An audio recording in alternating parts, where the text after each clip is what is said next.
Well, all right, everybody. We're back for one more stream of practice. Now, interestingly enough, when I just got an update on OBS, and the update apparently changed some settings in my OBS to where I couldn't actually start the stream. But apparently, I figured out what I had to change to get everything working again. But you know the drill. I want to make sure, does everything sound okay? So give me some thumbs up in the chat or whatever. Can you hear me okay? Does it sound echoey? Are you able to hear the mini split? Blah, blah, blah. All of y'all should know the drill by now. Let me know what's going on.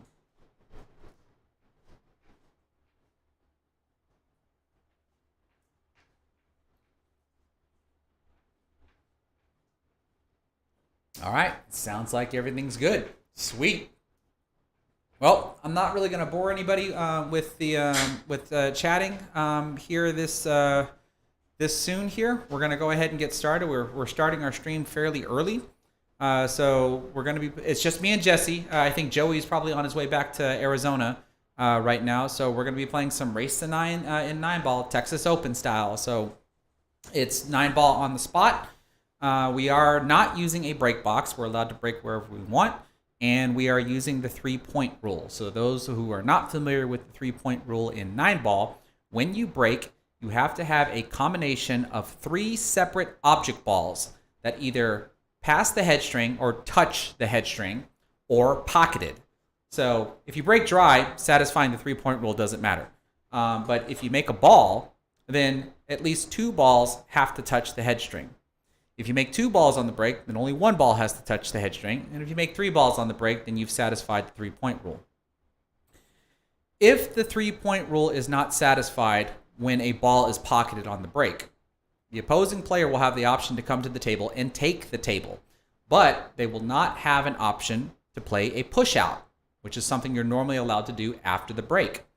So if the 3-point rule is not satisfied, the next player can either take the table or give the table back to the original breaker. And if that happens, then the original breaker does have the option to push out. So if the break is dry, the opposing player can come up and they will have a push out option. If the breaker breaks and satisfies the 3-point rule, then the breaker will have the option to play a push out. Let's see. I don't think I'm missing anything else. There's a standard 3 fouls is a loss. You might see an occasional jump shot from time to time. But yeah, let's go ahead and get started. And then we'll take breaks in between each of the sets like we did before and answer any questions if there are any. Ready? Let's do it. I'm ready. All right.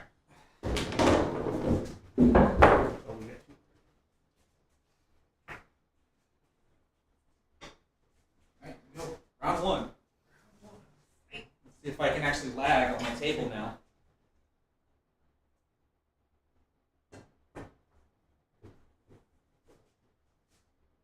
Oh, I think I did okay, but I still think you did better.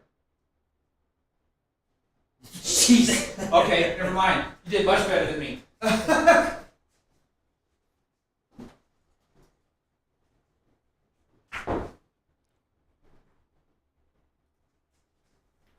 You know, I might not have won the lag, but I at least got much closer to the head rail than I did last time, Eves. Much closer.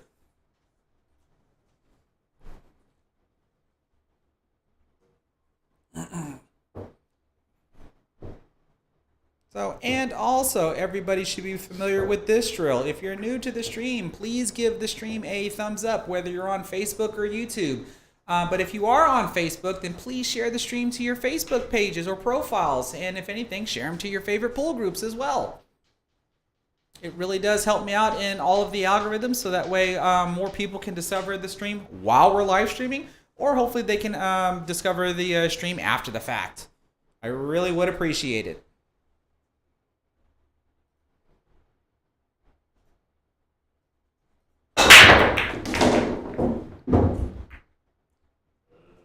All right, so if you see, Jesse made a ball on the break, but it looks like only the 1 ball pass/touch the head string. So I have the option to take the table from him, which I'm going to do, since I can see the 1 ball. Now, if anybody caught the stream yesterday's stream or the last stream when Jesse and I played against each other. I do have a microphone that's right here that should pick me up fairly well as when I'm sitting at the desk.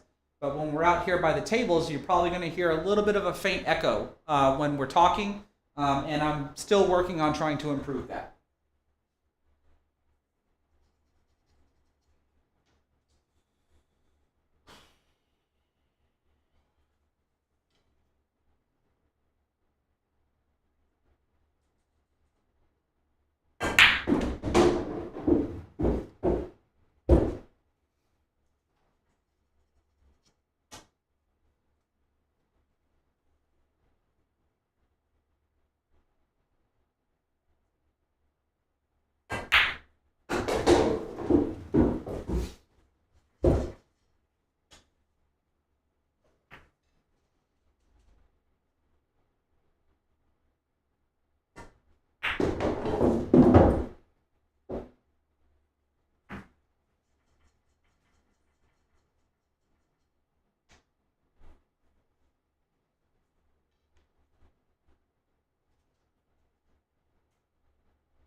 Oh, really?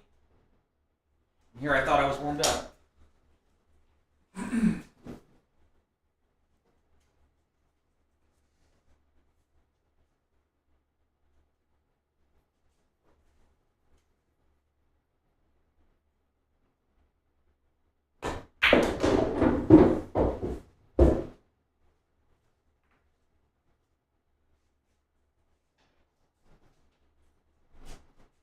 You remember the 6 ball is what was killing me the last time we played.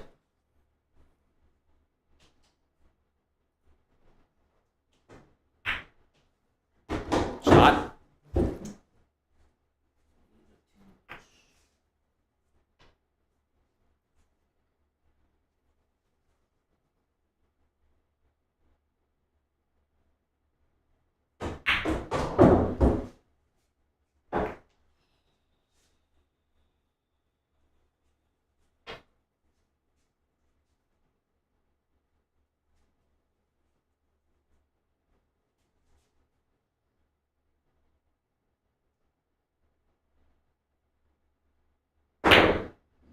Good shot. Nice out.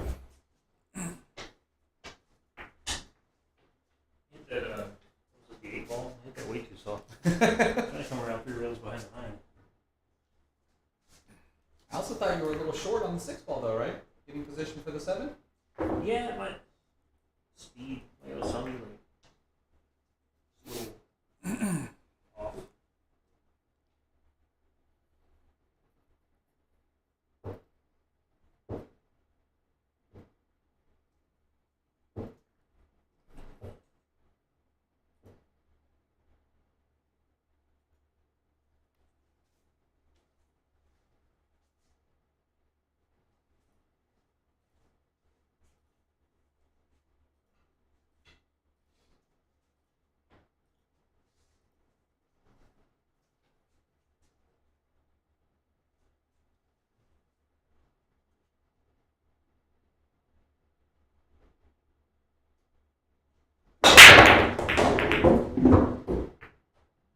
And we look good this time.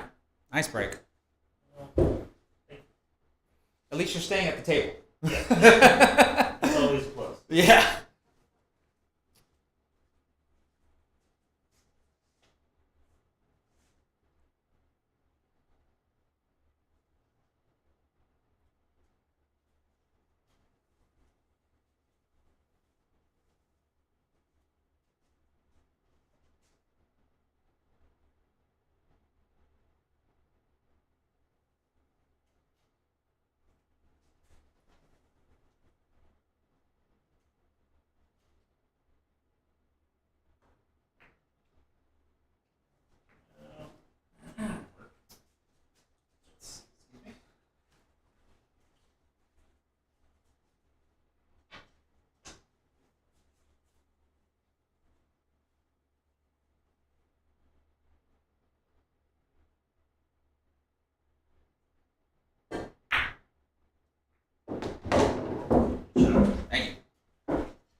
Hey, Seth. Hey, just curious, where would you be at from the 7 to the 8? Would you have gone for the 8 in the corner or set it for the side like I did? Man, I don't remember where the balls were. 7 was here, right? And 8's here, so I can easily try to just stunt the rail and come out, so I can shoot the 8 over here, follow forward for the 9 over there. I would have done the same thing. Same thing? Yeah. Because I was already torn between the two, but then I decided on the shape for the side. The only thing that I might have done different, depending on the angle, is play high inside 3 rails for the side. If the angle would be different.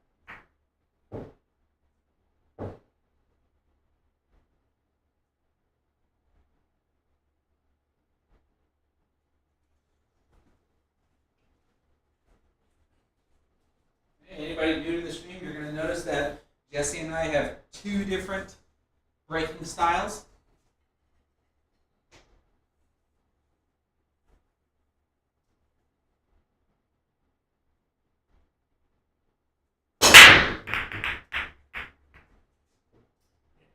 If he gets this brake working, you can look for this set to be a massacre.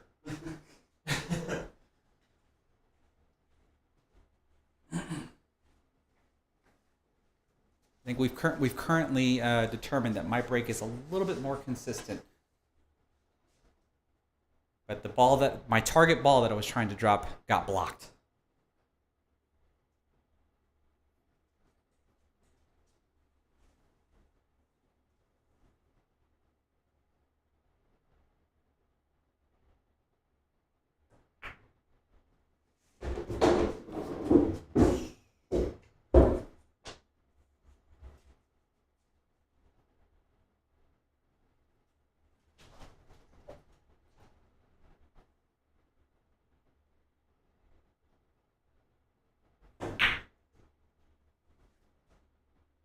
Shot.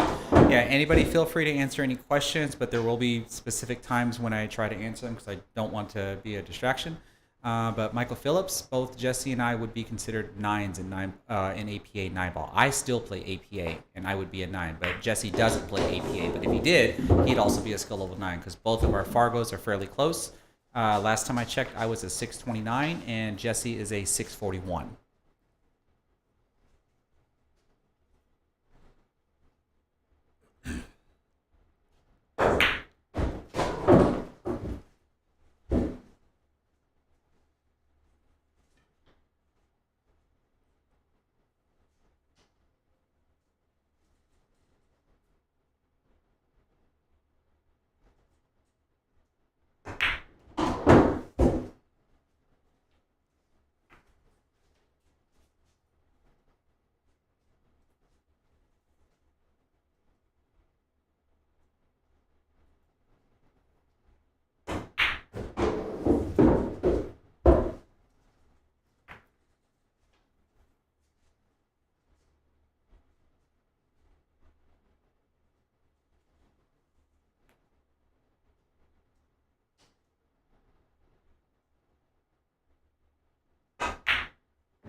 Oh, you're using all of the pocket.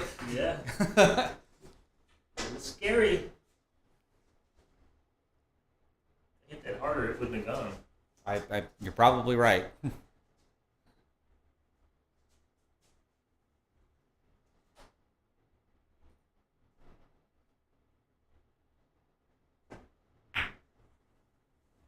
Ooh, right into the rail. Let's see, that means you wanted to play the 9 on the side. Shoot like this, no, I don't.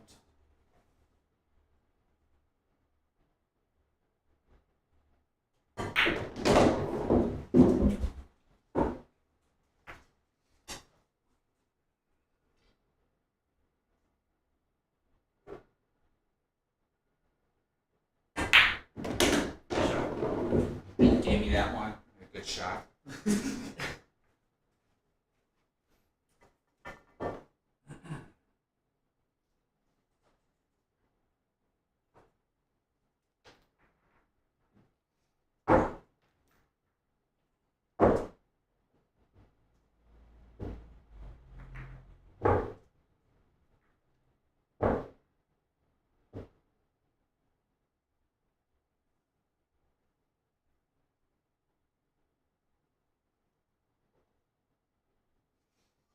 Alright, so for anybody that's wondering what my target ball is, Jesse's target ball is still the wing ball, breaking from way over here.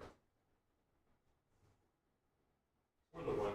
Yeah, or the one. My target ball is going to be the 7 ball. And then sometimes the wing ball, but mainly it's the 7 ball that I'm targeting.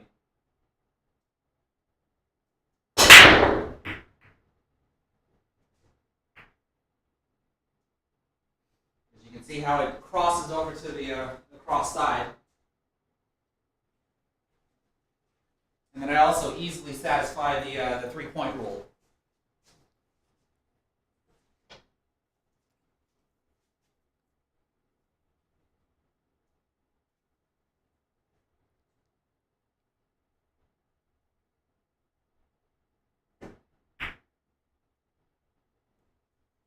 Oh, what a shot.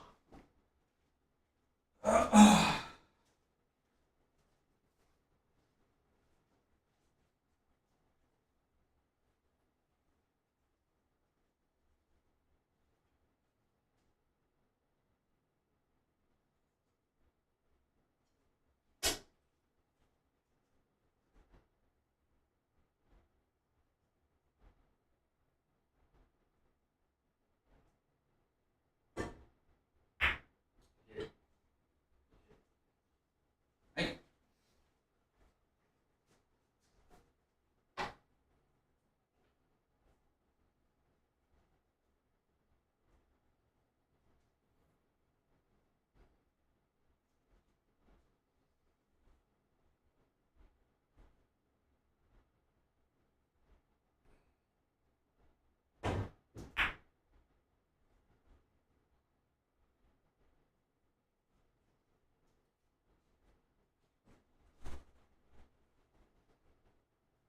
Okay, Wambra, I see your concern about buffering. I would probably only suggest that you probably refresh your browser, whether it's you're watching from the YouTube app or on a computer or whatever, because I don't see anything on my end that would indicate it should be buffering on any of y'all's end.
Does that count?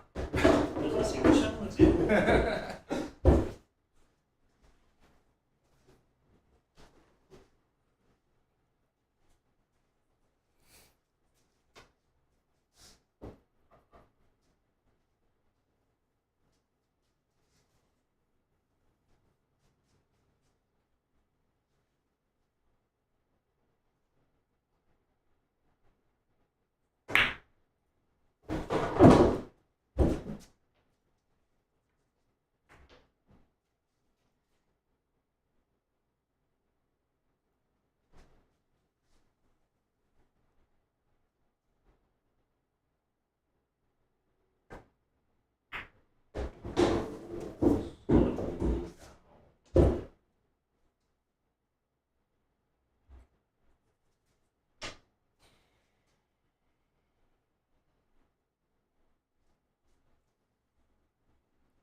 50-yard line.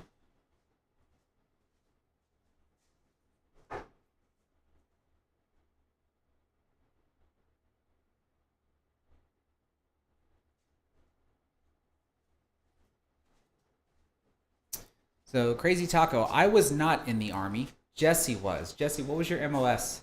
Um, it's changed. I was in the Army a long time ago, but when I was in, I think it was 31 Fox, which I installed and operated encrypted voice and data networks.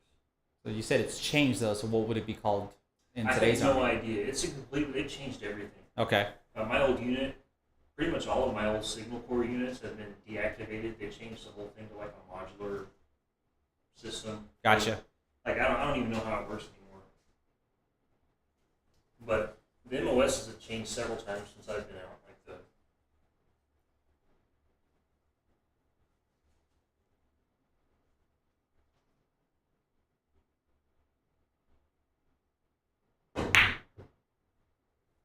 Coming up, another safety.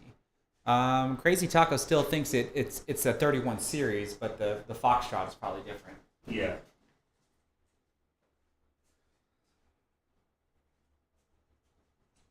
Well, you jump over 3 balls. Make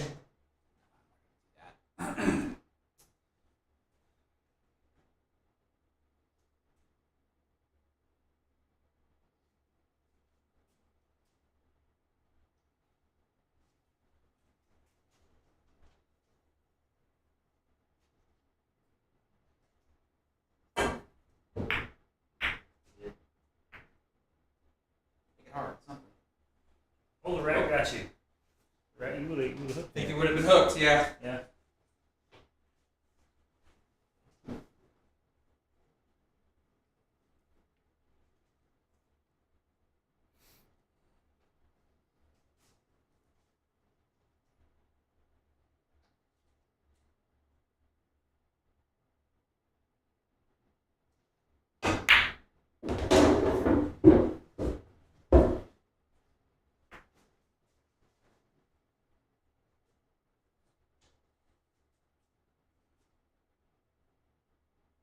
So it's in between where I feel like on my table my rails are slow enough that I could just roll this in.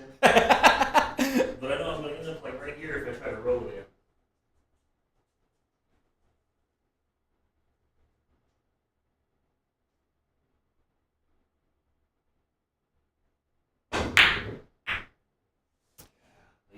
But besides missing that shot, I don't want to make you feel nervous, but Tony, the silent assassin Robles, is now watching us. Hey, How's it going, Tony? Hey, Tony.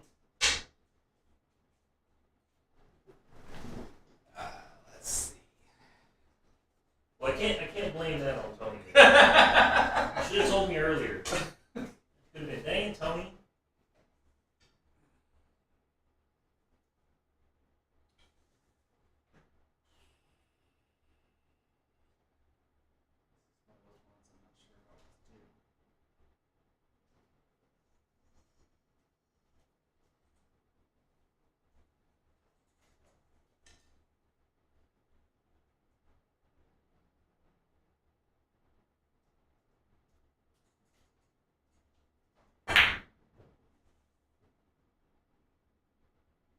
That's the shape I wanted.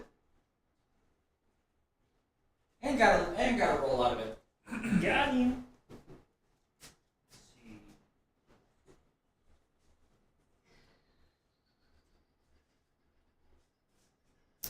Ooh. So Tony, you've heard of Ron the pool student, and you know he's in Michigan. So, and you're hoping to see him. Does that mean you're going to the Predator? Is it the Predator 10 ball event that's going to be in Michigan here soon?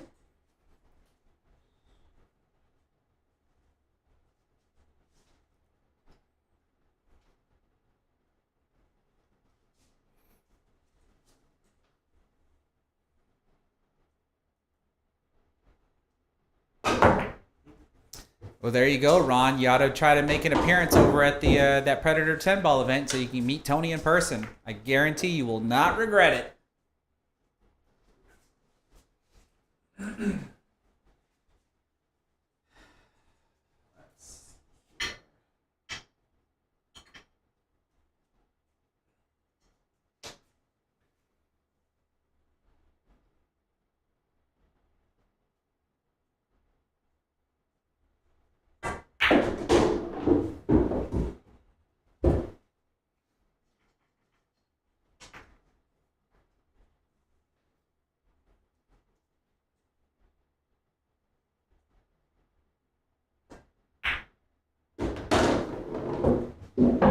Rail.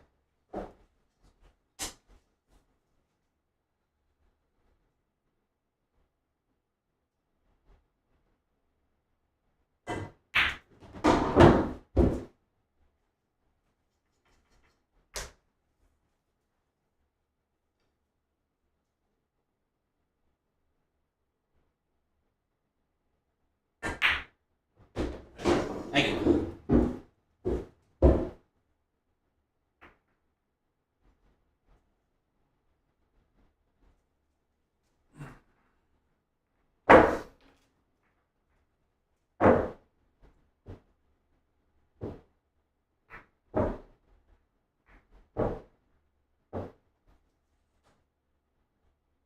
If anybody's following the Texas Open, Roberto Gomez and Alex Calderon are the finalists for the one pocket event.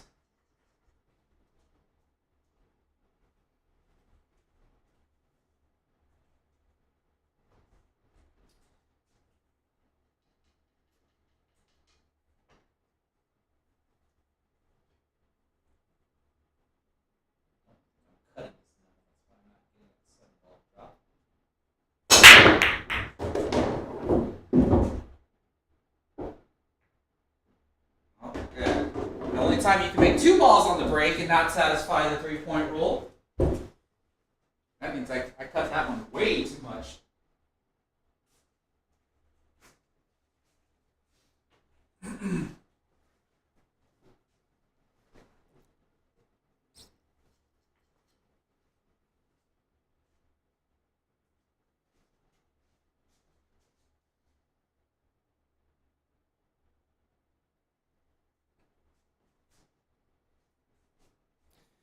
So Crazy Taco, when Corey Deuel came along and broke the game of 9-ball with his soft break, to try to counteract that, that's what created the 3-point rule.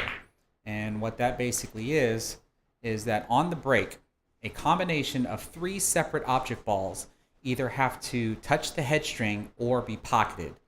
Now, the 3-point rule doesn't come into effect at all if you break dry. Just your turn will just switch no matter what. But if you make a ball on the break, then at least 2 balls have to touch the head string. If you make 2 balls on the break, then only 1 ball has to touch the head string. And if you make 3 balls on the break, you automatically satisfy the 3-point rule. So in my case here, I made 2 object balls on the break, but I did not get a 3rd object ball to go and touch the head string. So when that happened, Jesse had the opportunity to take the table away from me. But Jesse does not have an option to play a push out. So if he couldn't see the 1 ball, he would more than likely give it back to me. But if it's given back to me, then I would have the option to push out. Now, if I end up breaking dry, and then Jesse can come to the table, he'll have an option to play a push out. Or if I at least make a ball and satisfy the 3-point rule, then I will still also have an option to play a push.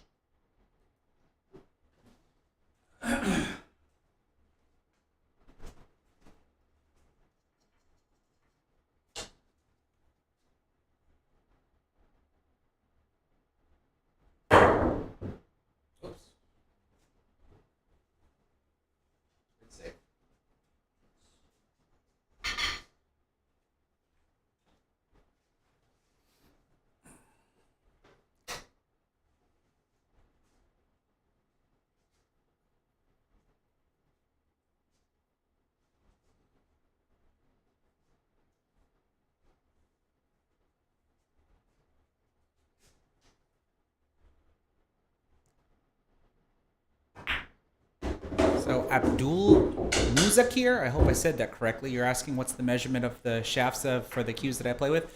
My Predator Black 4.5 has a 12.9 Revo shaft on it with a Howe soft tip.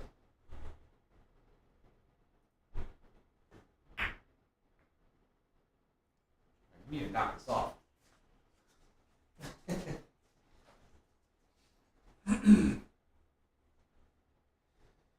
Oh.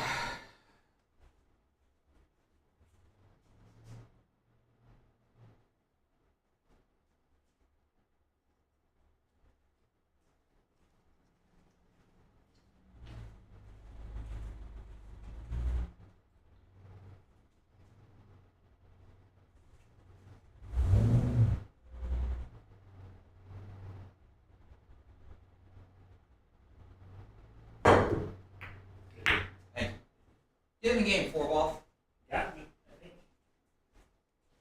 Oh, just poked out. That's great. Poked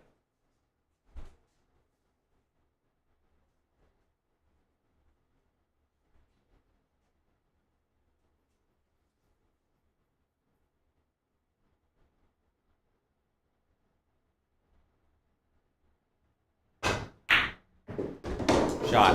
Too much.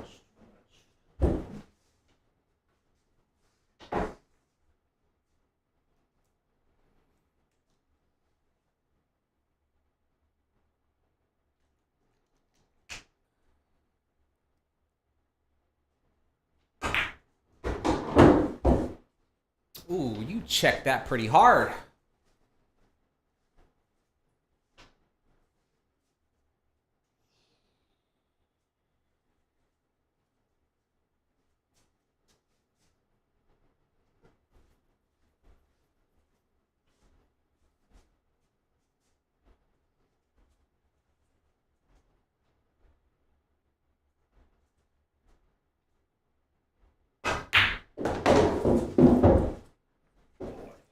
Well, Nolan Shepard, I didn't pay too close attention in my geography class. Where is League City?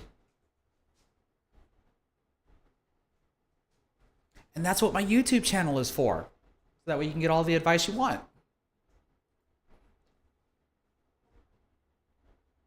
Too much again. Big City, isn't that where Legends is? Is it where what Legends Billiards, or is that the name of the pool hall? Just Legends. Legends, I think. Okay. Is that Big City? I'm not sure yet. I'm waiting for an answer.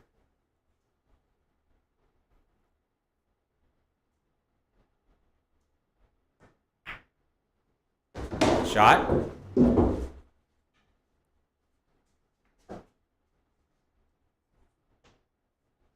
Oh yes. So it's I guess it's where Legends at. So up in the Houston area, I guess, right? Yeah, I've been there before. Okay. I'll go for a tournament.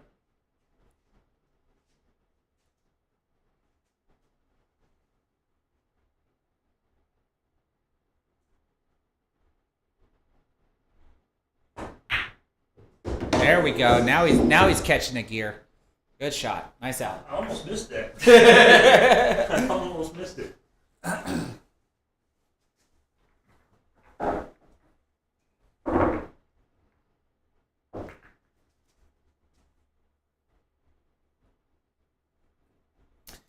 Yeah, well, Nolan Shepard, it's not very often that I'll drive for more than an hour to play pool. So the odds of me making it down to the Houston area, I would have to say, are rather slim. But that could obviously change as time goes by, and I mainly say that because of just my regular 9 to 5 job. I typically try to play in tournaments that are just a little bit closer to home.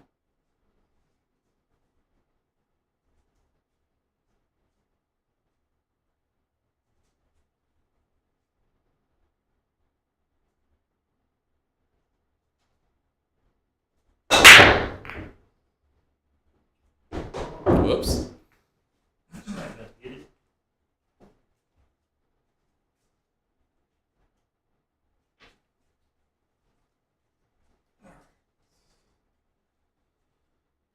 Lots of movement with the cue ball, especially from the 3 to the 4.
Story of my life, six ball. Well, it was the 6 ball. Yeah, it was the six ball. Story of my life.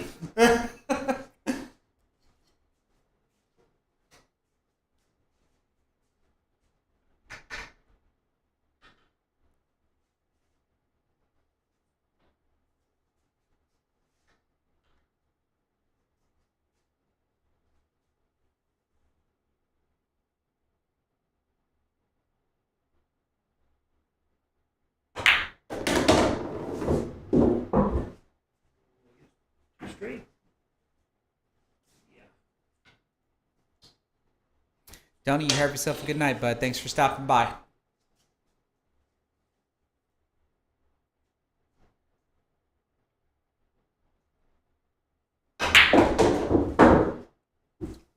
Overdo it? Yeah, I tried to punch draw it, and it just kind of took off. It's okay, though. I got perfect short side.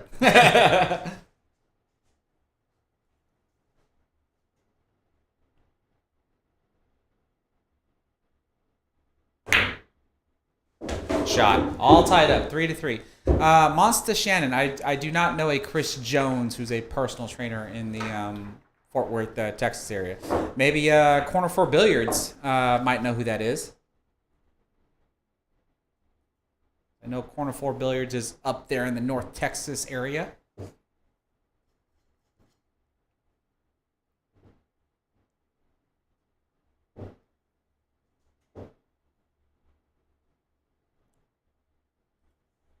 Well, Crazy Taco X, we're also glad that you can make it here as well. Anybody that is new to the live stream, please give the stream a thumbs up, whether you're on Facebook or on YouTube.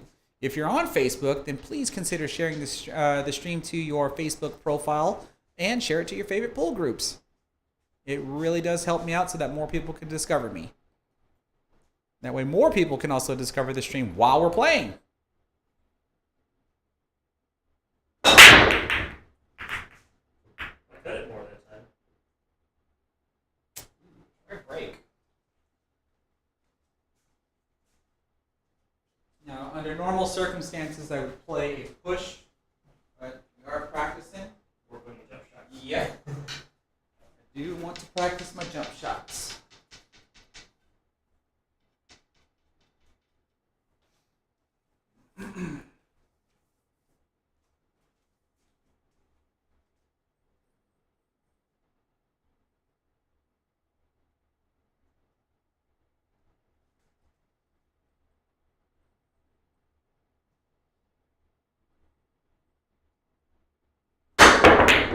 Nice shot. Very nice.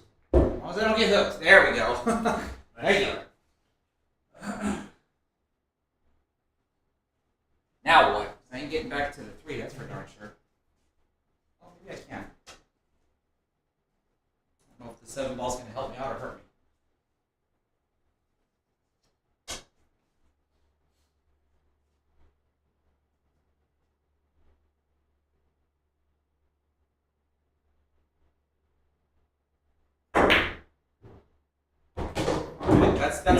That's one way to help. That's one way to help. All right.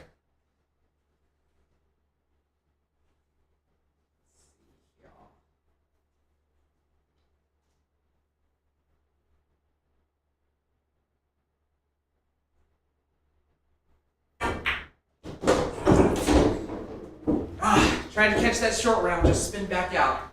At least it wasn't the 6 ball this time.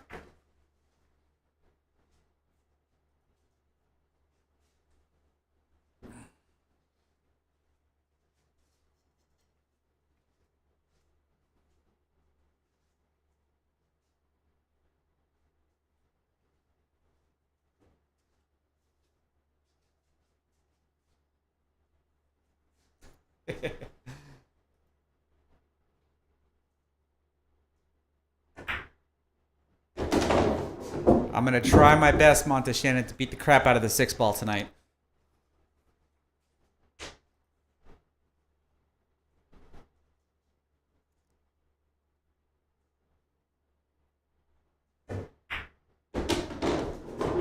Too much, man.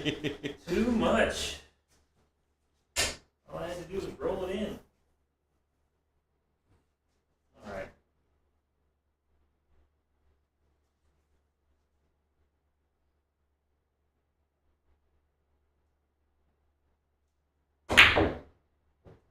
Twice. That's one way to do it.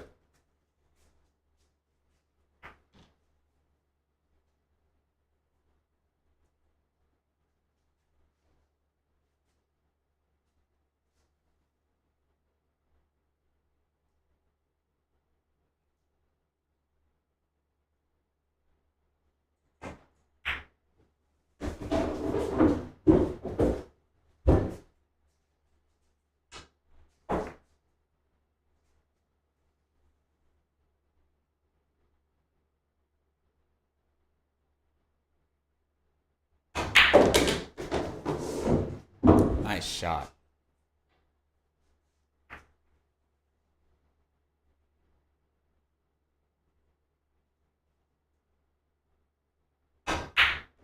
And just like that, folks, Jesse takes the lead. Little luck never hurts. Little luck never hurts.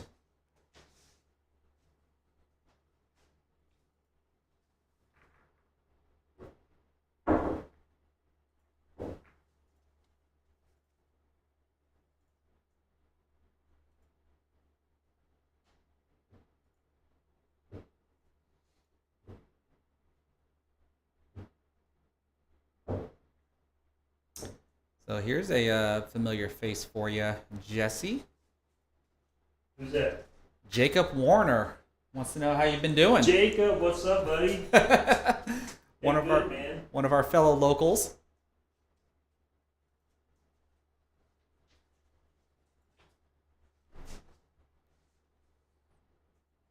Yeah, we used to play a lot with Jacob back in the day. Yep. Jacob's been getting back into playing though. Has he? Yes.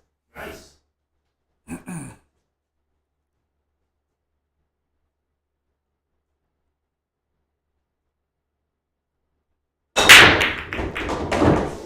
go 2 balls down, and we've satisfied the 3-point rule. Nice break, except for that 6 and 7. I don't have a pocket for free. But So corner 4 billiards, the Texas State Open is using 9-foot diamond tables. So we're going to have a bit of adjusting to do when we get down there, but it shouldn't be that much of a difference.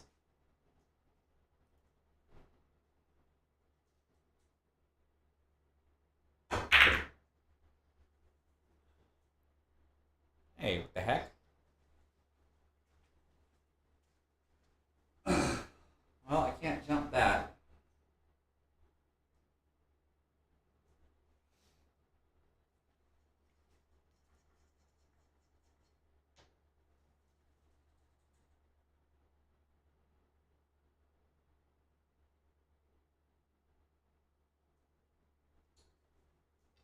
This is the right route or not. There we go. Don't disturb the 6. Rather you have that than ball in hand.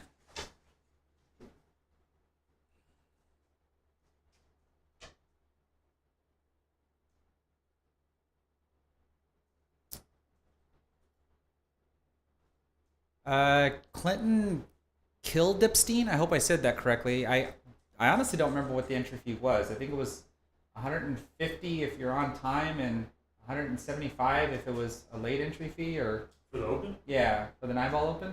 No, I thought it was 200. Was it 200? Yeah. I honestly don't remember. 'Cause I paid for my entry fee like a couple of months in advance, like the moment they opened up the entry fees, because it fills up really quick. Ooh, good shot. Oh, there you go. Yeah, Jacob confirmed it. It is 200.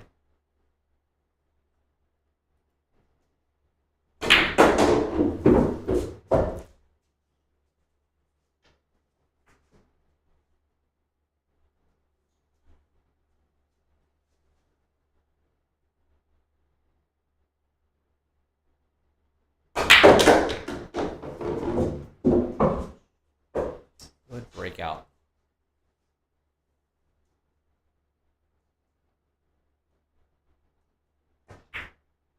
That was one of those where I don't really know what's going to happen. I just got to go into them and hope something good happens. So Suhail Amda wants to know, how do you deal with people that shark you while you're playing? It always seems to bother you and make you lose concentration. Well, yeah, I mean, I guess it just kind of depends, because if you're playing in public, there's going to be people that are going to be walking past you. I'm the type of person that if someone knows they're about to cross my vision center, then don't stop walking. Keep going, because if you stop, that's what's going to distract me. And then, if that happens, that's one thing. But if people are deliberately trying to shark you, and you know it, well, then why are you shooting? Just stop and wait for them to stop. Reset yourself, and then shoot your shot. Nice out, bud.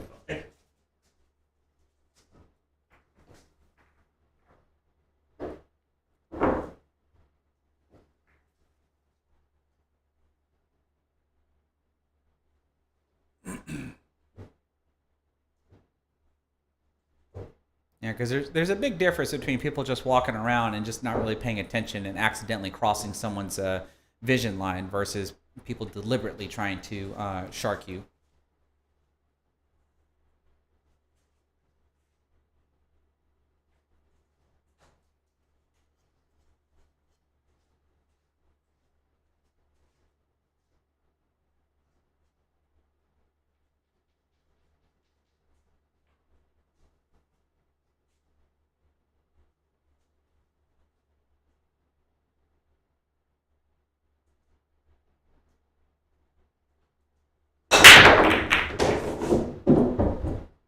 Okay, good break.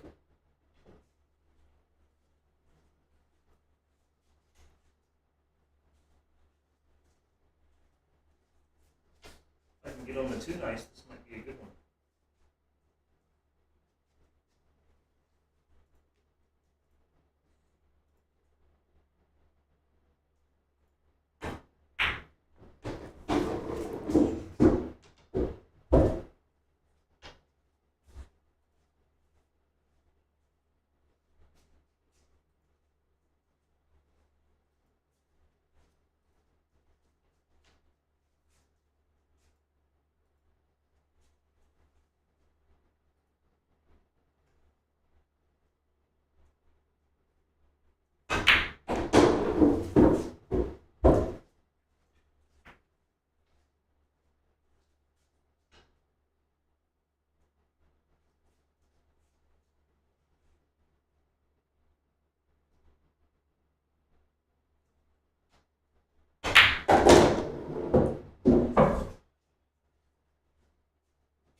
Uh-oh.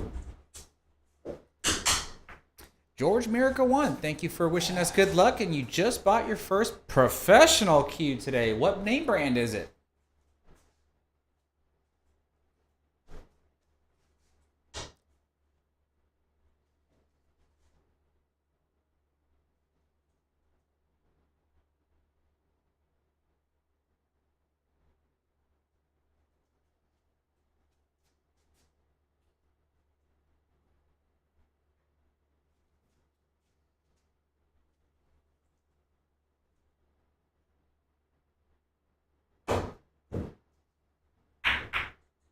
Oh, what a shot! What a shot! This guy. The rolls continue. All right, let's see here. God, this is like in the worst spot too for me to try to kick in and get shape on the 7. Especially since the 9 ball is also in the way of where I need to hit. So, kick past it just a little bit. And we're going to hit this a little bit harder. Shorten your rebound in. Good hit. Good hit. Stop! Stop! Stop!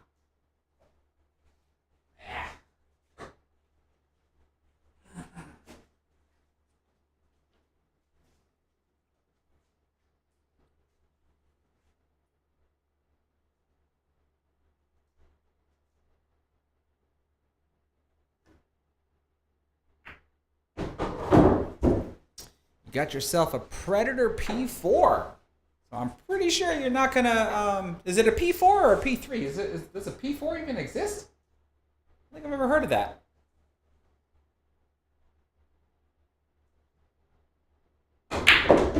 Nonetheless, I don't think you'll be disappointed.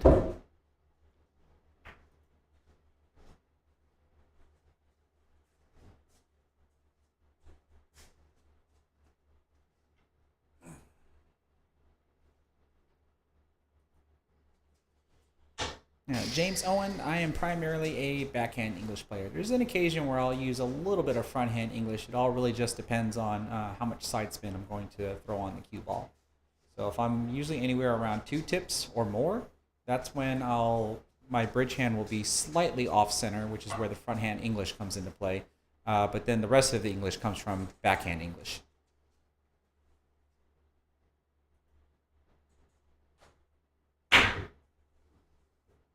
Two times again? 2 times. I'm going to have to learn that shot. Gross. Do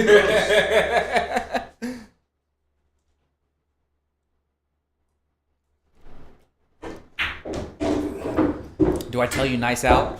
No, absolutely not. I need to save some of this luck for the tournament.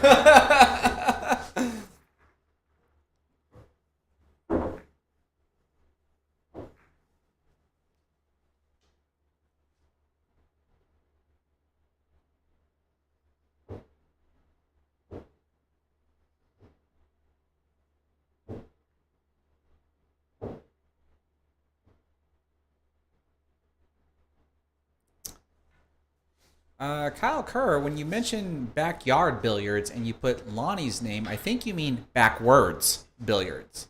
Because backyard billiards is Chuck.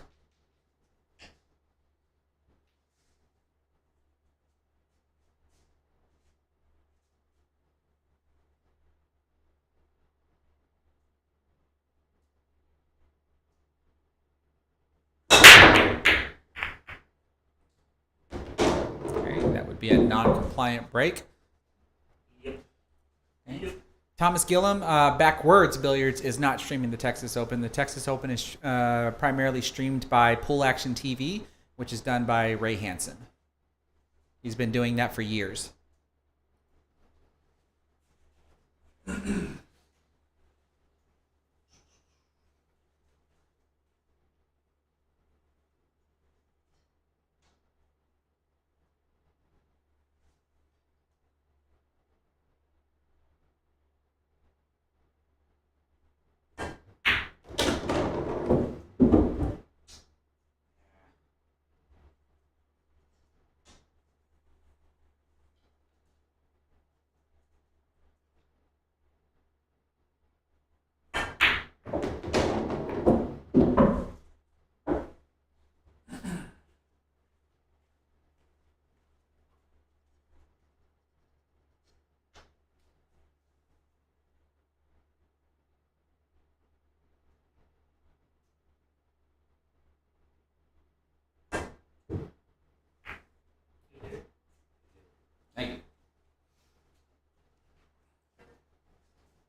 George Mirica, I do believe the Houston area is the only area that I'm aware of that actually does have 12 by 6 snooker tables.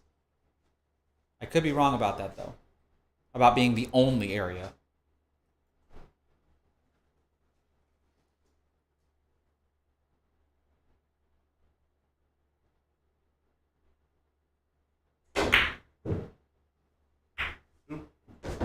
That's what I get for going for that.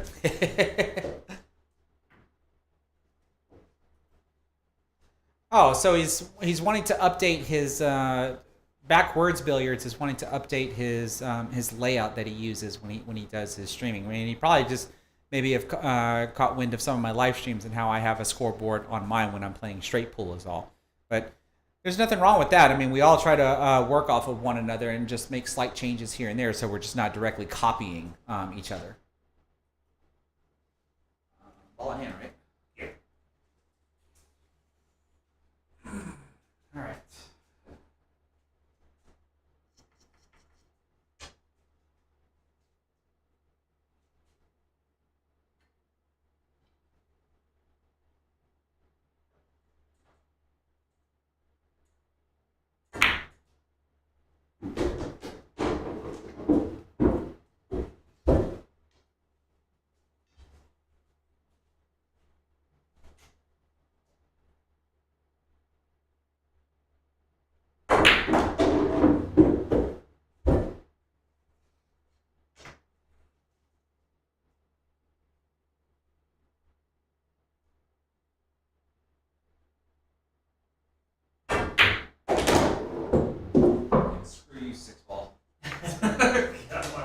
on,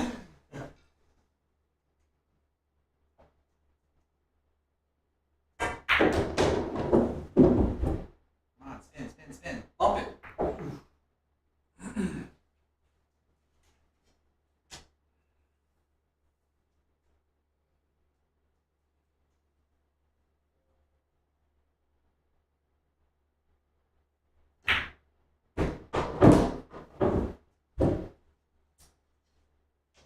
Wish I would bump that a little bit flatter.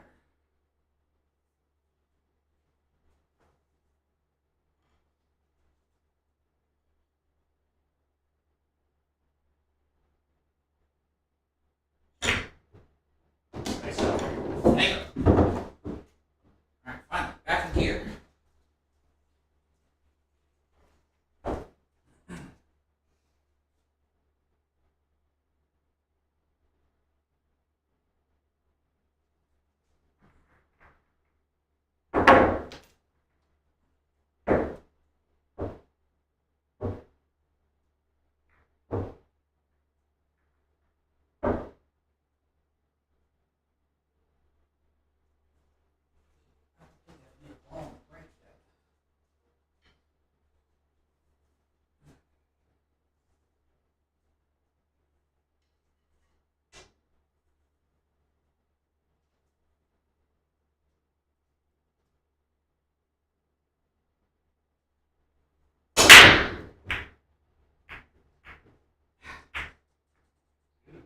Yeah, the perfect save.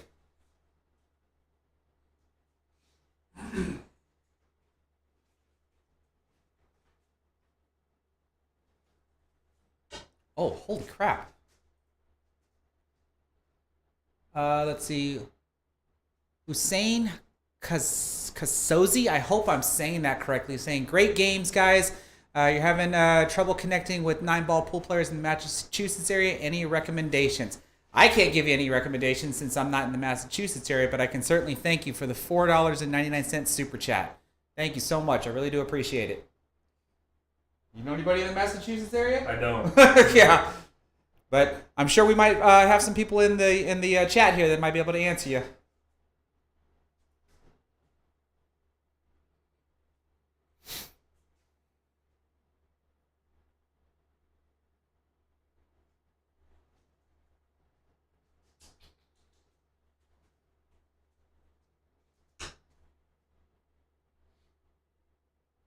I'll push. Find a good push.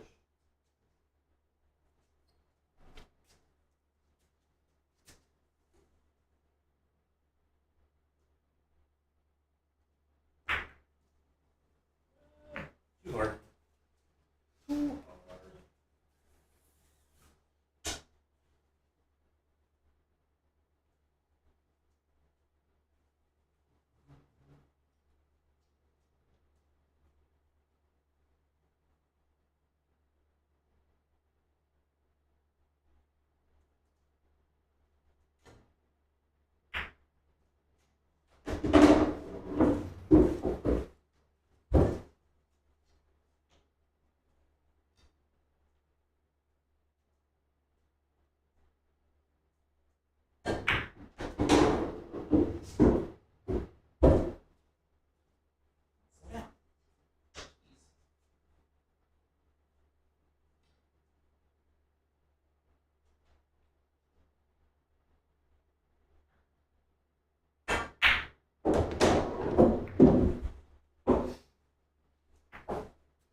lead.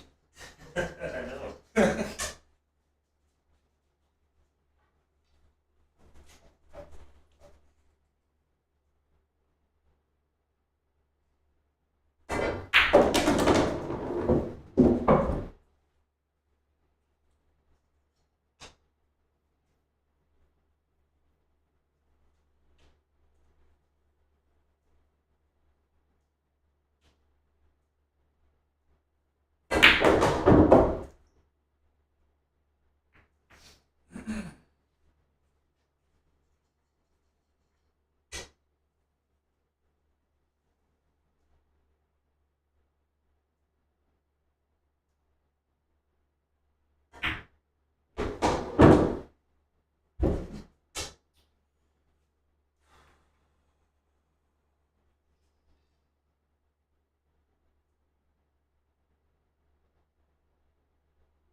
Nice out. Hey.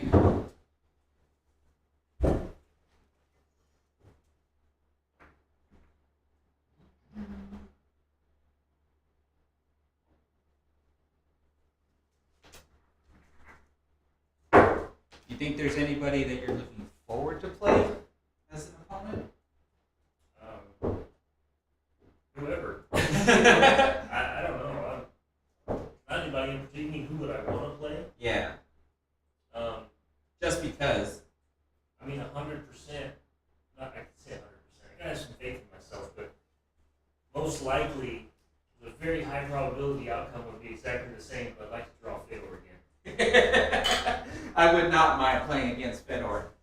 Just to see how many games I can play. Or how many racks I can win. Yeah. I can go in there with a positive attitude all day long, thinking like, yeah, I'm gonna beat him. And in reality, I'm like, let me get some racks on him at the very least. Let me see some balls. Yeah.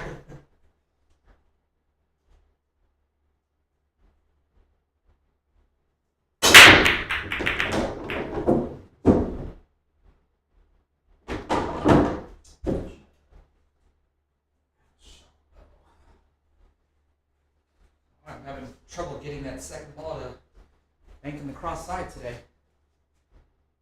Very weird. Now, what do I do here?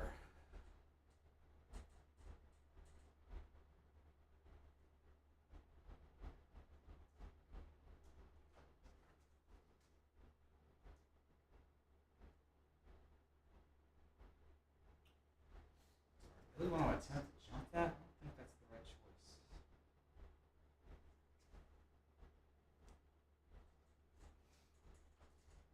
I don't think swerving is going to be the right choice either.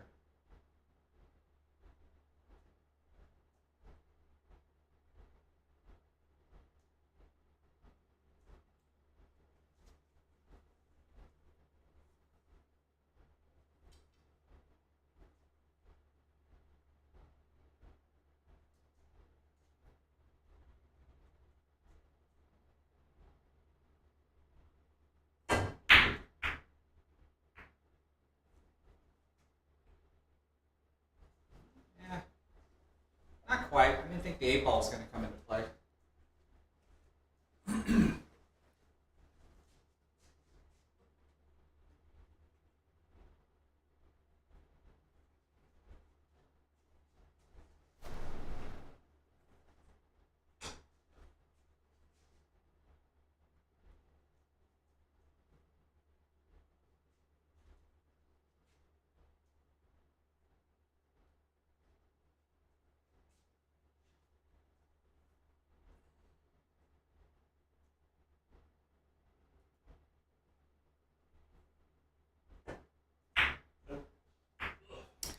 So Nate Tam, I have not gotten my pockets shimmed yet. I still haven't even got the table refelted. The cloth that I have to refelt the table and the shims are underneath the table. I kind of feel like I'm listening to Tony Robles's and Shortstop on Pools advice that I'm not going to want to really shim my pockets until after I complete my first century in straight pool. More than likely after that, that's probably when I'm going to want to try to get my pockets shimmed.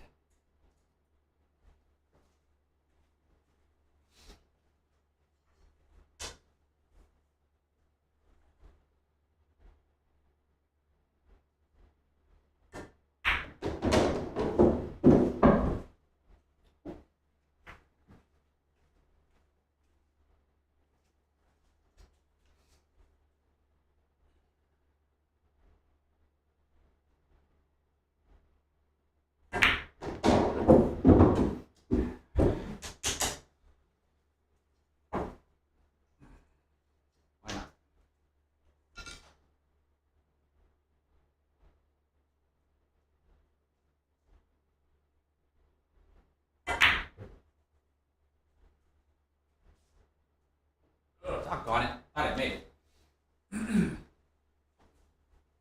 Would have went on my table. So Aaron Muzinski, this is actually a really good question.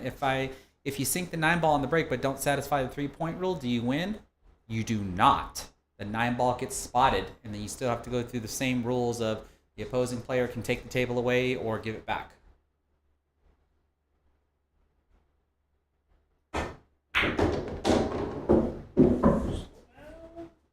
Speed up.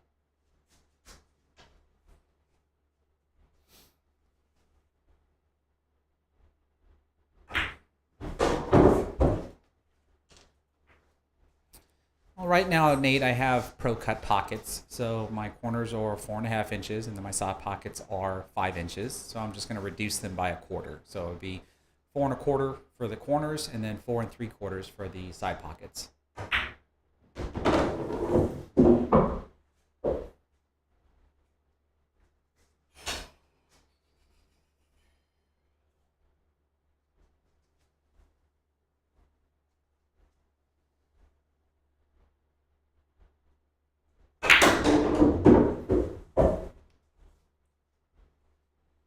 Nice shot.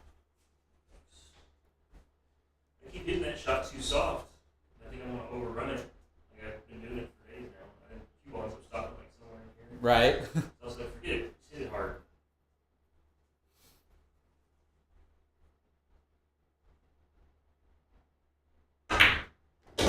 Nice out. Thank you.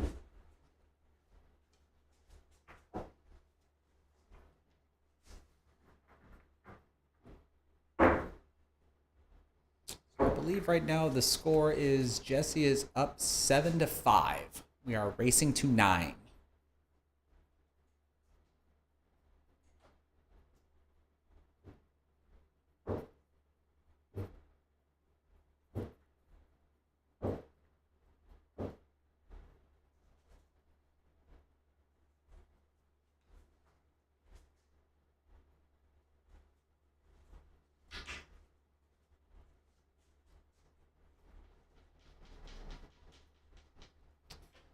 Persistent Wolf Billiards. I have some other cues that I can probably put one of your milk duds on, but I can't put them on my playing cues.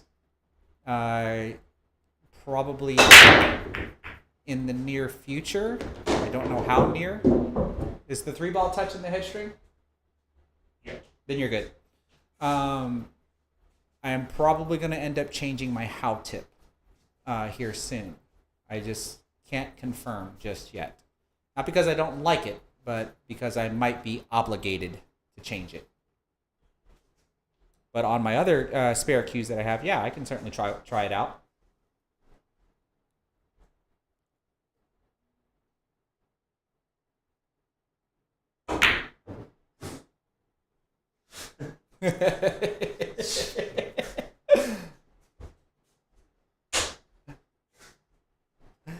Jaworski pool practice. You're asking me if I've tried a Xantip. My Jacoby that I won from the Queued Up Network from their first VG 10 tournament has a Zan medium tip on it, and I like it. It plays good for the most part, but I haven't really hit with it all that often anymore because I primarily still just use my carbon fiber cues.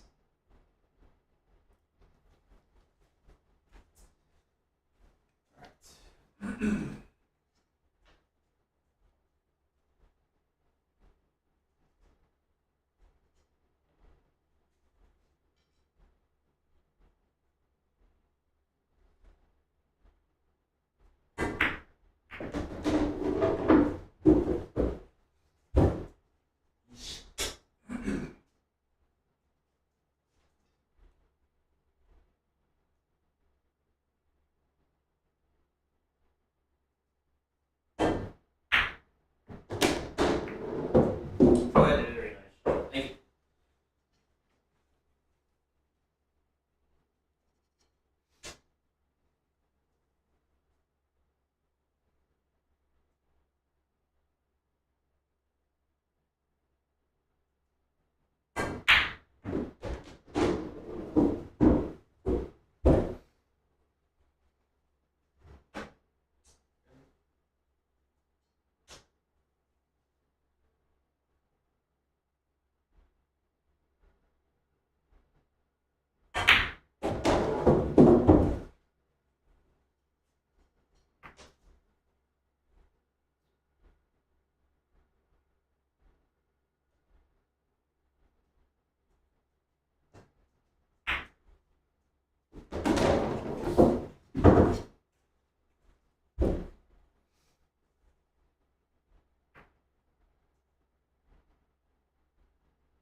Slipping by there.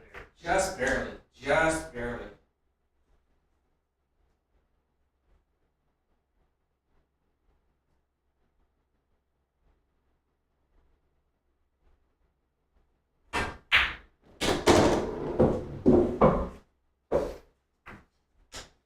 Alright, I've seen this movie before. Like that pocket. Make sure I draw it just enough. And scratch somewhere else.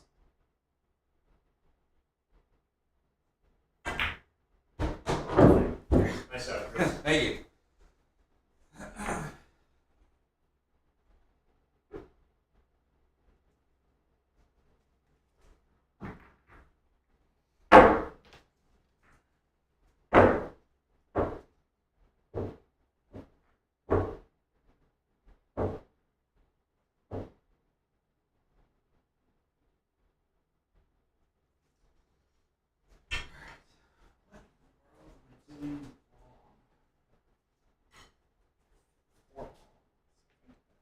Cross.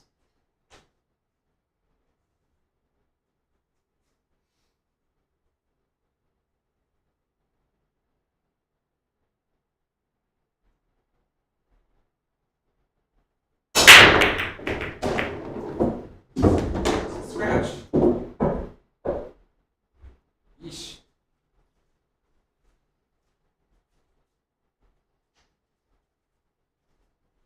Must have meant cut it too much.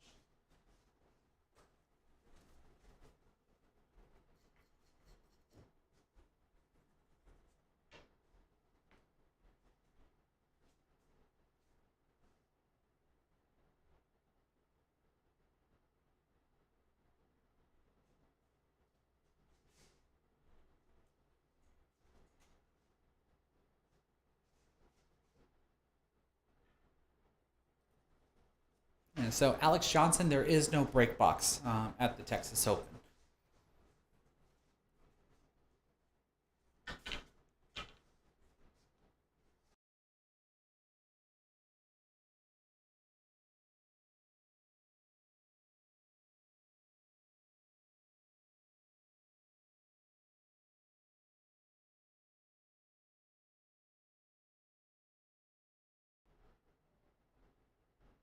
Mic check. Okay, so you should still hear me now, but it looks like everything's frozen. Give me just a second to fix everything. This did this last time too. I don't know why. I don't know why it does this. Give me just a second.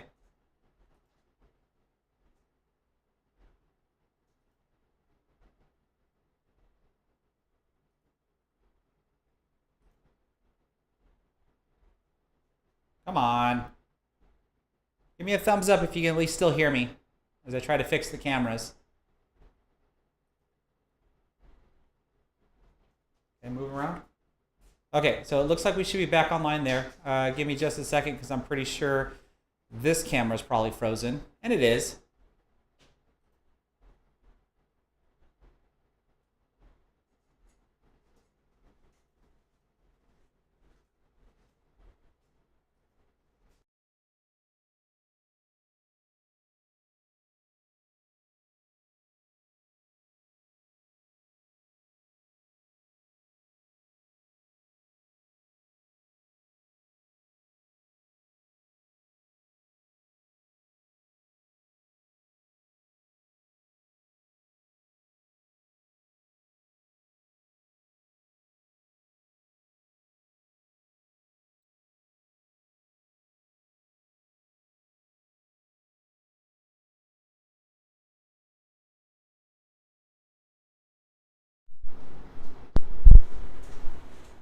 Hello?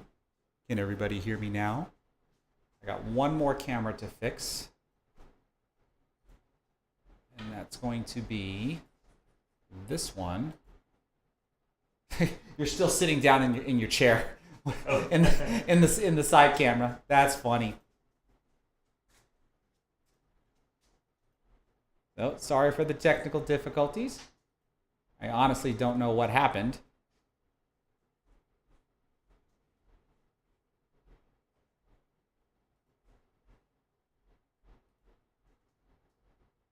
Oh, look at that. That's a lovely picture, isn't it?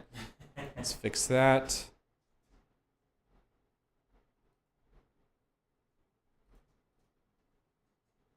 There we go. There you go. You get to see some on-the-fly editing, though. This is. I typically do all this stuff in the background, but now you get to see it live. Okay, so okay, good. Your hand moved there. I was able to see, so that looks good. So now we switch back to this, and game on. All right. Sorry about that, folks. Actually, this one looks a little lower than it should be.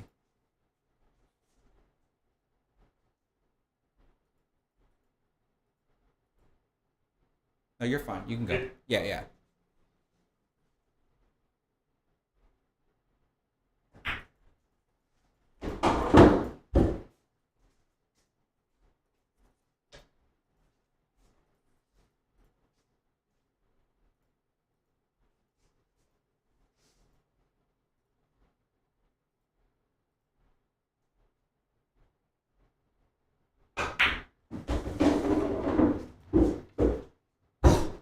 Gosh darn it. Oh, there we go.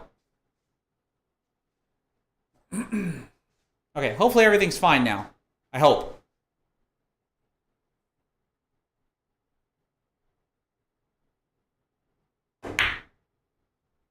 Nice shot.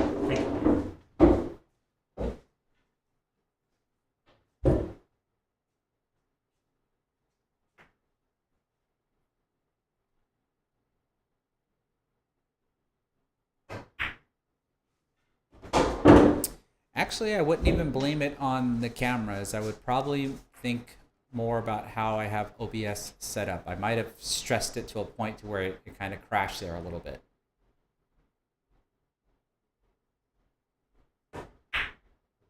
So I'm gonna have to look more into the setting. Like I said, I just got an update that actually caused me to have some difficulties when I first started. So I'm curious if that's also playing into effect.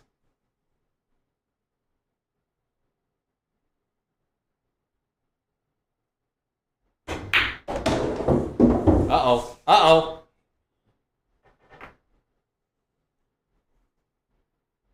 Just a wee bit too hard. I'm gonna figure this speed out one of these days. You're gonna get to hit softer when we go to the open. I know. It's Even though the tables are bigger, they run a lot faster than what mine does.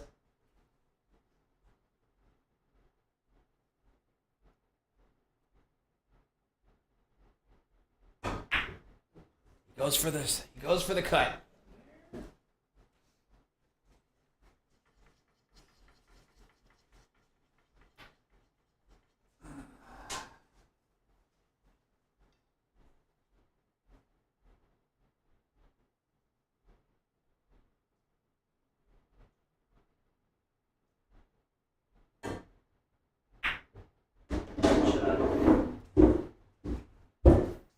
Yep.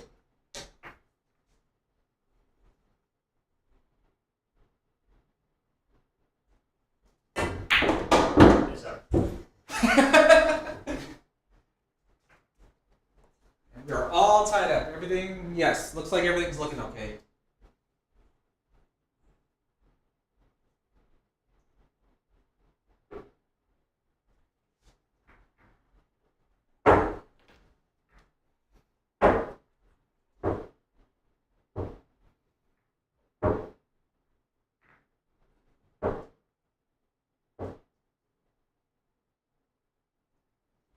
Alright, I'm actually losing the key balls at the back of the rack, so that tells me that I'm actually cutting. I'm overcutting my break. I don't know why I'm doing that today. I wasn't doing that yesterday.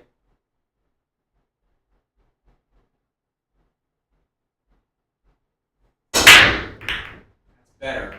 And there, piece of garbage. I finally got the second ball to go. That's the one right there. Yeah, that's the one right there. But I scratched. Finally got the second ball to cross.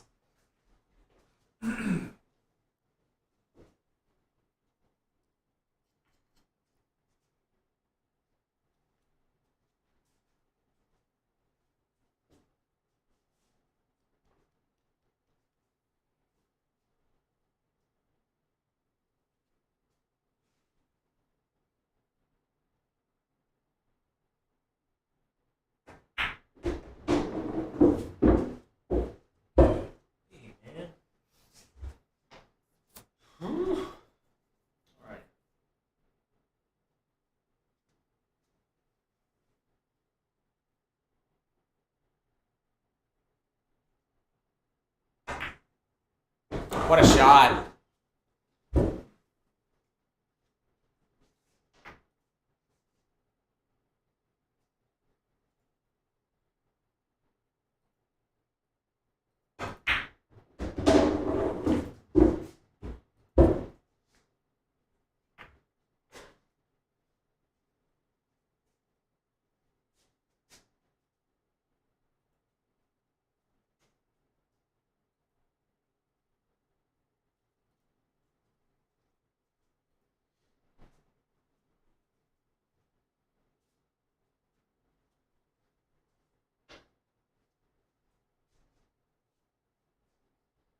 I know this is the wrong shot to play for, but I'm going to do it anyway.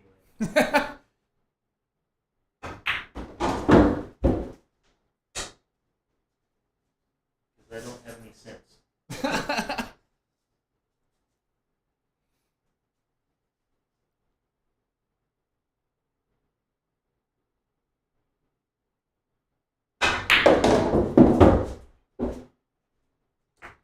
Nice draw shot.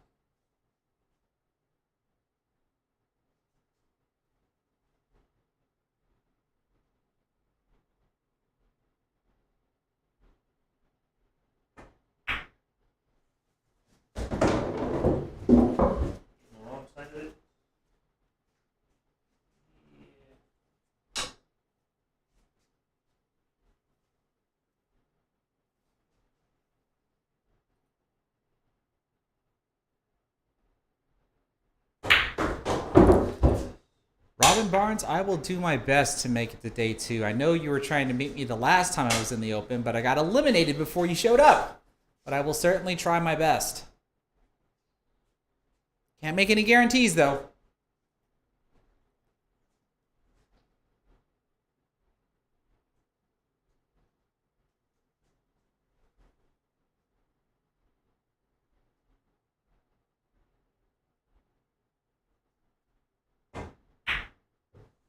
What a shot. Capitalizing on my scratch on the break. And Jesse is on the hill.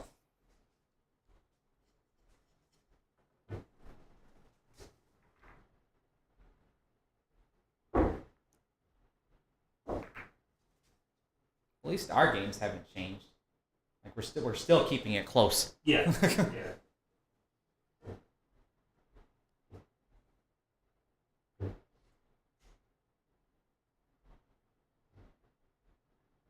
I think we should be. You and I probably have a lot of close sets unless somebody's just playing way below. Well, that's what we always figured. You know, since we play relatively close in speed, either it's going to be a really close game, or one of us is going to beat the crap out of the other. But so far, they've all been close. You do have a vote for a golden break right here. Yeah, golden break for the win. I'll try it just for whoever that was. This is from Kyle Kerr on YouTube. Golden break for the win. Well, I'm gonna try it. I'll try to send the cue ball into the nine. I'll probably scratch if I hit it good.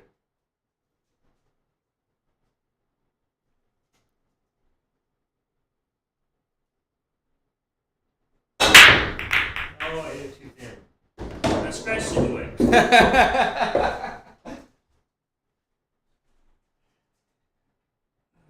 You hit it so thin, the 8 ball didn't even move. I know.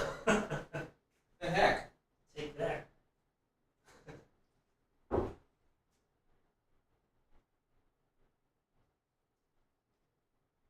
I don't know if I like this.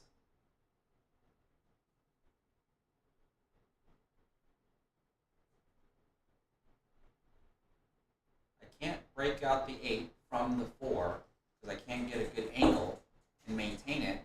And if I try to break it out from the 6, I may lose my position on the 7. Like, I don't like this at all. The 7 ball, if you could get kind of where the 7 ball is on the 5, you clip the 9 and play short side on the 6, but That's the true. The 7 ball right in your way.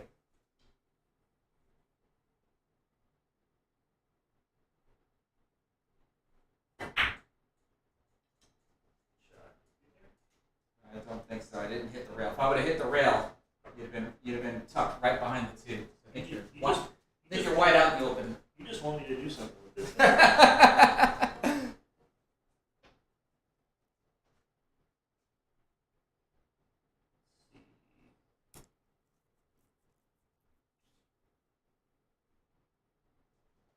No, I was looking to 3 foul you. You're already on 1. Yeah.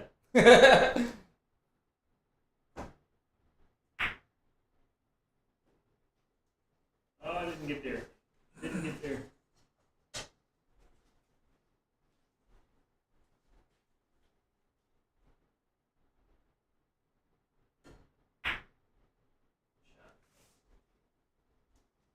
Yep.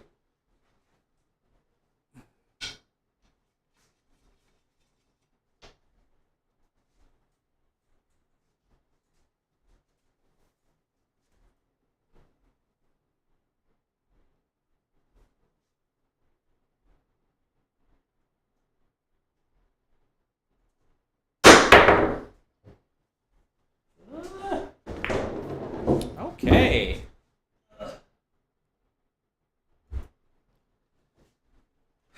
Let's see here.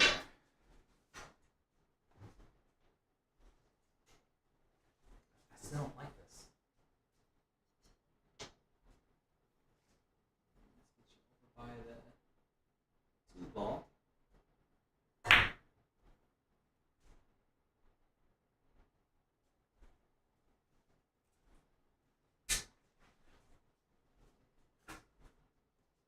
Window.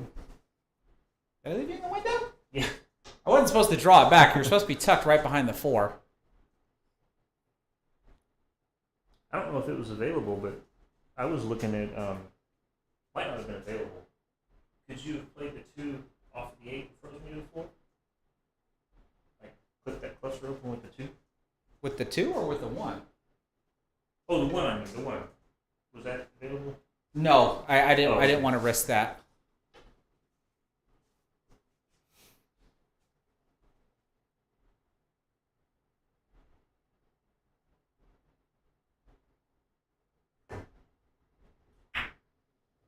Oh, jeez, I left you a complete window. I didn't realize that. That was a terrible safety.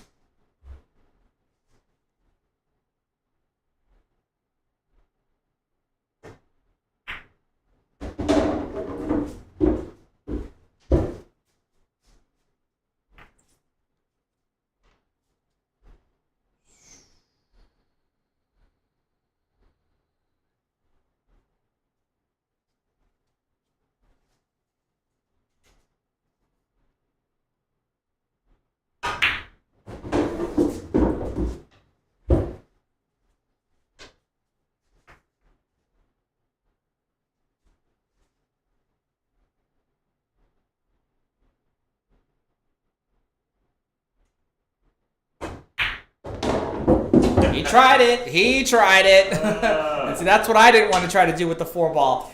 The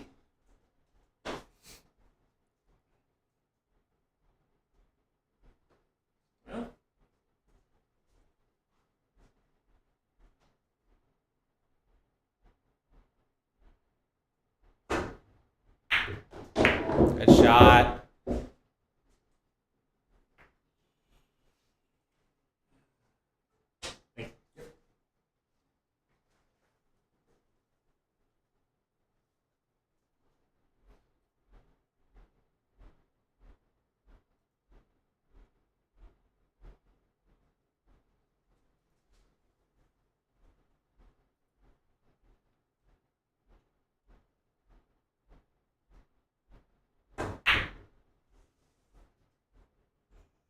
Oh, what a shot.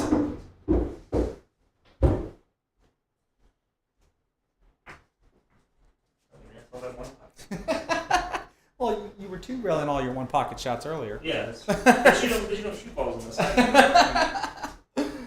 Not any good at those things.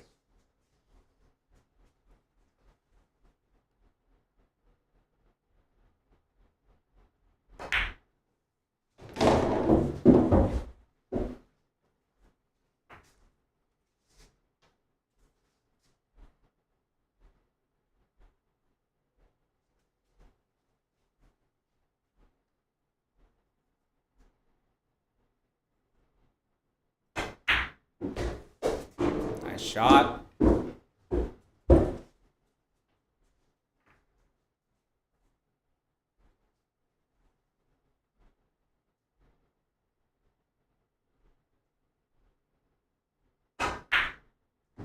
Oh, nicely done. Nicely done. Yep. Jesse takes me down in the first set, 9-7, and I'll be right back. But you're welcome to talk to Jesse while I'm away.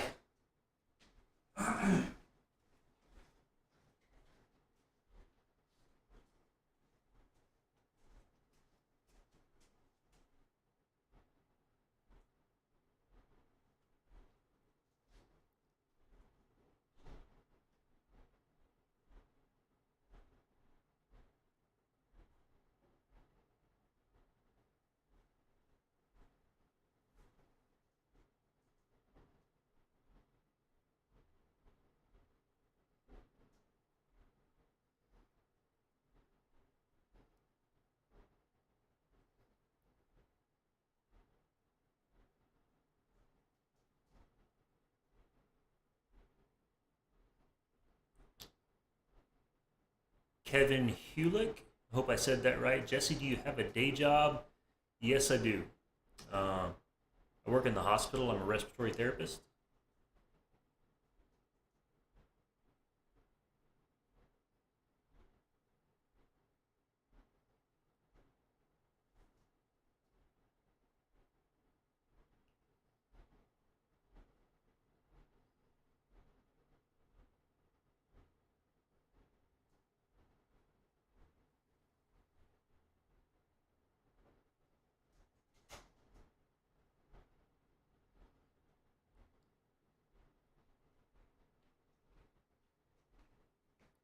Oh, thank you, sir. We try. All right, let's see here. So, if anybody has any questions, feel free to ask. We are going to take there's a cue behind me. Got it. We are going to take a small break.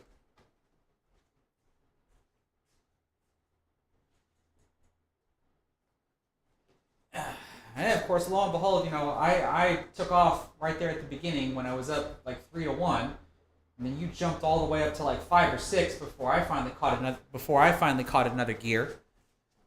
And then it just kind of went neck and neck after that. And really, I think I would have to say your breaks were a lot better than mine this set. You were at least dropping balls and still being able to stay at the table. And I think you outsafed me on a couple of those as well. I had a few, three, maybe? At least 3 non-compliant breaks. Yes. I think so. So Alex Johnson wants to know if you play straight pool and what's your high run. I my high run is 50, and that was back in January when I had COVID. I was at my house, decided to try for a high run. My goal has been 50 for a long time. I ran 50, threw all the balls off the table, and I have not played straight pool since January. I'm trying to talk him into getting back into straight pools, since that's all I ever play nowadays. Oh my goodness. Let me see here. You know, this is the second time that we've already streamed. It's unless we have new people, it's kind of hard to come up with questions that we haven't already answered. Because we've been playing pool roughly the same amount of time. When we grew up in the same pool hall, knowing the same people. Would you say if the action in the St. Louis area compares to what you remember from Texas? Because at least around here, action is not like it was, like, you know, 20 some odd years ago. Texas has always been a good state for action. But the thing is, Texas is freaking huge. Right. So, I mean, Houston's always been a good spot for action. I mean, that goes back, I don't know how long. Right. St. Louis is way, way, way, way, way, way better for action than it was when I lived here. Okay. You can pretty much, you can talk to people. You can pretty much find a game for anything you want to play for in St. Louis. There's somebody there that's good enough to bet what you want. How often do you go looking for action? I don't. I'm not a gambler. The action I do go looking for is cheap, and I do it just for pressure because there's no 9-foot table tournaments in my area.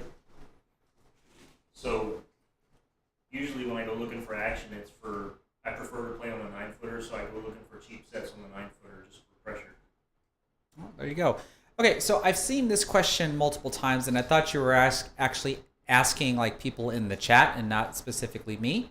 I do apologize that. Felix B, you're wanting to know, is $20 a good price for a soft Kamui tip? I'm going to tell you yes. I like the How tip that I use, I think retails somewhere around $25. So any of the tips that are up there in price, like Kamui, for example, How, I think even the Zan tips are up there in price. Taum has their own tips, and they're up there in price. But from a general consumer standpoint, I do stand behind the idea that the more expensive something is, you usually pay for better quality. Most of the time, sometimes that doesn't always work out sometimes that doesn't always work out the same way, but at least in pool equipment, I've noticed that to be true. So when it comes to at least tips, the more the tip costs, then generally the better quality the tip will be. But that still does come down to personal preference. I mentioned that I play with a How soft tip. What type of tip do you have on your horn? Right now, I have a Techno Dud from Outsville. Yeah, so there we go. We got a Techno Dud from Outsville. I'm pretty sure if everybody were to start listing off the tips that they have, or here in the chat that they have on their cues, you're going to hear a whole bunch of different types of tips. But I'm pretty sure Kamui is going to be also somewhere in there as well. So, it's a short answer to your question. Yes, $20 is a good price for a soft Kamui tip.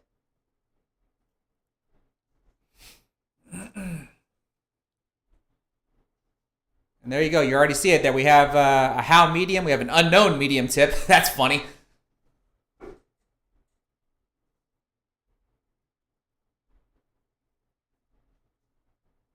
Oh, I actually like this question.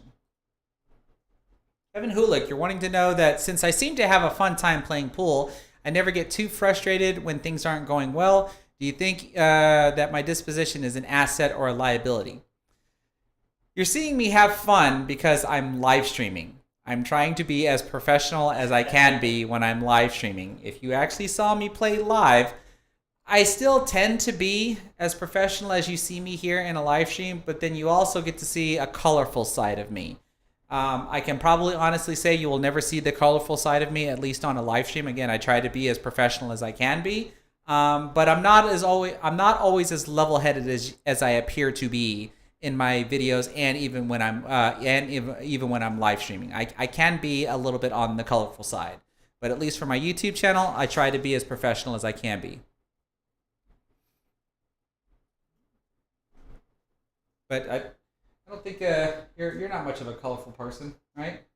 I try not to be. Well, you know, even when I think I'm being like, no, short answer, no. I think I'm more stoic. I guess that, you know, even when I feel like I'm being a little bit, people perceive me to be very level. Right. So. But you can definitely see, like, if you watch that last set, you see a little bit of frustration from me leaking out. So. All right, so this is a good question, I think. Felix Roman, he says, you want to know, how do you define a stroke? Well, I mean, at the end of the day, there's just two simple motions, right? Pulling your arm back and then pulling your arm forward. Now, whether or not you want to describe the different types of strokes that are out there, actually, I think Dr. Dave recently did a really good video that talks about different types of strokes, to where, like, if you do what's called the pendulum stroke, which is you have to lock your shoulder and lock your elbow in place and only move from the elbow. And that's when you're going to notice that when you pull your arm back, the tip of your cue, I think, rises up because your hand is naturally pulling the cue back. But then when you pull your hand forward, that actually causes the tip of your cue to dip down. So when you're doing an actual proper pendulum stroke, then the tip of your cue should finish closer to the table, depending upon where you're actually striking on the cue ball. Whereas in, I actually didn't know the terminology of this, is a piston stroke, which I think is what I actually exhibit more than anything else. And that's when you can keep the tip of your cue as level as possible, regardless of where you're striking on the cue ball. And so in order to do a piston stroke, that's when you actually have a little bit of an elbow drop, but then your wrist also comes into play as well to keep your cue as level as possible when you're actually striking the cue ball. And so you'll notice that more for me, that the tip of my cue typically does not dip down when I stroke the cue ball, unless, of course, I'm putting like some form of bottom spin on the cue ball. But I think that's pretty much how I would define a stroke. It's just the simple backward motion of the grip hand and then the forward motion and the follow through of the grip as well when you strike the cue ball.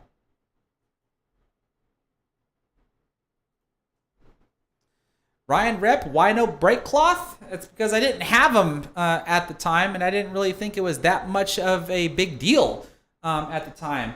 When I finally started using my table, because when I originally got this table, I hardly ever used it, believe it or not. I still went out to my local pool hall and played pool. But once I finally started getting my YouTube channel off the ground and making YouTube videos, I actually started using my table more and more. And now, since I played a whole lot of 9-ball, I have a very specific spot that I like to break from when the 1-ball's on the spot. And I've got a lot of nice burn marks from where I break from. So after doing all that, when I finally do get the table refelted, then I will have a brake cloth that I end up using.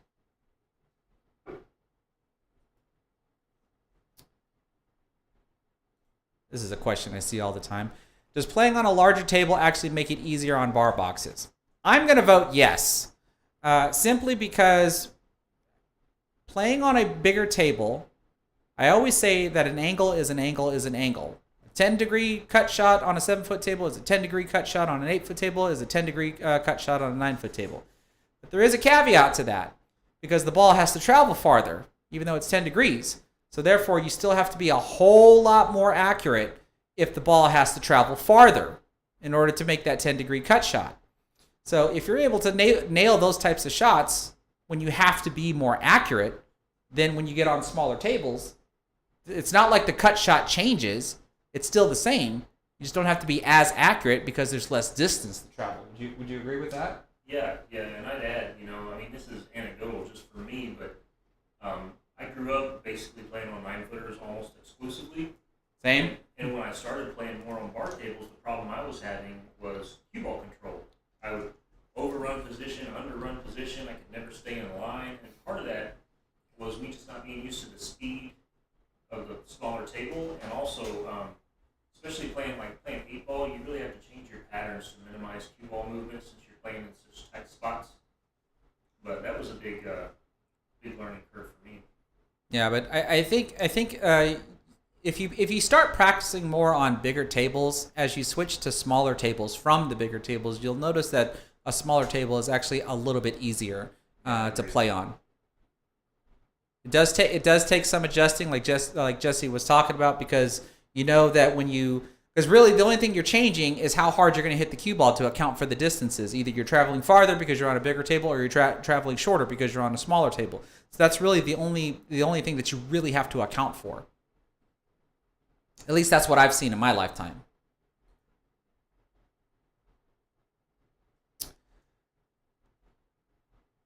Okay, I don't really see any more questions. We've been playing for almost 2 hours. You want to knock out another set? Yeah. All right, then let's do it. Let's do it. If you're lucky enough, we might actually get a third set in, but we'll see. You get that break working in. Yeah, if I can get that break working.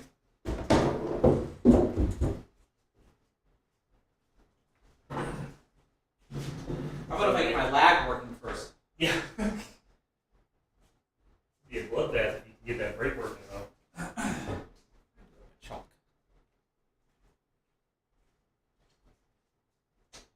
All right, set 2. Here we go.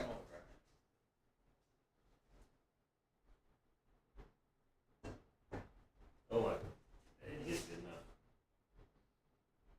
It's soft. Finally. Your turn to freeze. And oh, look at that! Almost. I'd say I'm about maybe 3 millimeters off of the rail. It's fine. My best lag.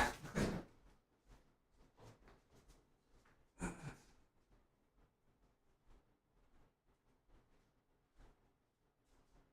right. So for those that might be new to the stream coming in, please give the stream a thumbs up, whether you're on Facebook or YouTube. If you are watching on Facebook, please share the stream to your Facebook profile and to your favorite pool groups. It really does help me out in all of the algorithms for like Facebook or YouTube, so that way more people can discover the stream while we're playing or even after the fact. I really would appreciate it. You know what? No one broke a Renorak. That's it. No, I think you were the closest. I had a chance, and then my dog got 8 ball. Yeah, you were the closest. I did finally get that second ball to cross, but I scratched. I have to scratch this.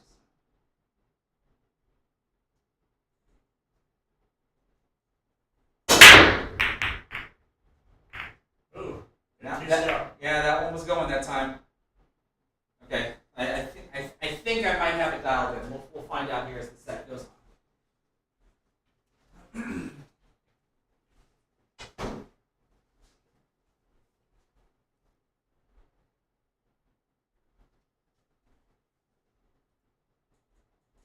Jordan Anderson, we are racing to 9. That's the race that we do for the Texas State Open. So we're pretty much practicing for the Texas State Open that's this weekend. Boy. Tomorrow, Jesse and I go to Round Rock, Texas for the players meeting to find out how much we're going to go into the Calcutta and see where we're going to be placed at in the brackets. And then we start playing on Saturday.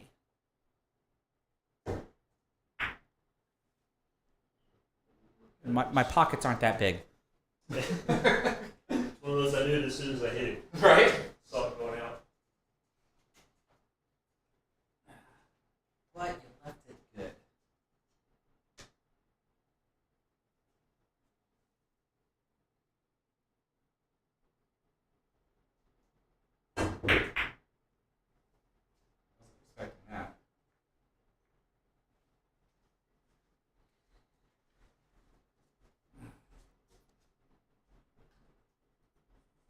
Bang time pool. Jesse got the first set 9-7.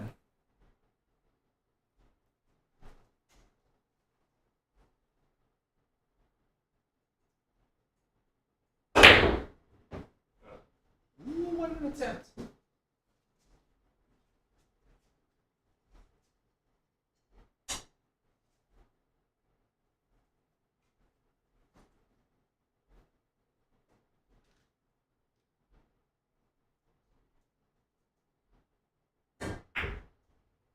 Good. Thank you.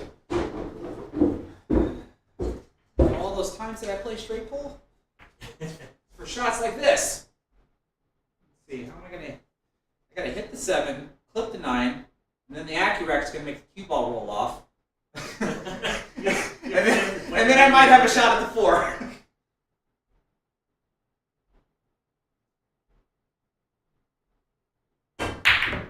Oh, never mind. Gotta plan the roll of the rack into your breakout. Right.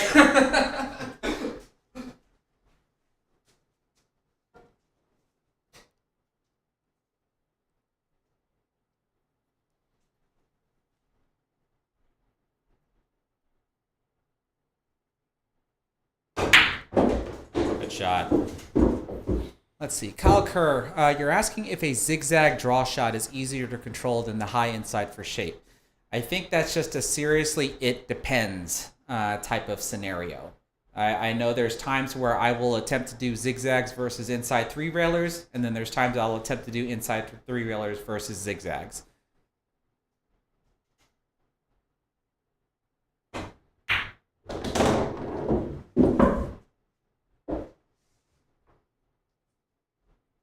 Foul.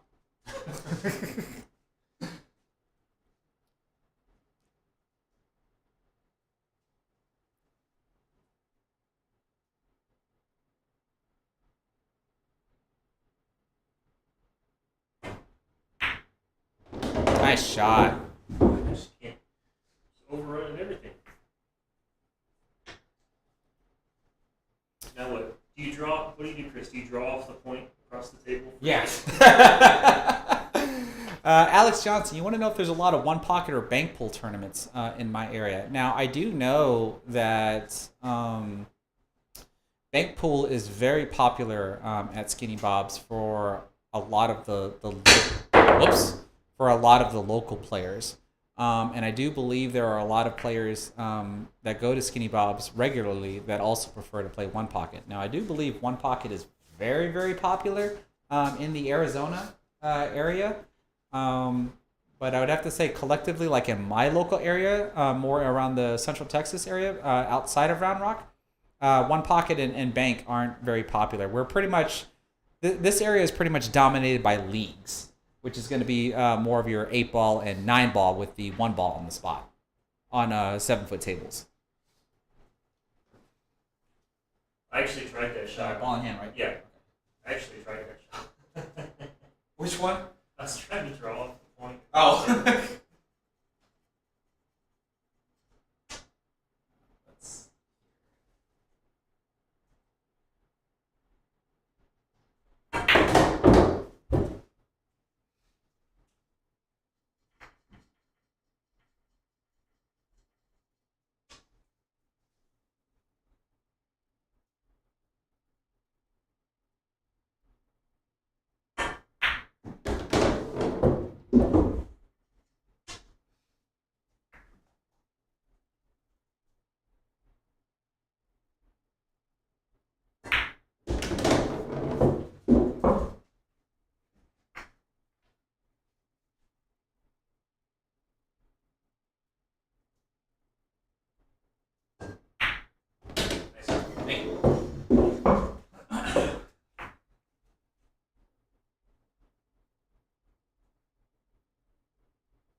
Ball was going this time, just got blocked, which isn't just something to be expected to happen from time to time.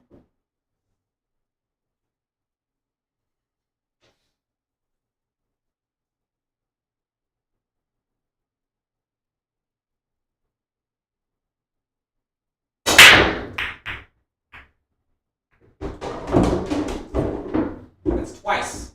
Oh, yeah. So you got a couple of bad kisses.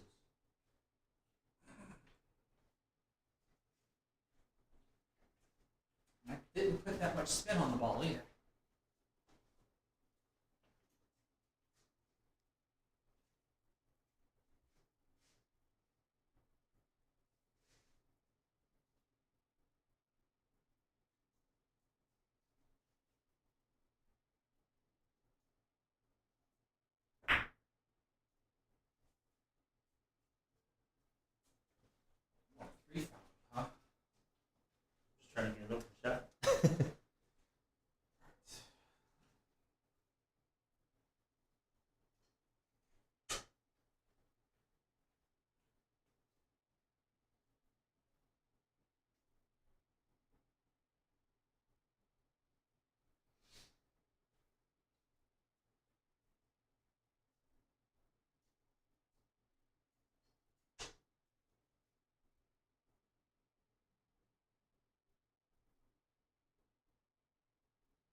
I'll have to make sure I had enough pace on it to get to a rail.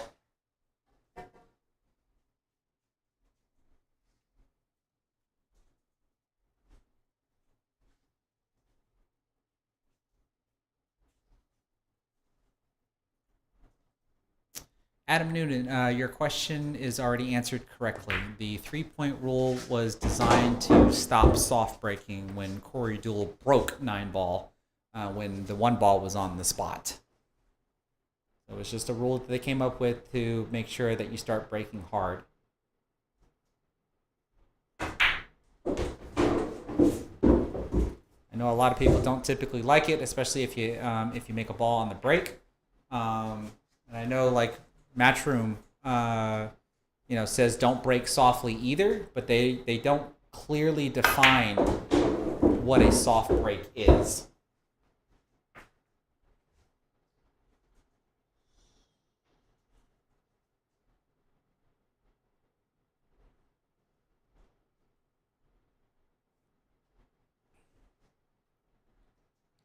Well, Suhail Amda, it wasn't particularly because of one guy. When Corey Deuel figured that out, a lot of people started copying it. So, especially with the template, when the template racks were becoming more and more popular.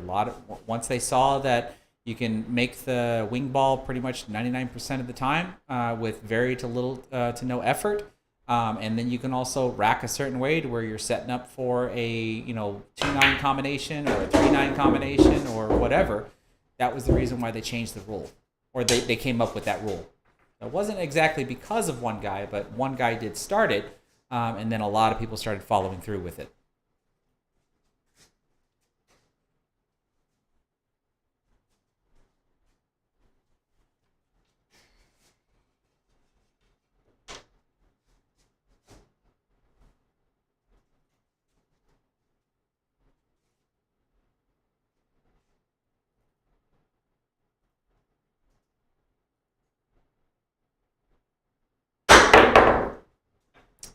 Don't like how choppy the side camera is. I'm going to change it to this and see if that helps smooth out the picture.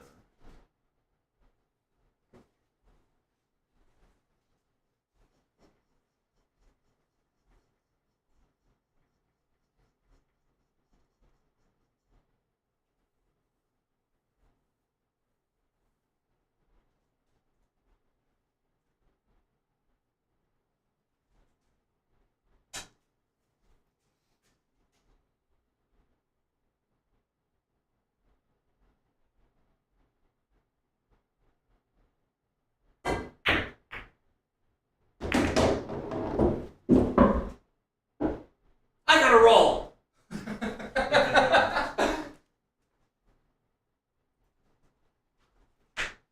I didn't see that 8-ball in a million years going like that.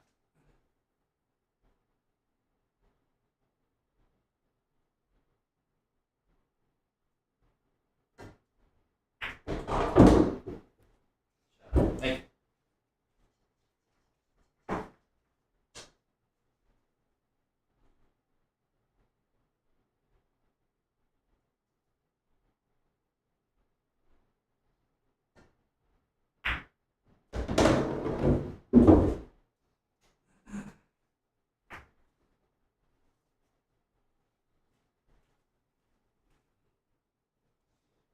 So that was a good question about the 3-point rule, and then now, if anybody follows any of the Matchroom pool events, they made the break box a little bit smaller. The break box used to be as big as coming out to the 1 diamond across from the center and then going up to the head string, and now it's a little bit smaller. Personally, I don't think it's small enough. I think eventually the pros are going to figure out a way to break, kind of like what I'm doing here when I'm trying to get the, even though I'm using the old standard break box, but I'm trying to get the ball that's in the second row to cross into the cross side. I've already made it twice now, but I've scratched both times that I've done it. Because to me, that's the new target ball instead of the wing ball, since we're playing with the 9 on the spot.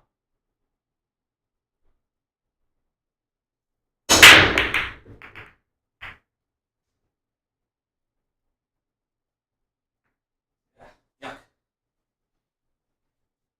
don't know what I'm doing so differently now.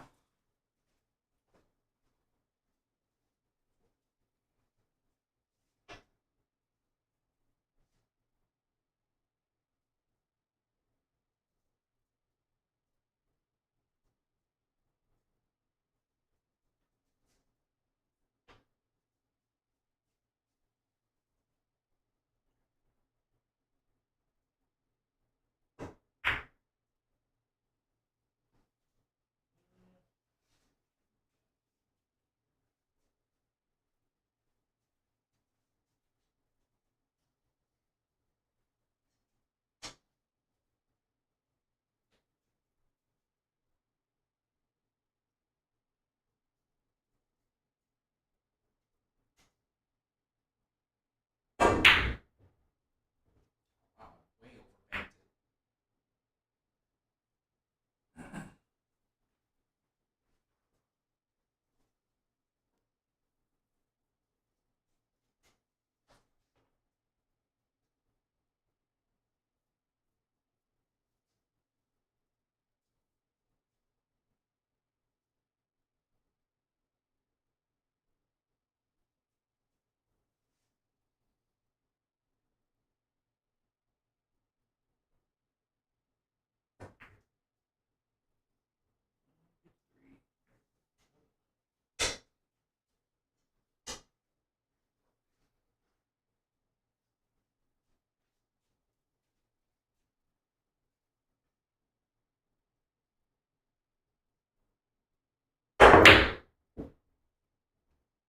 I'm glad I missed it.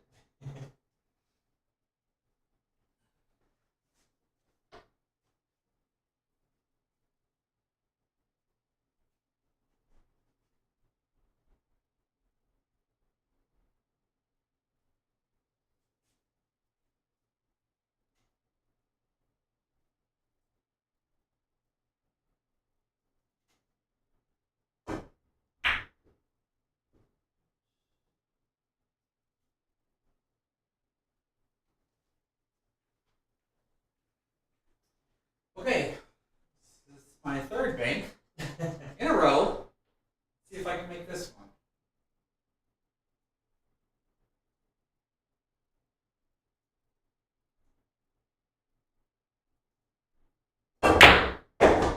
Shot.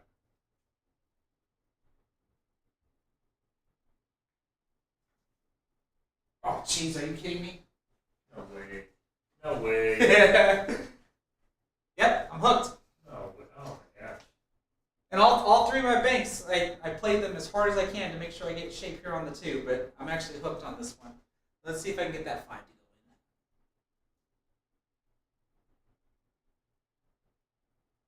go in.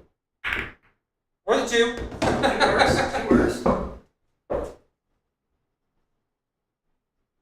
Now this is an interesting one. Do I go for the 3, or do I play the 5, knowing that the 3 is going to come back down here? Actually, maybe the 3 won't come back down here. I think it'll run into the 9. If I do that.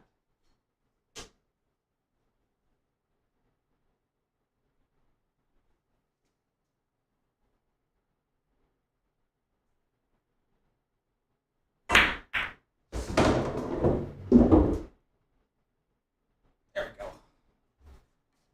I'll call that a little bit of luck. I didn't exactly know the 3 ball was going to end up there, but I did know it was going to hit the 9.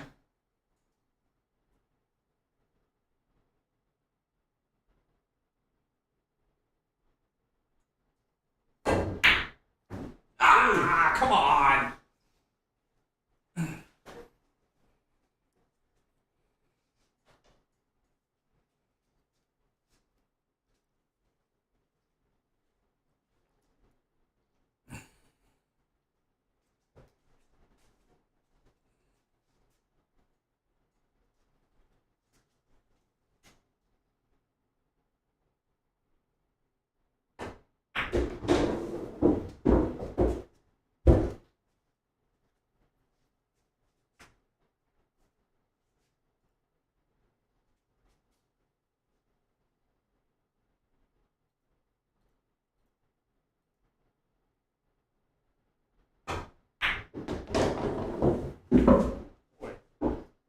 Ooh. Got away from me.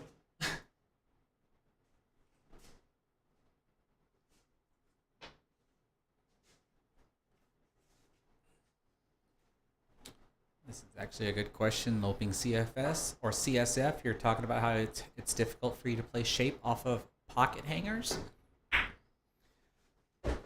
Good shot. One of the things that Jesse and I went through with our training with Demetrius is what he likes to refer to as corner crawlers. So when it comes to playing pocket hangers, you do have to realize that you can hit that object ball practically anywhere, and the ball's going to go in. And it's a very important piece of information to have when you particularly want to play shape. Like you can cut the ball in 85 degrees to almost 0 degrees, and the ball is still going to go in. So there's a lot of room that you got to play with in order to be able to try to play shape.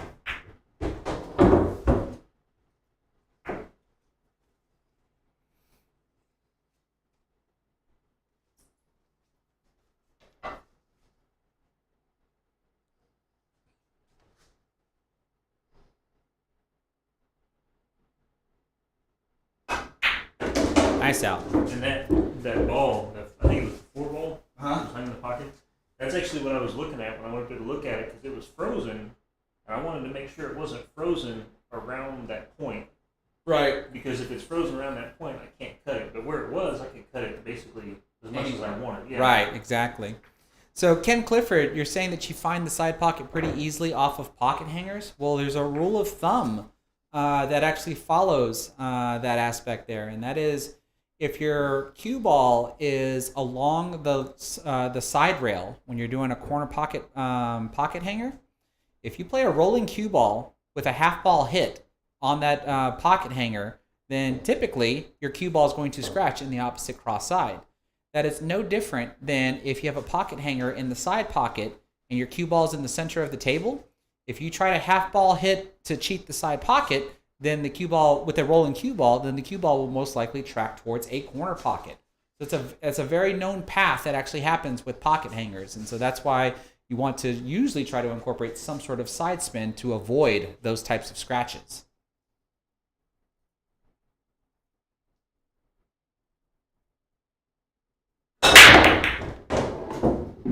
Break. And that is a good break.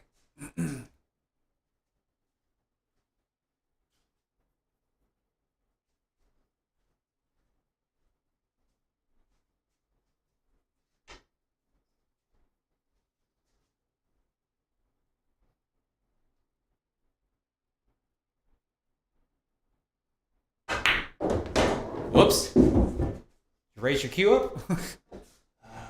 Goodness. I don't know.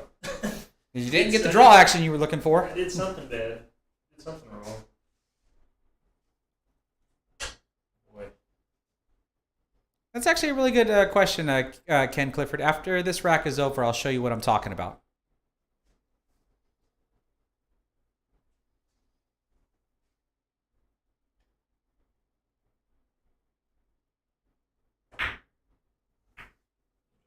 Try to look behind that 8. I was hoping the 3 would. Well, I didn't hit it anyway. Hoping the 2 would come all the way around, but I didn't get the speed on the cue ball right either way. All right, let's see. 3-6 combination. What's this looking like?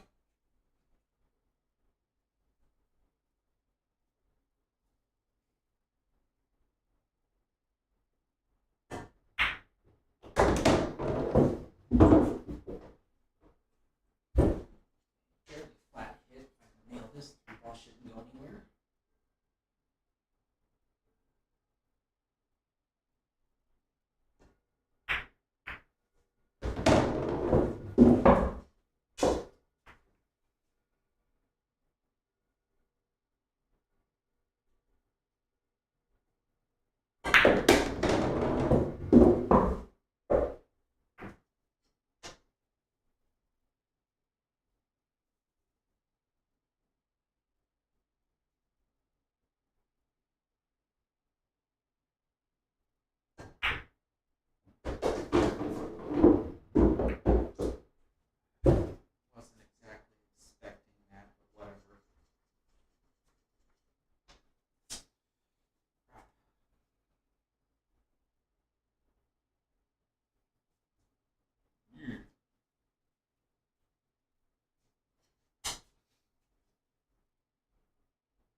Seth. Thank you. Okay, so before we start the next rack, I'm going to go ahead and make a disclaimer that I might not be able to demonstrate this to a T, but simply put, when you take a pocket hanger,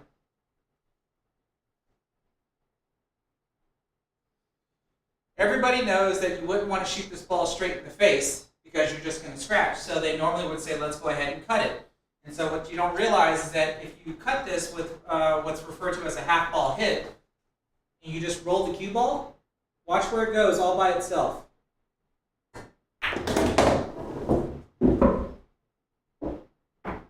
Very easily tracks over towards the side pocket. So I think if I would have cut it just a little bit thinner, I'm scratching automatically. That's with no side spin. And the same works, the same thing goes for if you're like this. So pretty much if you're parallel with the ball. So I've got a pocket hanger here on the one ball, and I'm parallel with it.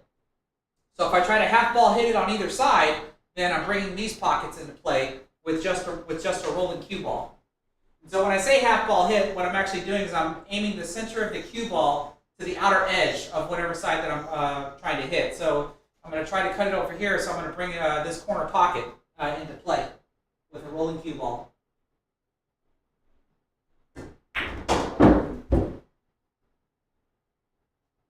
Right, so not exactly a scratch, but hopefully you get the point of what I'm talking about. So you basically try to work your way around that by incorporating some side spin, so that way you know you're going to hit this rail instead. Or when you're doing this, you hit this rail and spin over to the long rail, so that way you take the pocket out of play. Am I at 3? Did I move my coin? Yeah. Or am I at 4? At 3. Wait, okay. We do have a cat sighting. I don't know if the cat's going to come in here. He's kind of just watching. No.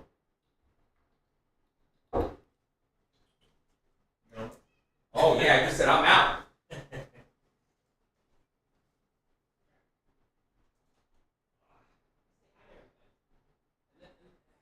then I'll let you go. Huh? A lot of people might want to request your presence. See? Now I should get 1 million views for this live stream, right? Because there's been a cat sighting. You say hi to everybody? Close enough? All right. Now you can go. Or you're going to go hide under the table now that you're in here.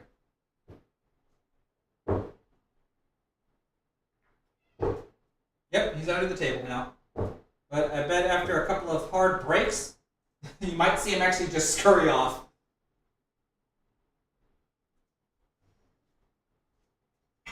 So, hope that lesson on pocket hangers makes sense. If you're ever wondering why you're scratching on a pocket hanger, that's why. Because it's an actual known thing.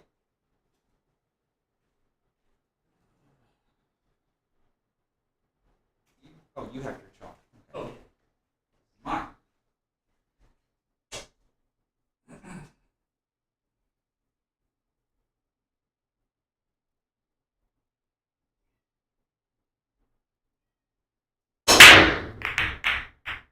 Oh, on it.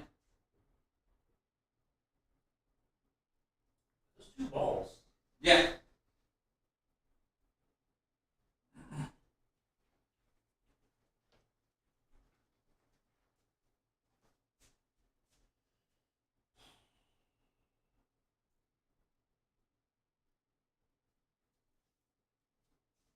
Push. All right.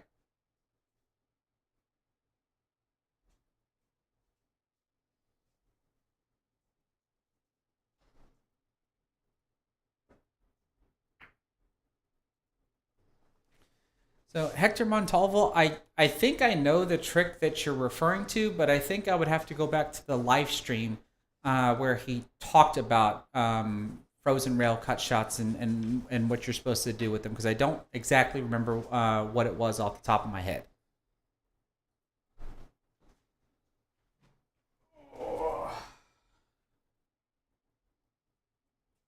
You just gonna stand there and watch?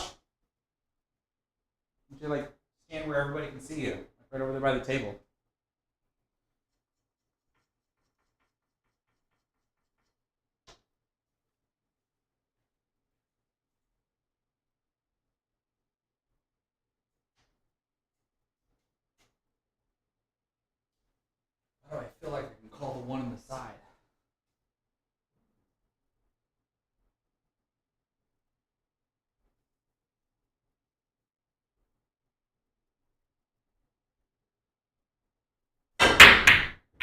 Never mind. That didn't do anything. Well, that side. The other side.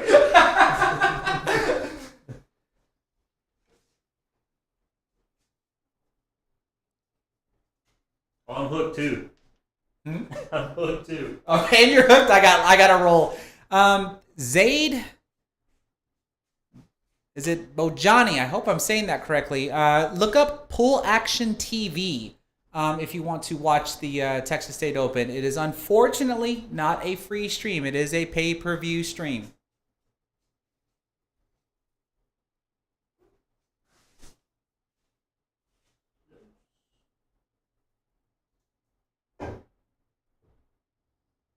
Oh, nice try.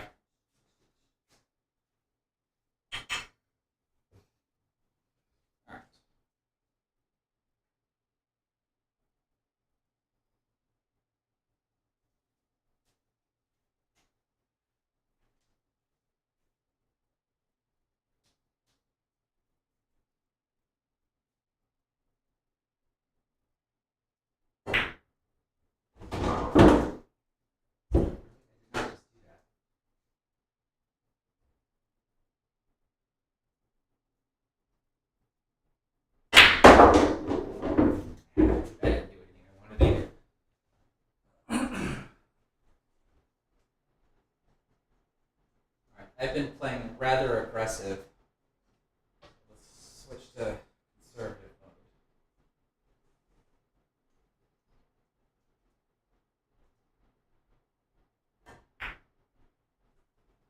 Sure. Hey. Did they get a window? Oh, almost. Not quite.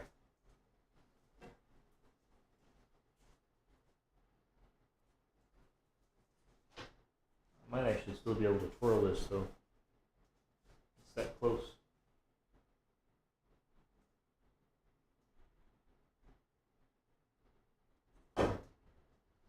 Good hit.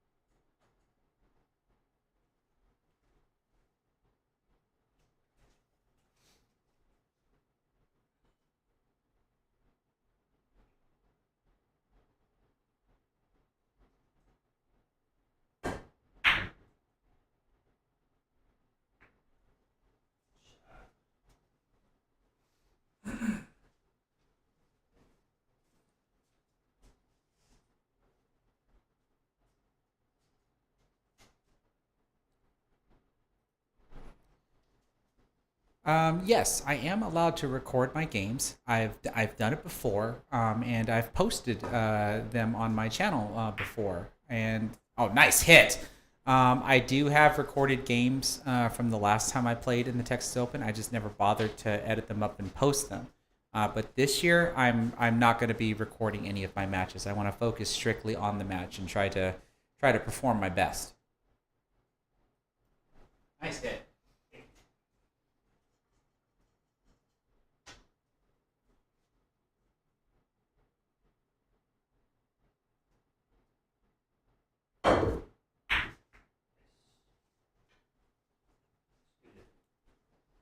What are you gonna do? Well, he's not completely terrified of me. So. Are you coming in or what? What are you doing?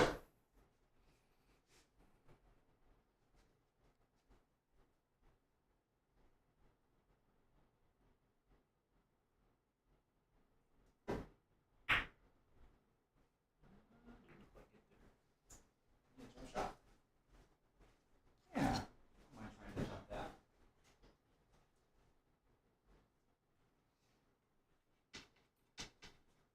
I know Federer can jump this perfectly and land right on the 3-ball. Yeah. It's ridiculous. I, on the other hand, am not that good at it.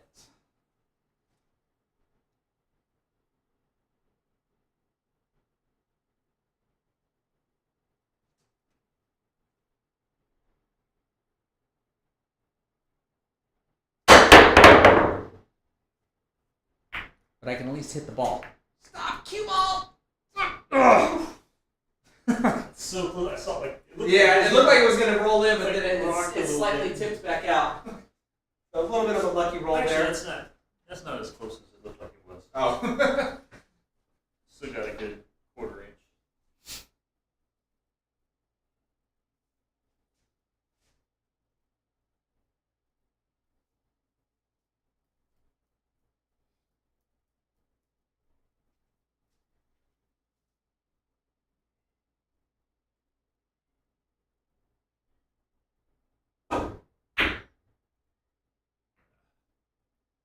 You make me jump again? Nope, not at this one.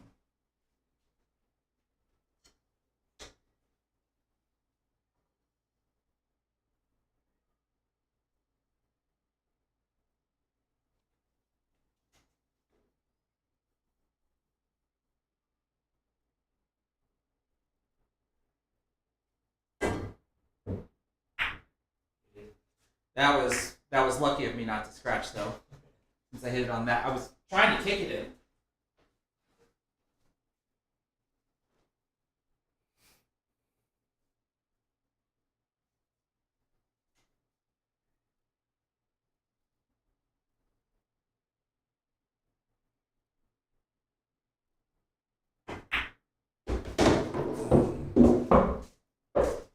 This is actually a good question. How do you decide if you're going to kick or jump? I think that's dependent upon everybody's skill level. I mean, with that jump shot, the side pocket was huge, so I didn't want to try to jump cut it into the corner, and so nice attempt. But I thought the kick to the side was more, at least within my skill level, and to be able to possibly have a shot at the five ball. So there's a lot of factors that come into play, but I think those factors are highly dependent upon the skill level of the player.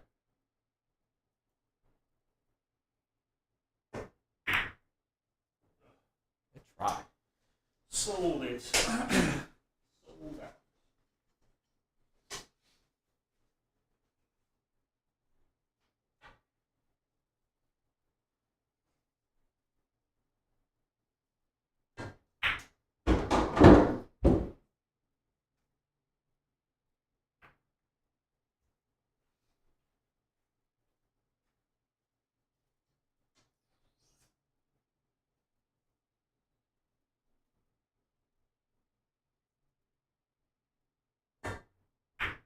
Oh crap! Close enough to where I should be able to do this.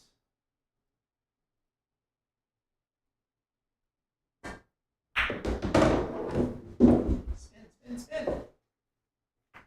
Close enough. Shot.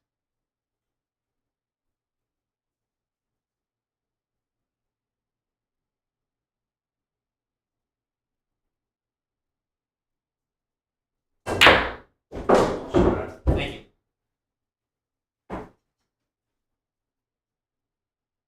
Change your mind? Okay.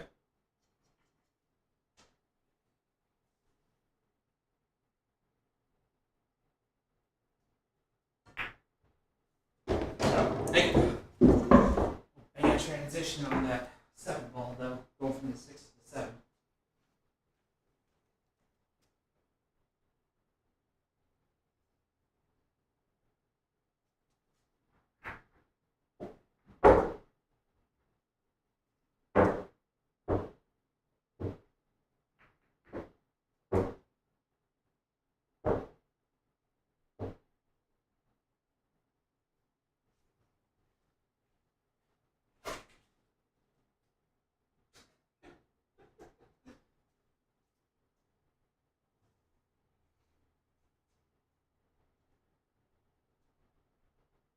I just have to make sure he doesn't jump on anything I don't want him to jump on.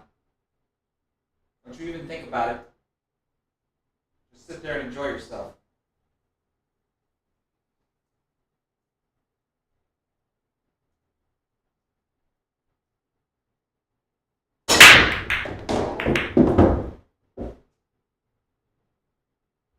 Well, finally, didn't exactly get the ball across, but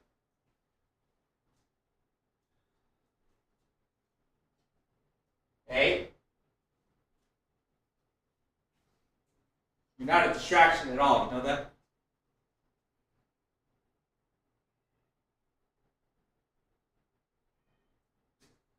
You hear him? They can't hear him, but we can hear him meowing. He said, "You want to see a distraction?" Yeah.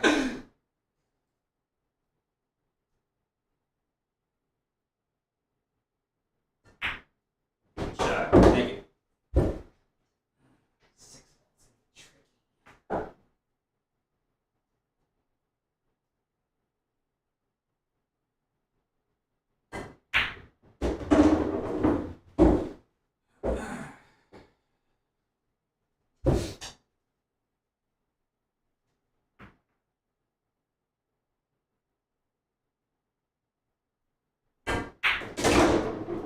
So it's the 5 ball.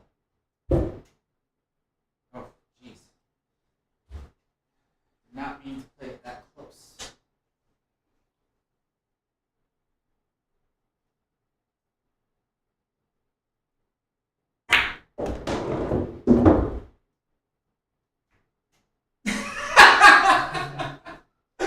Oh well.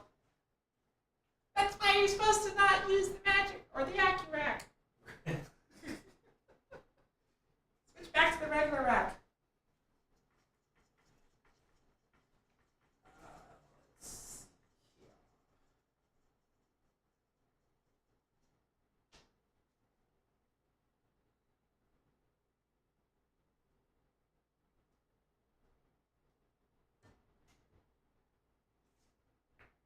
Don't give him a free shot. Ah.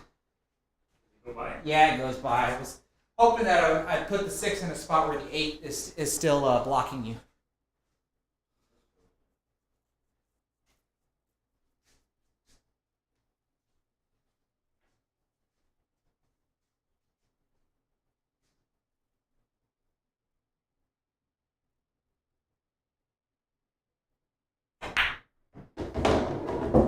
You have a question, Jesse. They want Bank Time Pool wants to know if you've tried a carbon fiber shaft. I have hit with them. I like them. I just haven't bought one. Yeah. But they're not bad. I mean, I don't have anything against them. Yeah, different strokes for different folks.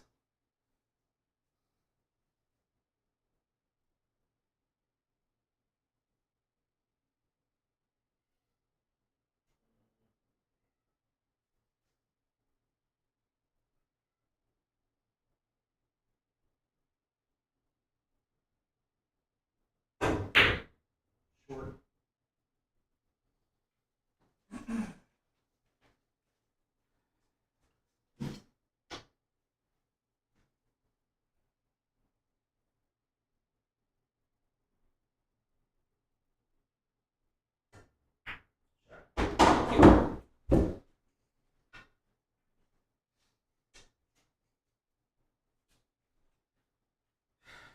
How many times I ever think about playing for the side pockets anymore? And I always try to just set it for a corner.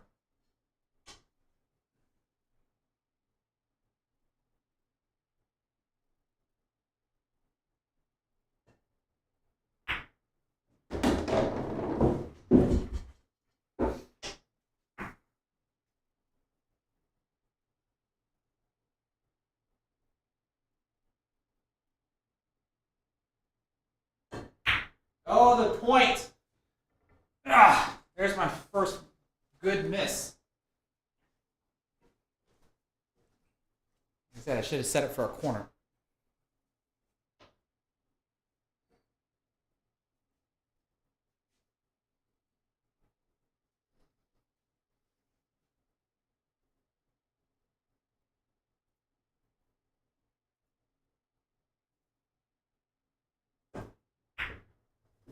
Shot. Thank you.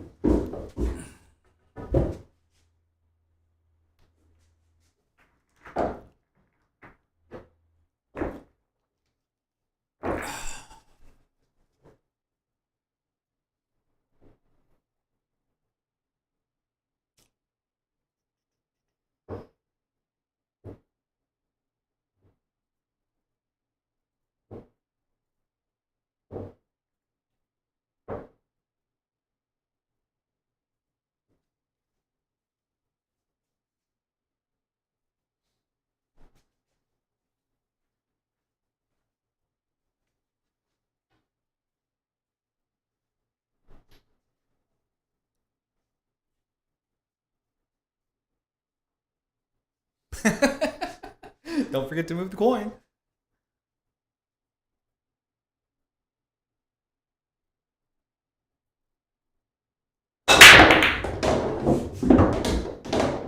There you go.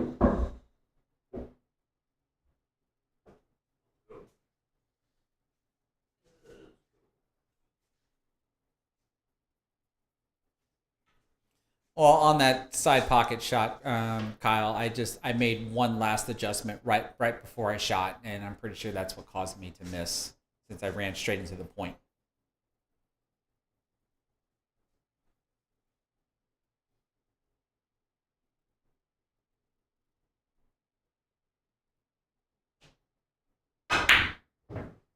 Ooh. Nice try.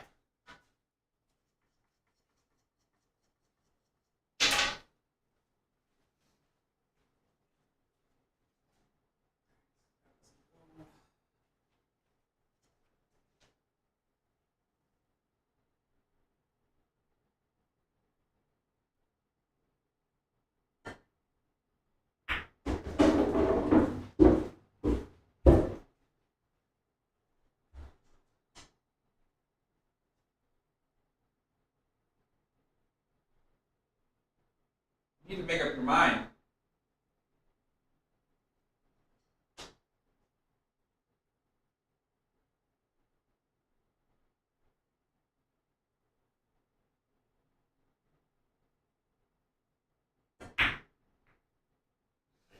Thank you.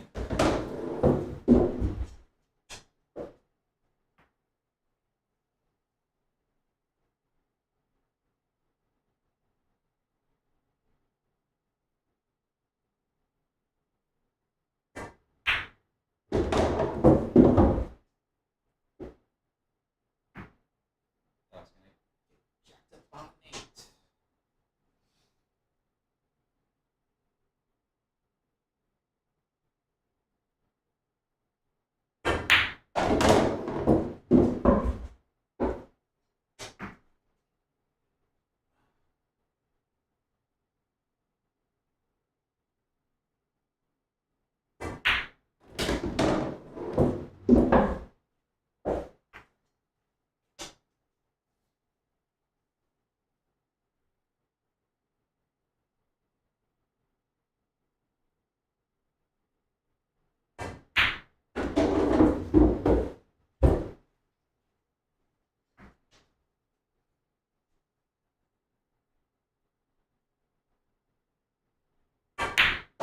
Nice shot. Thank you.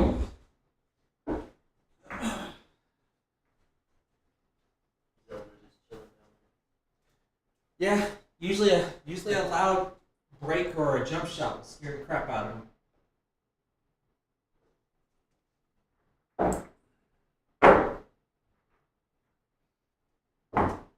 But I always love when I watch the replays and you just watch how he just like moses on in here. there.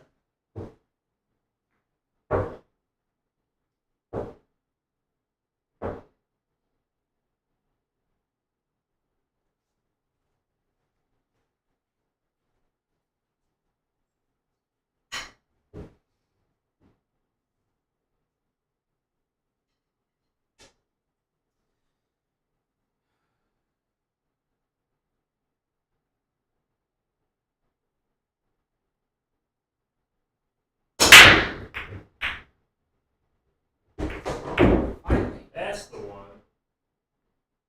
finally, hopefully have a decent shot. Now, what kind of tweaks do I have to start making?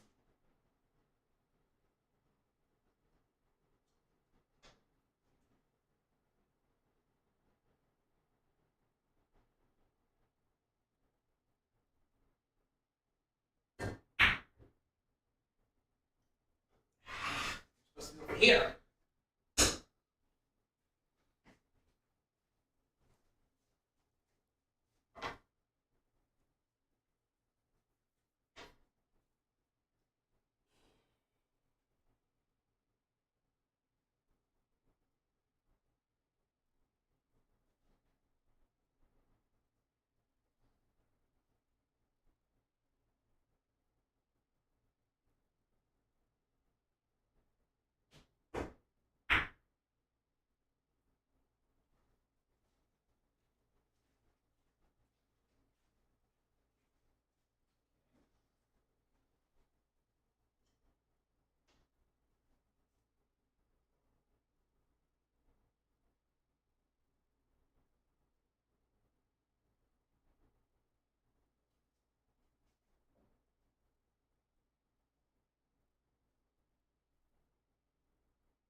short side shape. That's a tongue twister.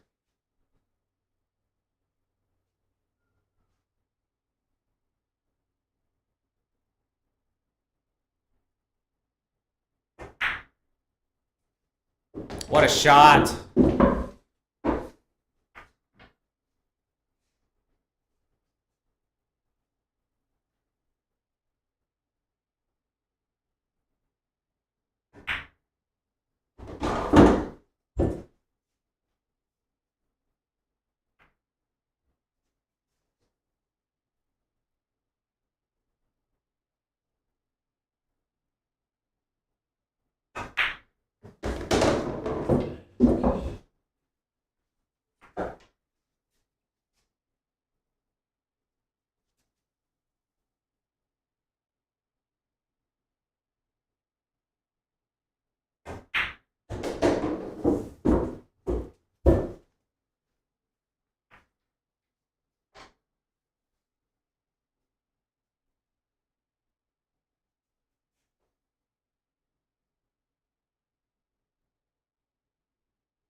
Nice out.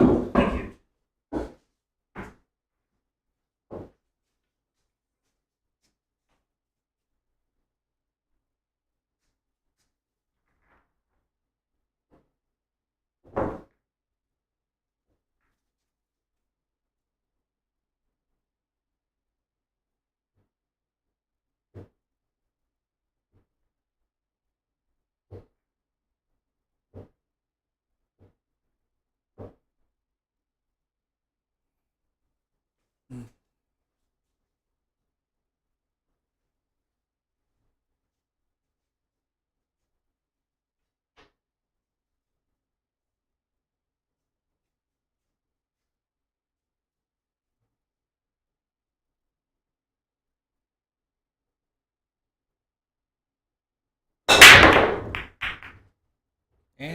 And you scared the cat.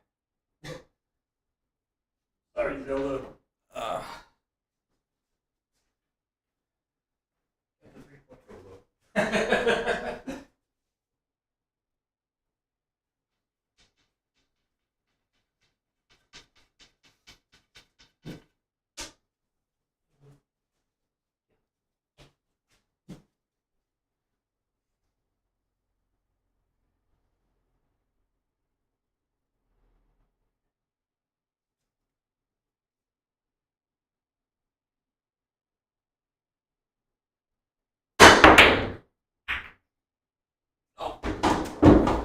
Doggone it.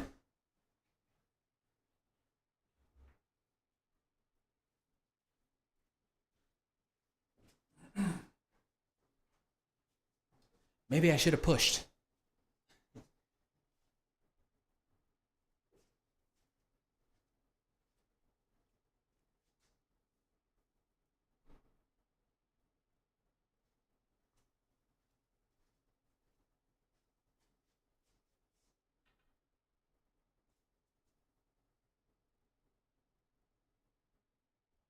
Two straight. Oh, I might have got lucky and you got the other side. Yeah, you got the back angle. Yeah.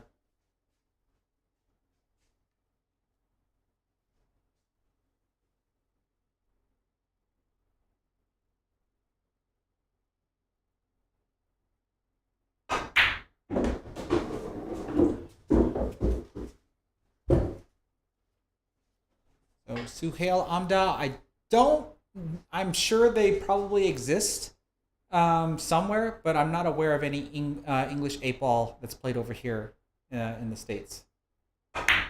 Because would you be referring to the 6-foot table English 8-ball? Like they, I think it's it's referred to as the ultimate pool in the UK.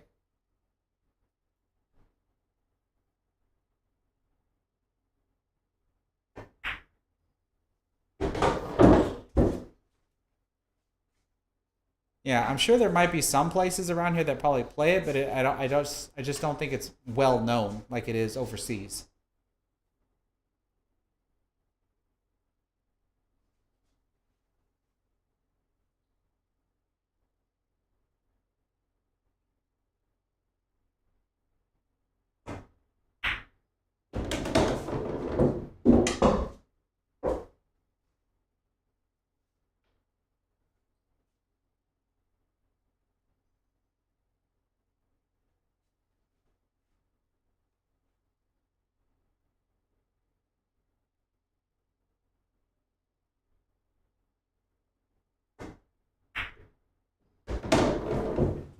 Nice shot. Lucky I didn't hit that 9.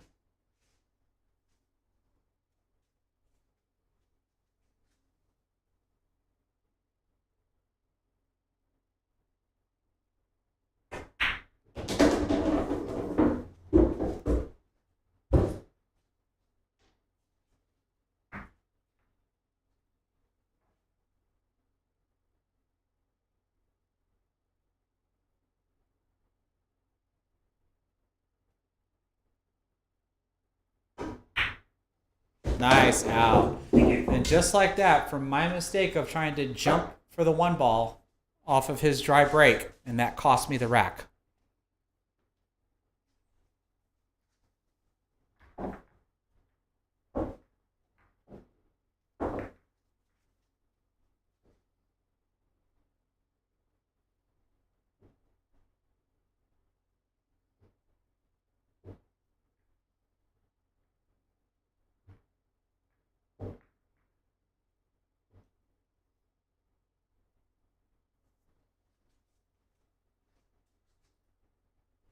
Should I hit this one maybe a little softer?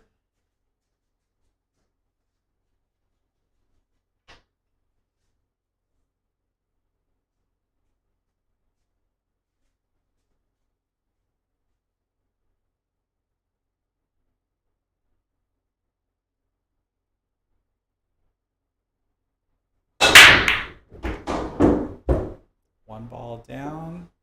Is that four ball gonna make it? Nope, nope. All right. But I'll let you have it. I'll push. I will push. So this is one of those instances where I could take the table from him, but I don't have an option to push out, and I can't see the two ball. So even though he didn't satisfy the 3-point rule, I'm giving him back the table, and he's going to elect to push. How good's my speed control? Not very, but I'm going to try this anyway.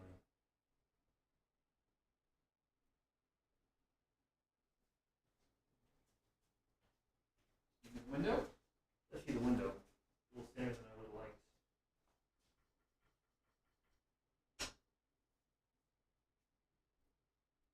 No. I'll let you have it still.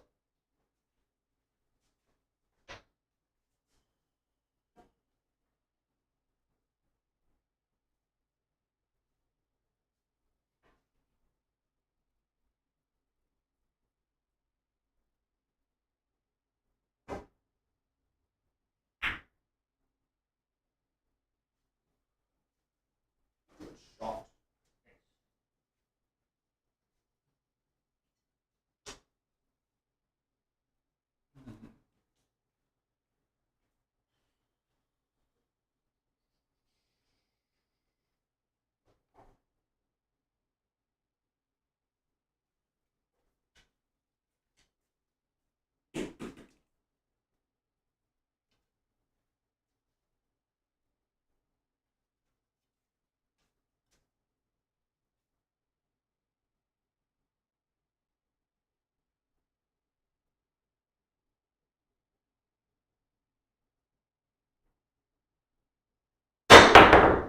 What a shot. Thank you. Great shot.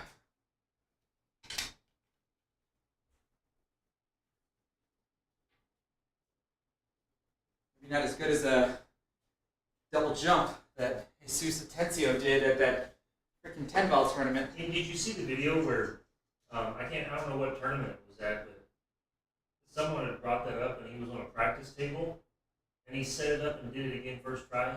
Oh, really? Or at least I think it was the first try. I don't remember that. I just know he did it during his match. Yeah, I saw. Yeah, I saw that. I've yet to even give it a try.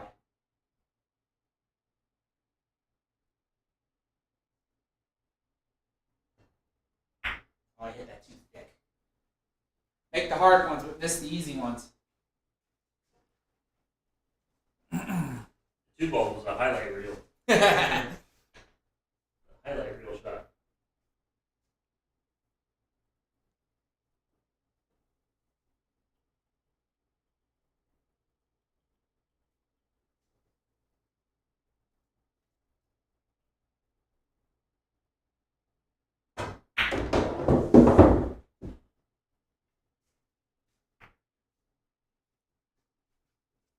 Well, think about it like this, Hector. What if Jesse makes a ball on the break, doesn't satisfy the 3 point rule, and I have a direct shot at the lowest ball on the table? Right, I'm going to take the table from him. So, but in this instance here, he didn't satisfy the 3 point rule after making the ball, but I didn't have a shot at the lowest ball on the table. So that's why I gave it back.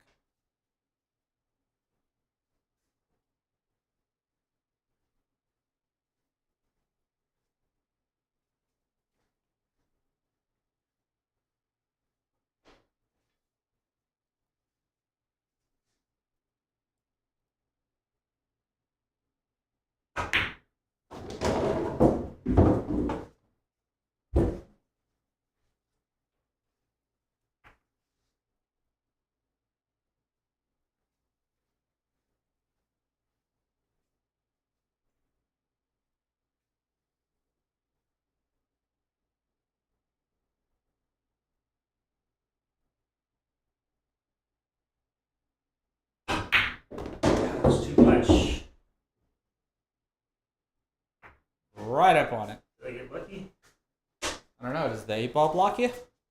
No, I mean that's the pocket I was playing for, but I got way too much speed on that. Way too much speed on that.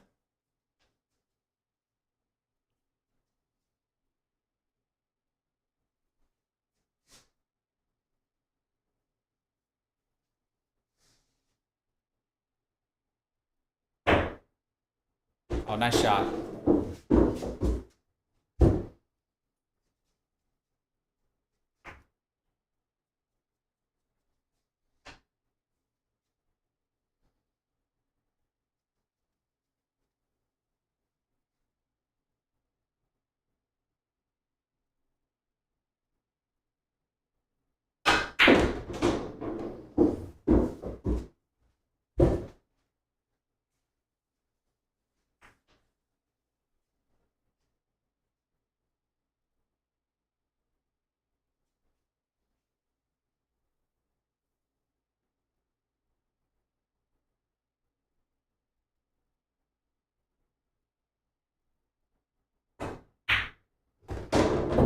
Nice out. And just like that, Jesse has caught up. I need to get back in gear. This is what I did last time. I took off early, but then you caught up for the win.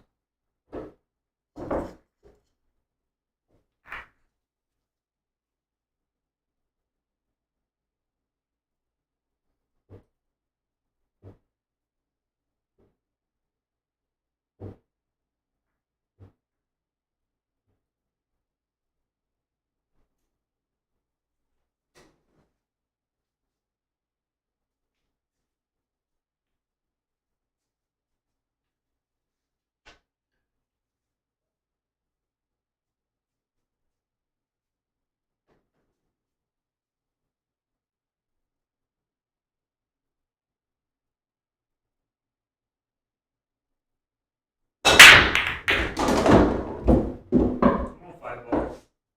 Come on, 5 ball. Yes or no? No. I swear by like an eighth of an inch. And yeah, that's correct. It's close. Definitely one of those instances again. Made 2 balls on the break this time.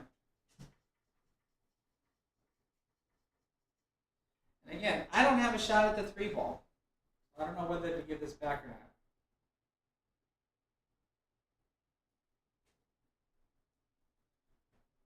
So yeah, I'll let you decide what you're gonna do.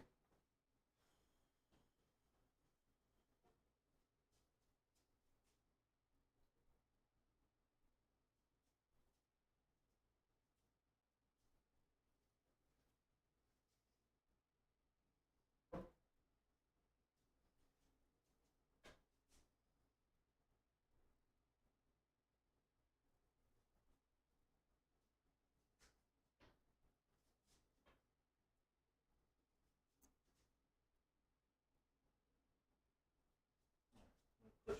Okay.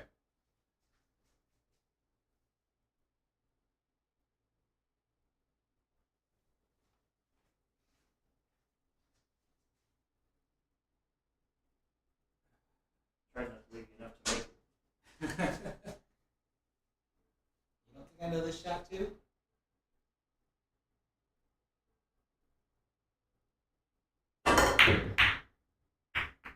Shot. I know that's what you were Actually- setting up for. No, I actually had a safety in mind. Oh, you had a safety Yeah. line? I figured you were going to Yeah, do that. that was a good shot. In one pocket from time to time too. Probably not as often as you do. Now what?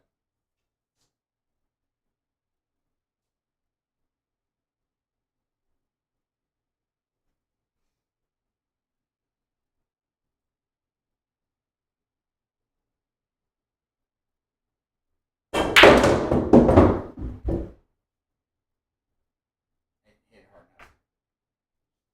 There. Didn't hit hard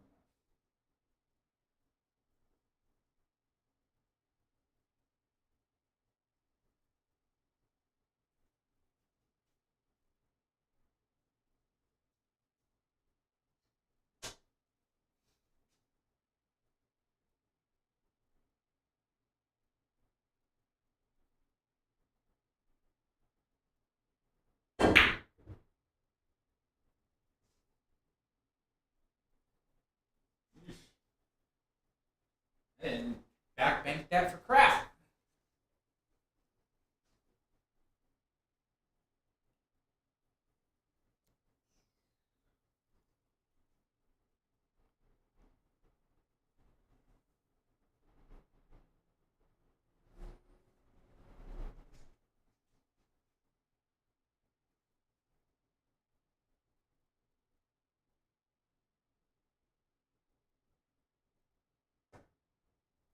I hate that so bad. What was that? What was that? Let's see here.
Nice shot. Finally. Thank you.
spread is so good when you get that break too.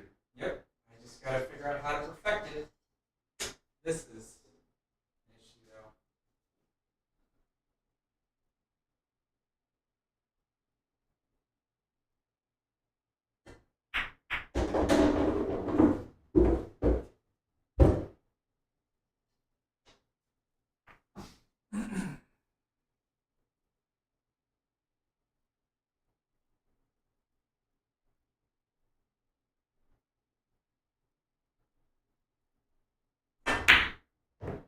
Oh, are you kidding me? And I didn't even get shape.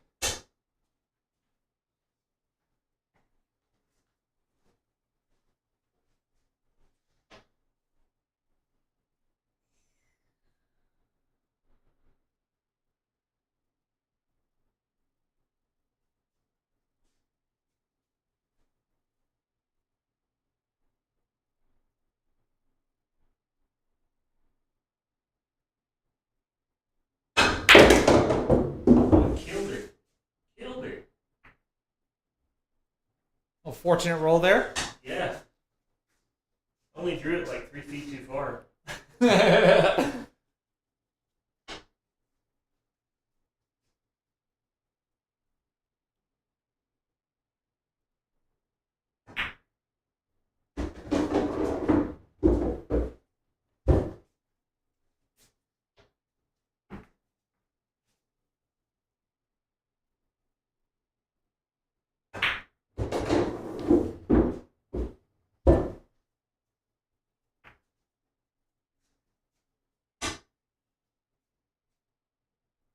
It's not my favorite shot. Not like combinations.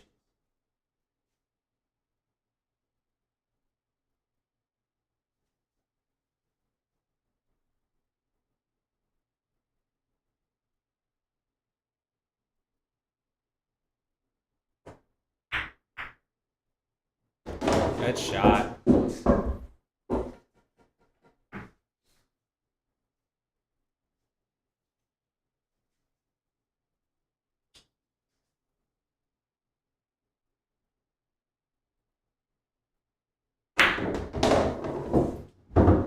Out there.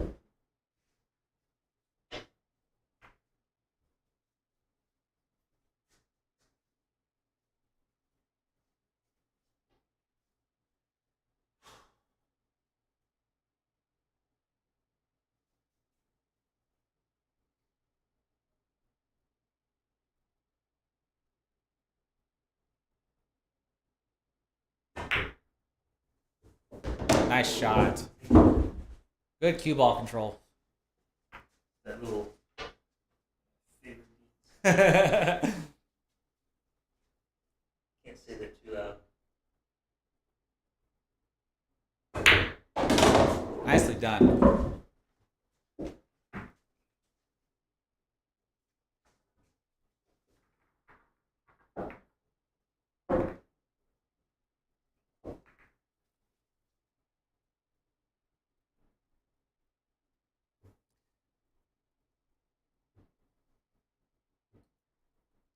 So John Holstrom, that's the downfall of when you're watching a match through a camera, because you're trying to claim that I could definitely would have avoided hitting the two. You'd be incorrect. I was going to hit the two almost no matter what. That's why I played it the way that I did. The score is currently 6-6 in a race to 9.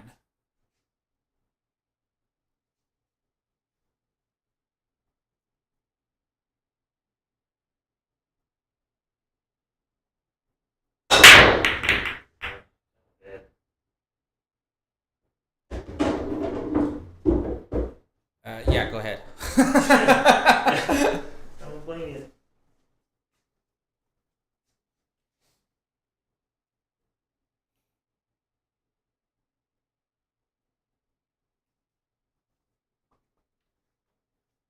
Last time I tried to jump a ball like that, you ran the table.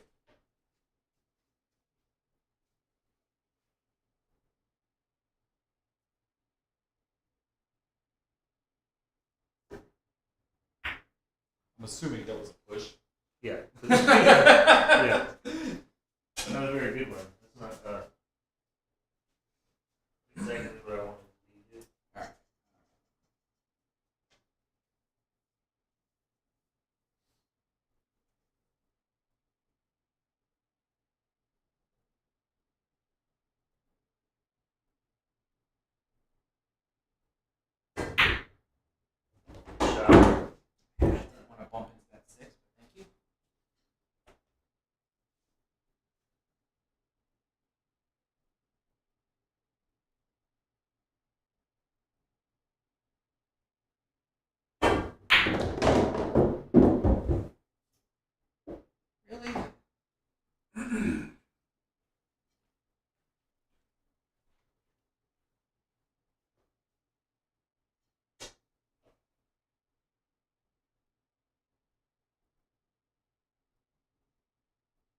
Ah, talk about unlucky. Get past the side pocket. I thought you were gonna make it for a second. Yeah, I did. Even though I wasn't trying.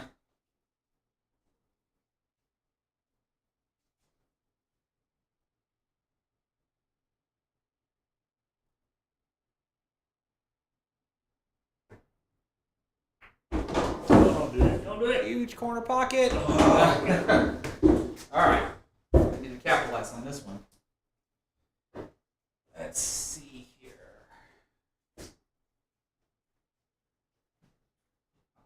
Five times almost dead.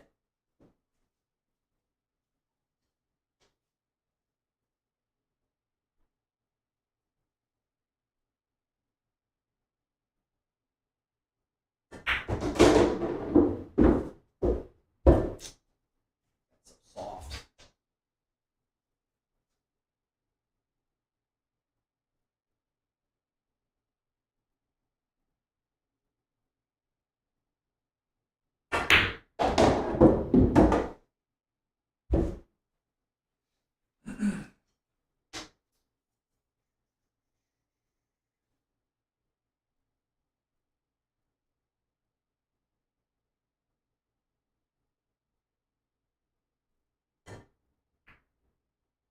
How do you overcut that?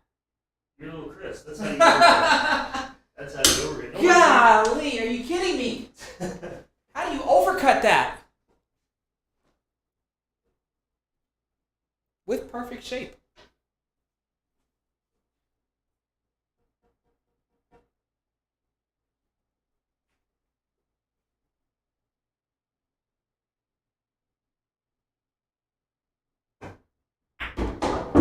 Killed it.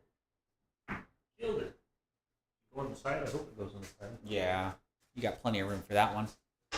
Oh, I can't believe I did that.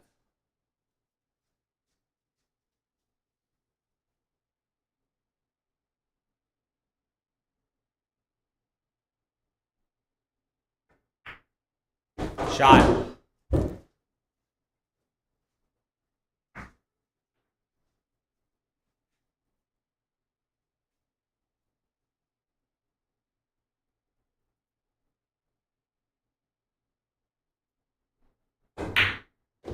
Nicely done. Thank you.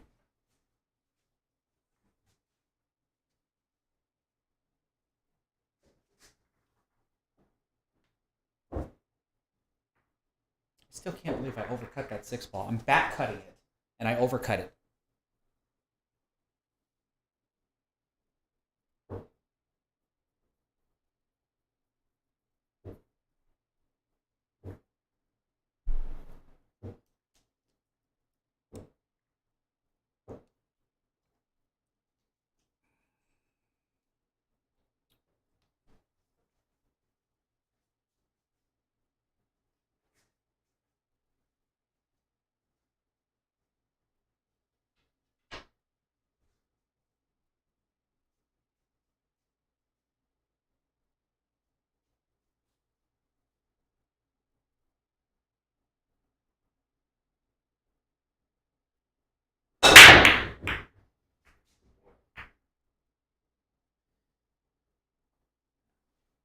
You good?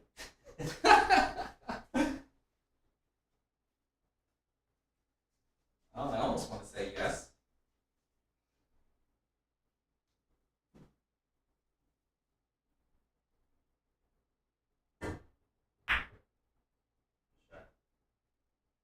Yeah. Two-way. Yeah, but I'm glad I missed it. It didn't get shape on it too if I did make it.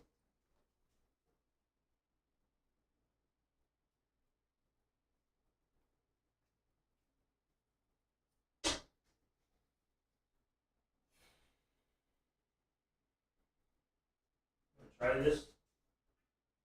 Like we were talking about the other night. This is the sledgehammer. I don't have a whole lot of finesse with it, so hopefully I don't like take out the cat.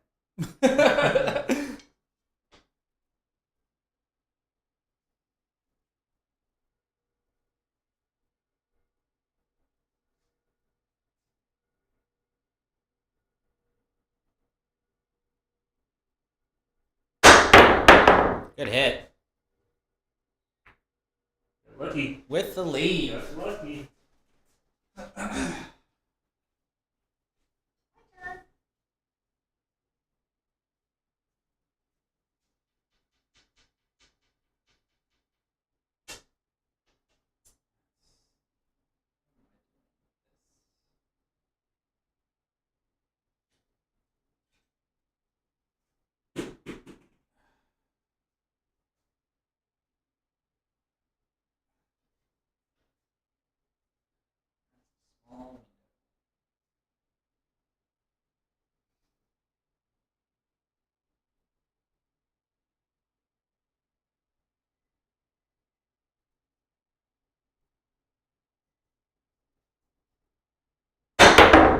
Oh, I way overhit that.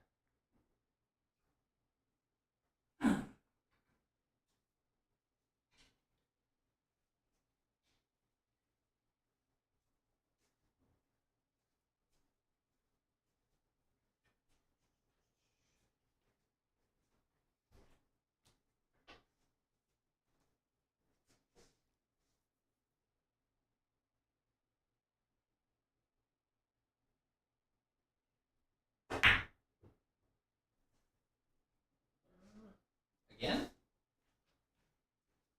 Yeah, pretty much.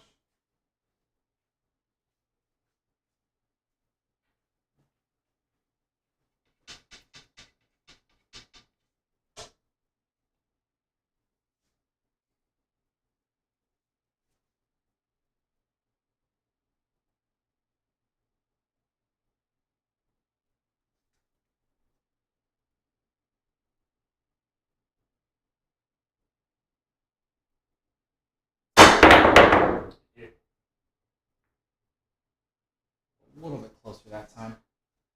Just a little bit closer.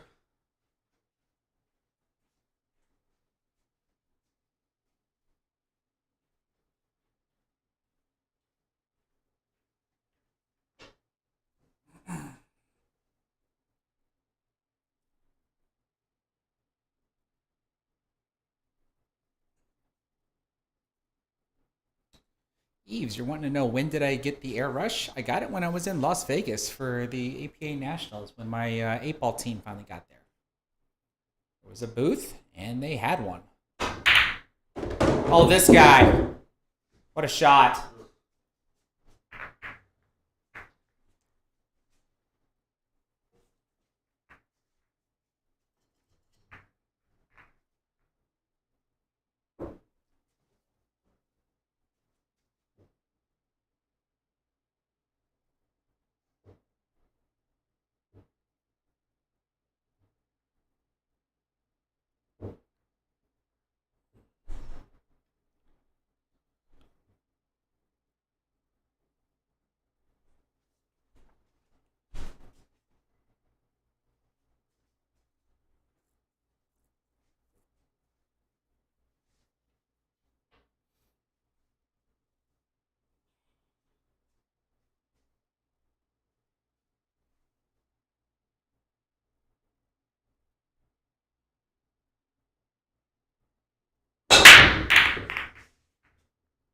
I tried for the 9 again. Look at the 7. Yeah, it doesn't move. I cut it too much. I mean, the keyboard wasn't going anywhere near the rack.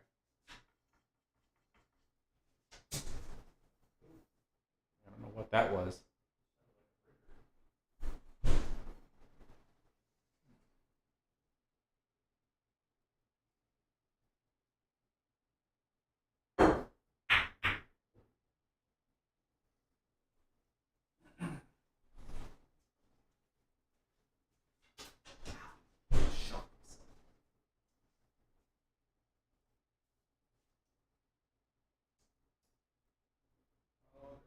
That did trip though. What is that? That's the microwave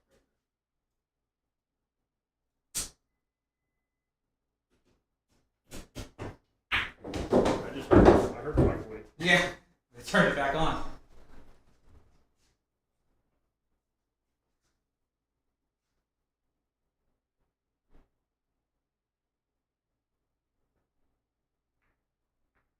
Oh no. Ugh. So, John Holstrom, you're out. You're asking about the Texas Open. Currently, the one pocket of it should be finishing today. It's pretty much been going on all week. And if you look up Pool Action TV, that's where you can find the stream for it.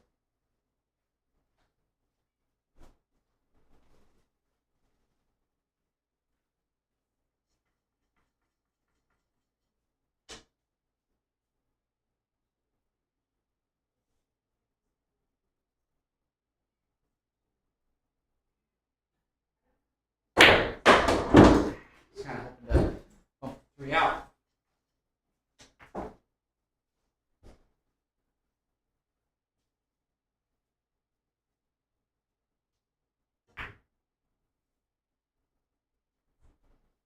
Shot. Yep.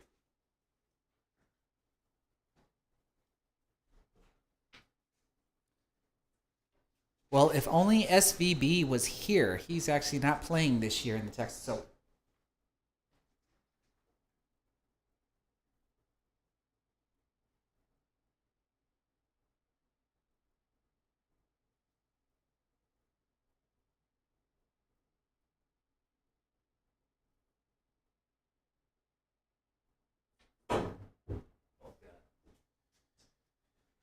Okay.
Oh, that's not quite what I had in mind.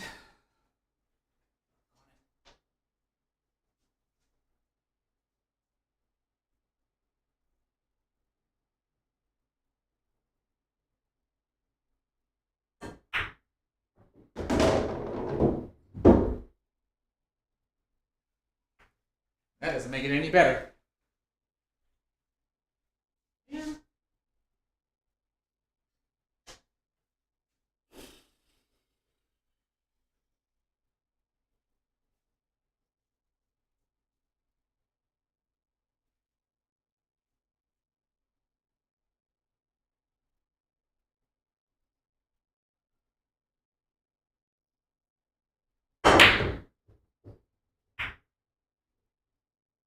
I don't think I had much of a choice on that one. I can't slow roll that with the AccuRack being there and try to hook you behind the 9.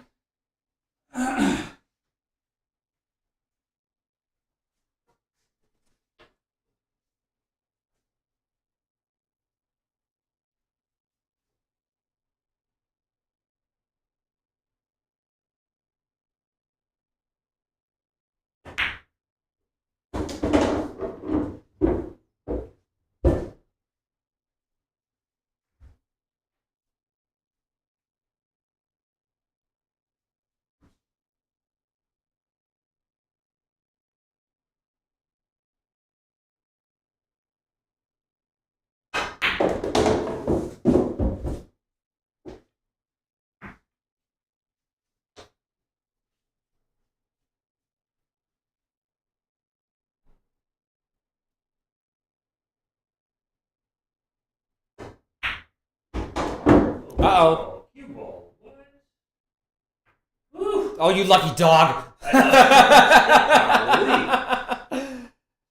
Let's see here. Bang time pool. The bracket is not out yet. It won't be out until the Calcutta is over tomorrow.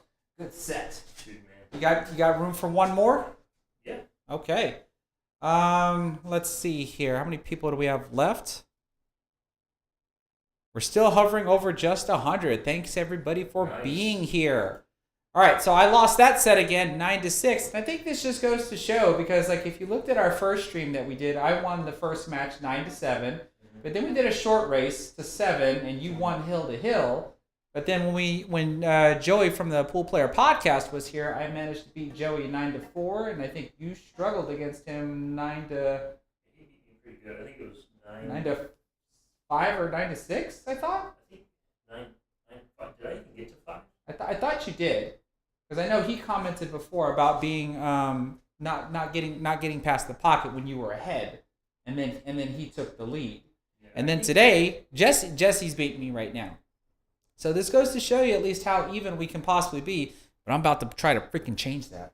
All right, we're gonna give y'all one more set, and then we're gonna call it a night.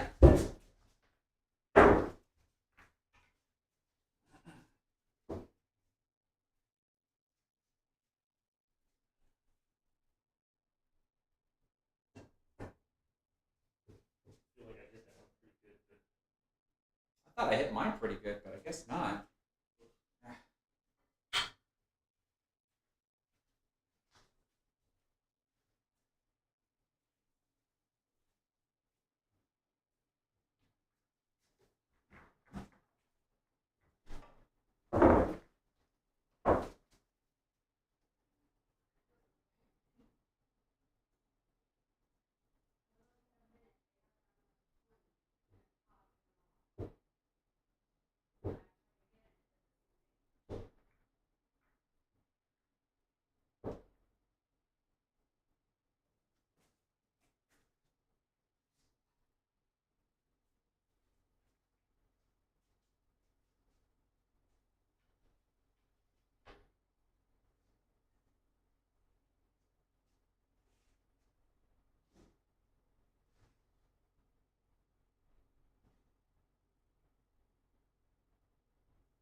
Good break.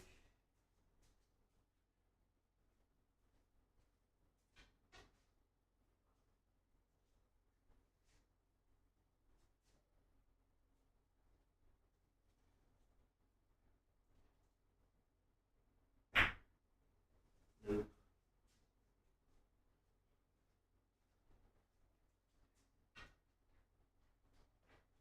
Like a break and run? No. Hey, good break. Missed the first shot.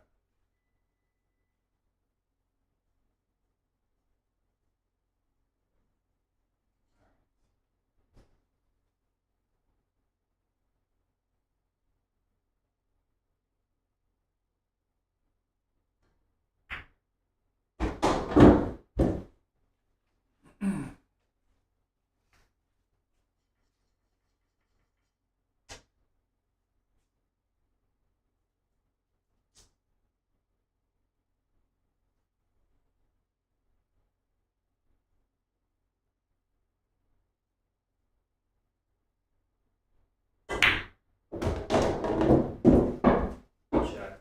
Actually, I thought I was going to bump into that 5.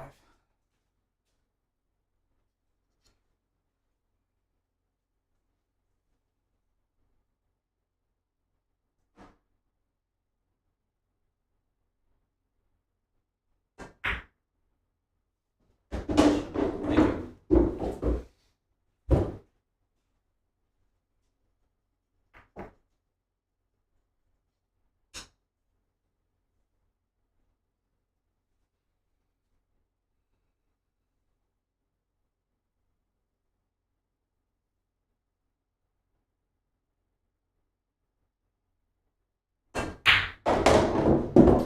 Really?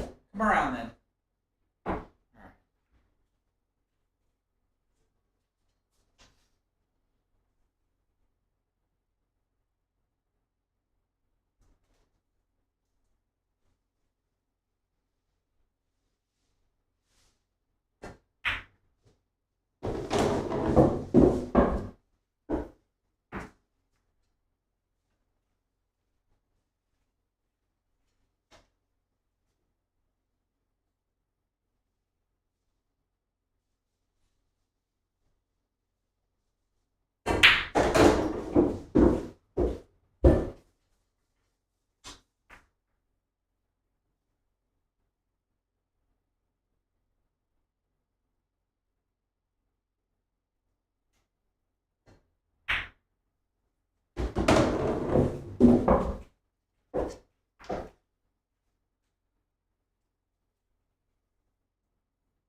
One lucky little roll, I would say, on that one.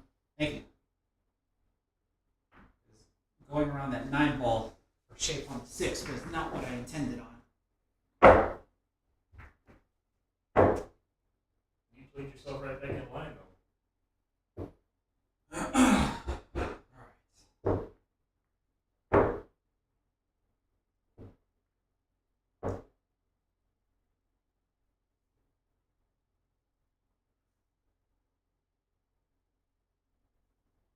Nine ball was just a big wall, though. Managed to play around it twice.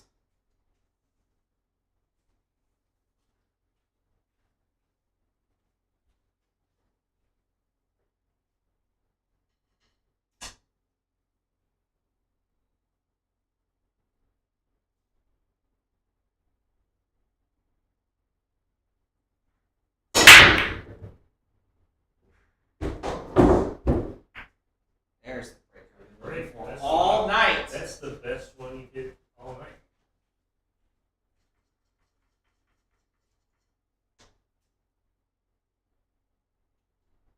Hopefully I can replicate it.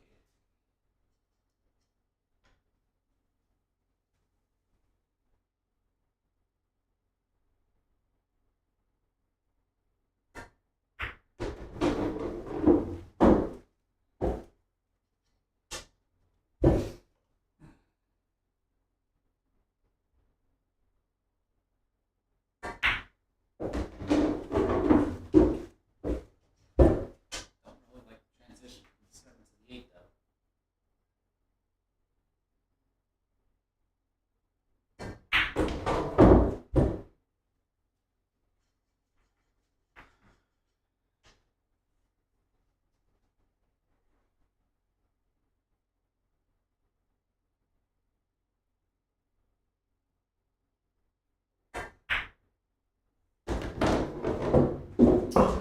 Thank you. Okay, this is the important one, which means I should have paid more attention of how I was going to play shape on the 6. What do I want to do here? 2 railer? Or 3 if I count this rail?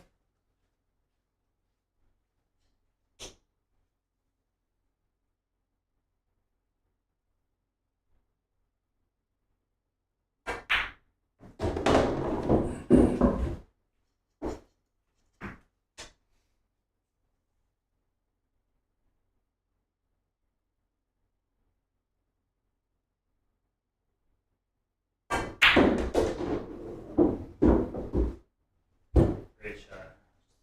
Thank you. Just the 2 row. Didn't put enough pace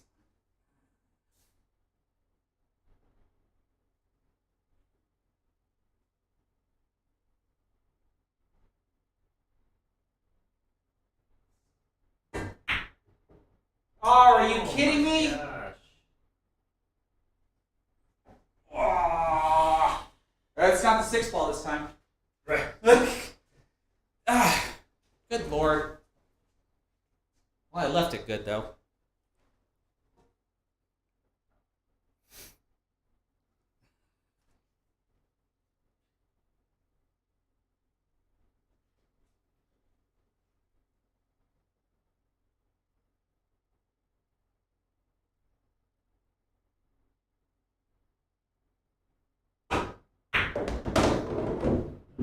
Love it. Good shot.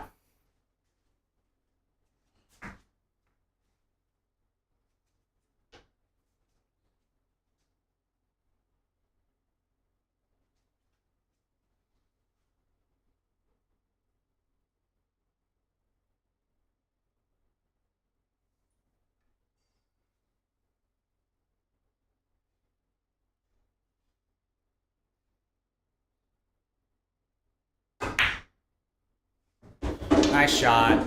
I need to not let that happen again. That was a break and run.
Compliant break. Each. Both the 2 and the 3.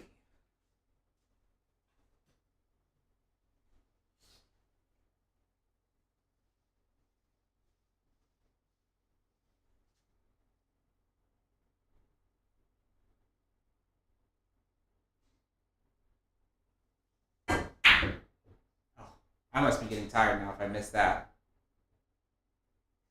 I missed that bad. I think that was a strategy. That's no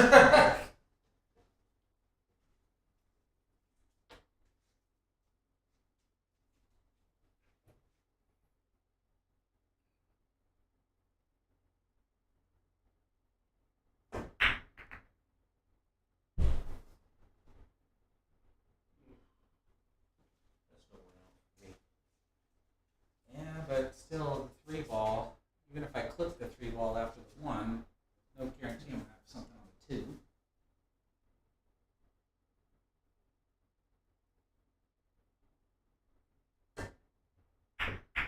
Great shot. Okay. Great shot. Stop. All right. Thank you.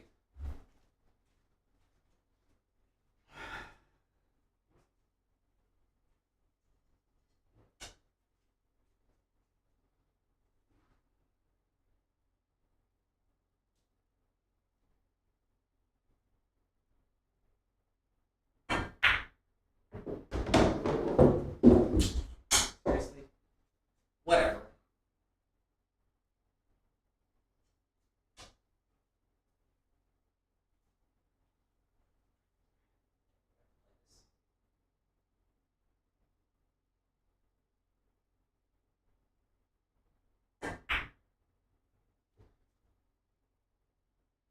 Man, I got it. I just missed the shot. Look at that. Right on the 4. Yeah, perfect.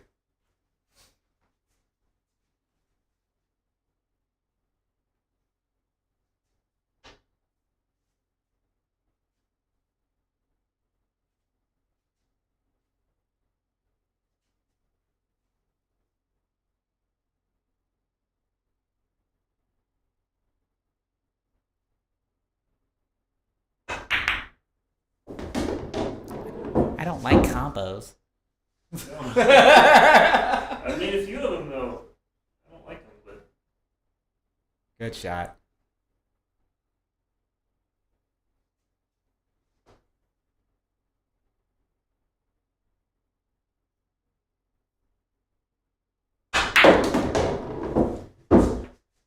too much.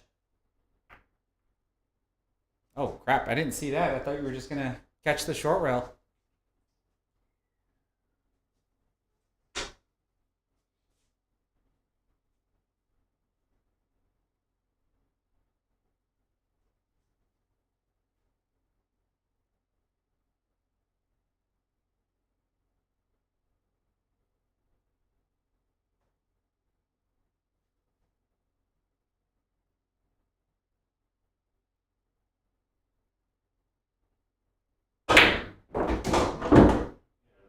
Nice shot.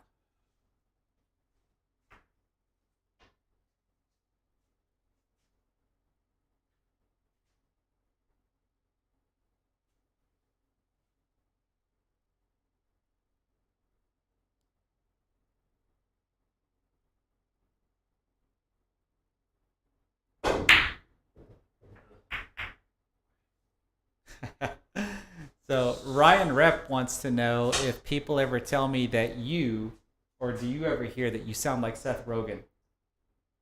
You know, there's been one other person. No, not sound like. I had someone tell me one day I went to a party and I had someone tell me one day that I look like Seth Rogan. So there you go, Ryan Rep. And I was like, oh, thanks a lot. I think it's because it was wintertime and I was wearing a big puffy jacket. I had my beard kind of grown out longer. Oh, that's too funny.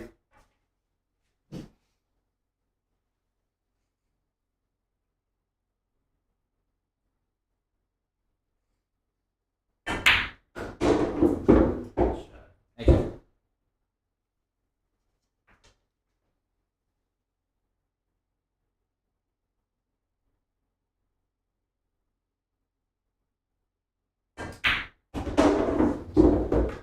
Chris, what are you doing? Why are you making shots harder than they need to be?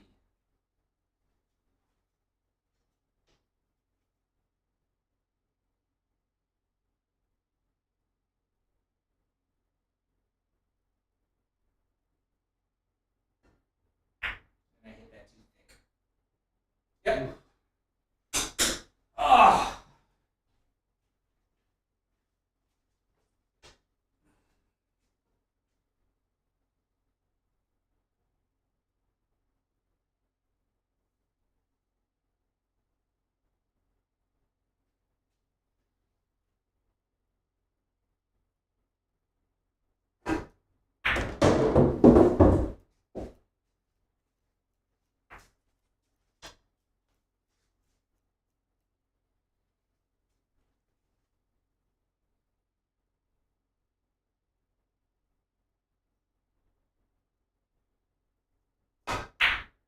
Good shot. Thanks.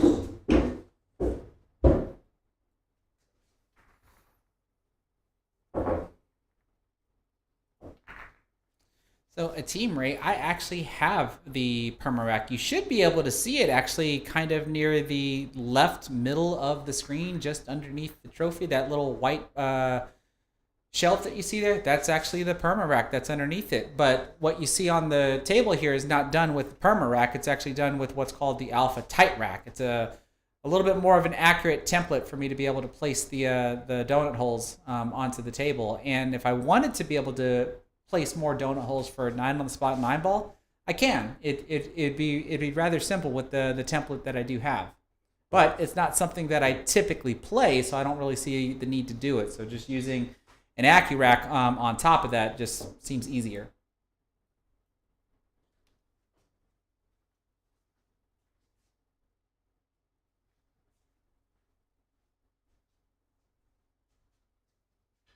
So I've made 2 big mistakes on the 8 ball now. You're handing them to me.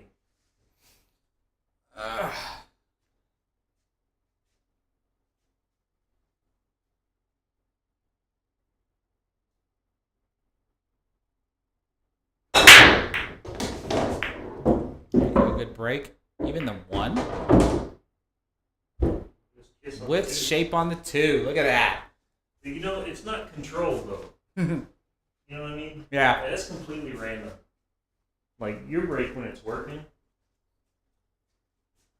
it's a lot more consistent where the balls are going.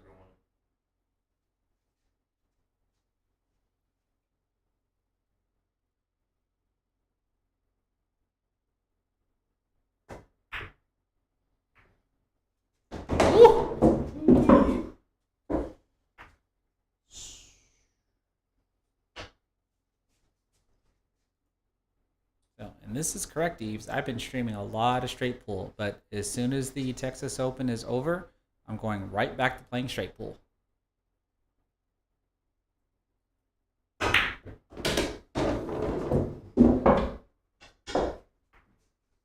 Nice shot.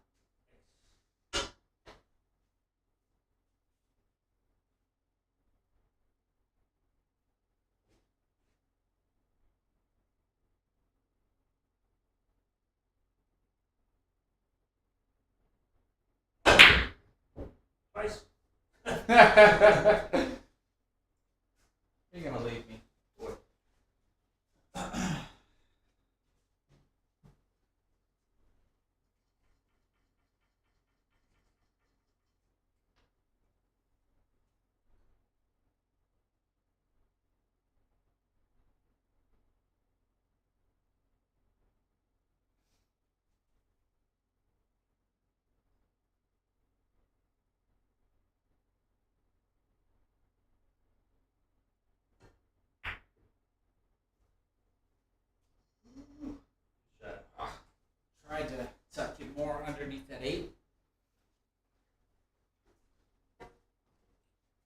Oh, holy cow.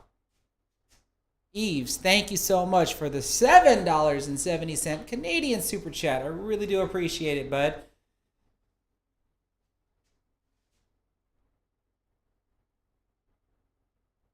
Well, right now it's not the 6 ball that's cursing me. It's two 8 balls that have done it so far.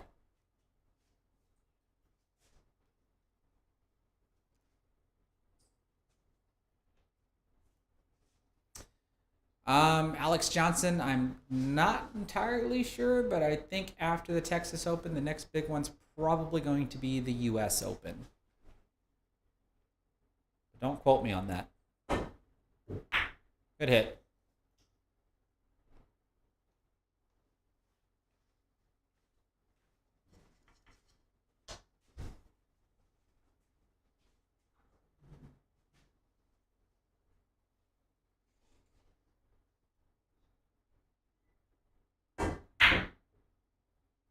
Shot. Thank you. No roll. What? No shot on the 6. No sense in playing the combo.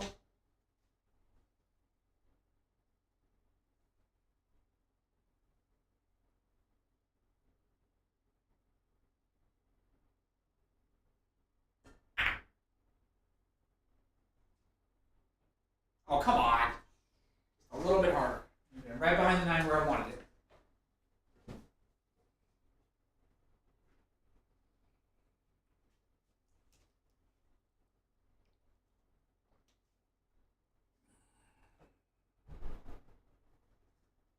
Oh, I hit thick. Well, I don't know how that went in. I don't know how that went in.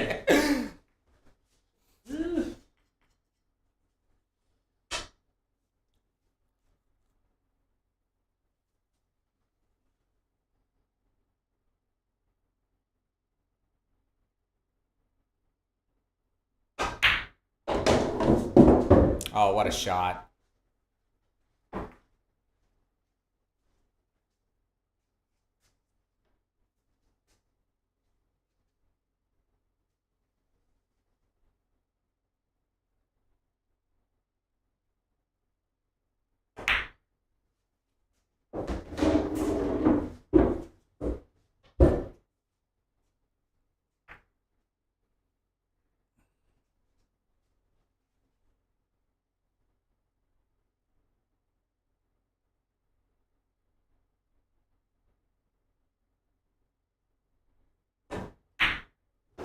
Nice out. Thank you.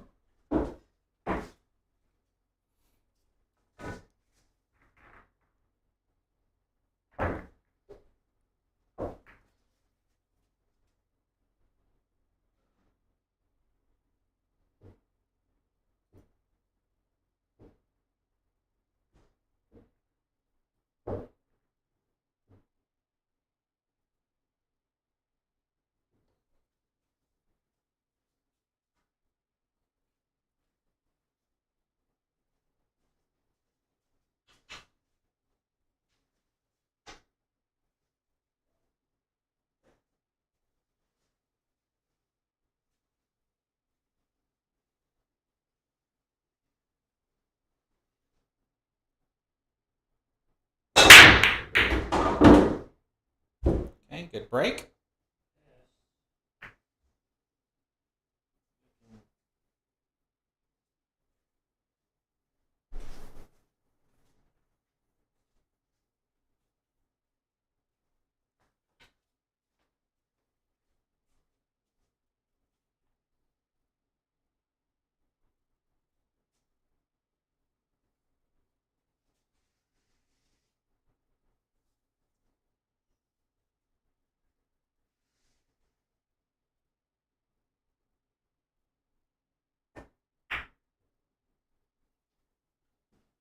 Window. Window. Maybe big window.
That was a little bit of a miscue there.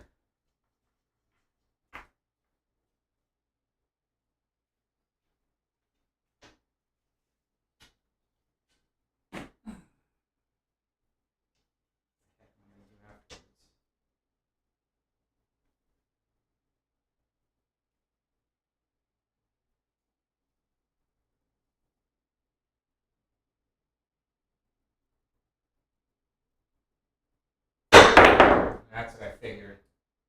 Are you gonna roll? Ah.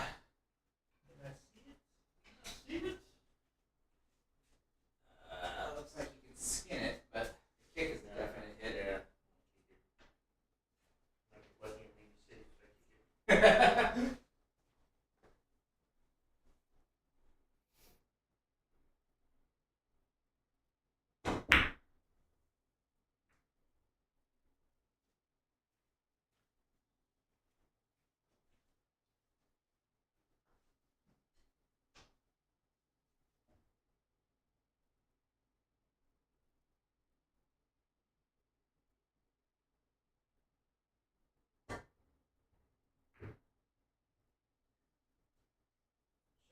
Thank you.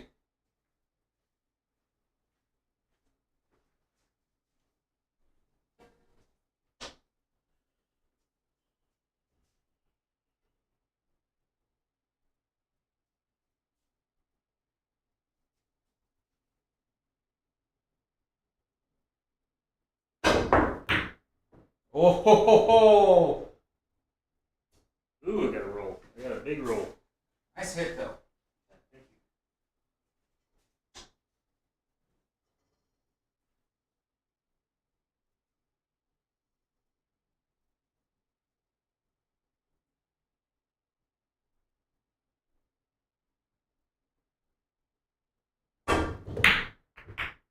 Oh come on!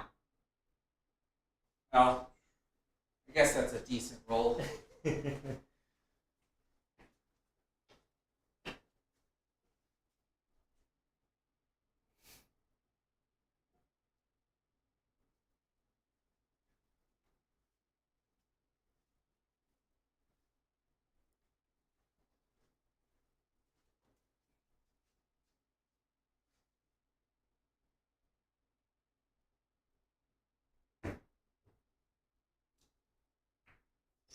Fairly certain that was a double hit. Fairly certain? Yeah. Appreciate the honesty.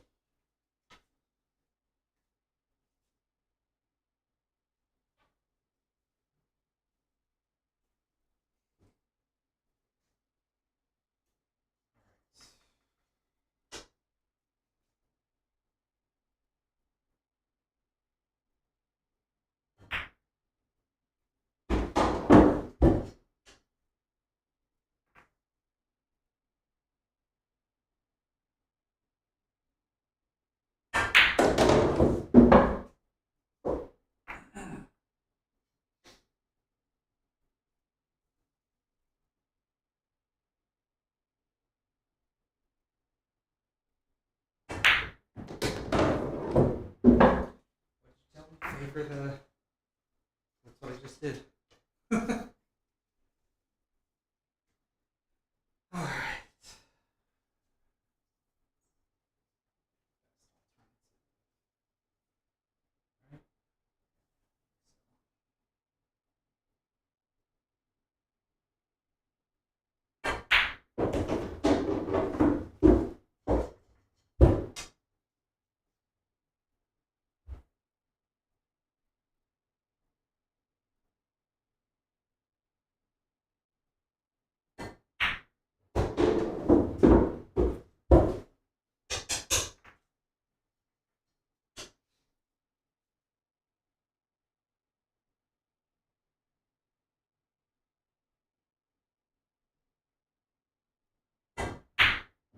Miss out. Hey.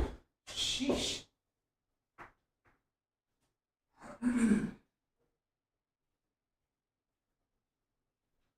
already having nightmares about that 8 ball.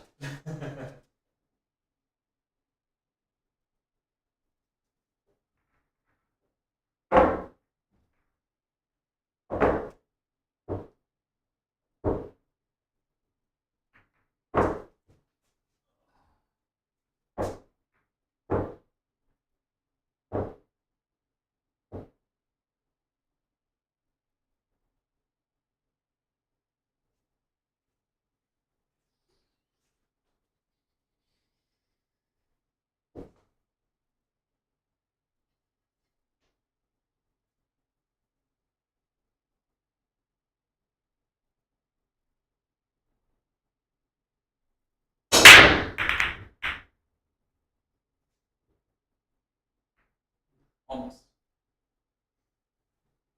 Right, just starting to finally be consistent. It took me all night to get it.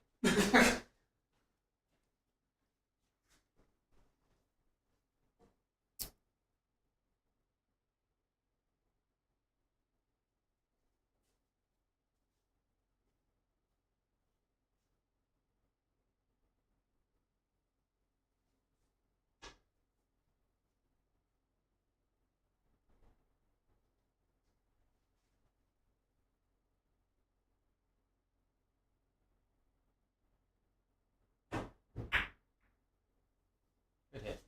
Trying to get you behind this.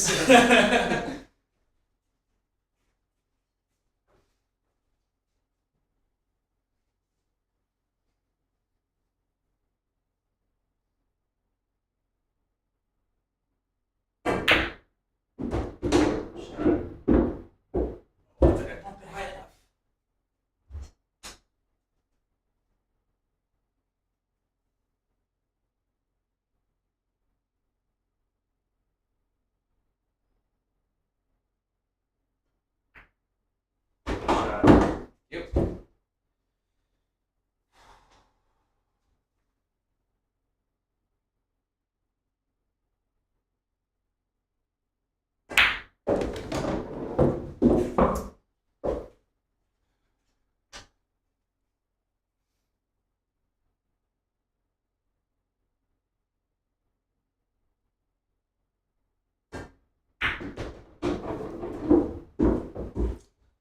What the heck do I do here?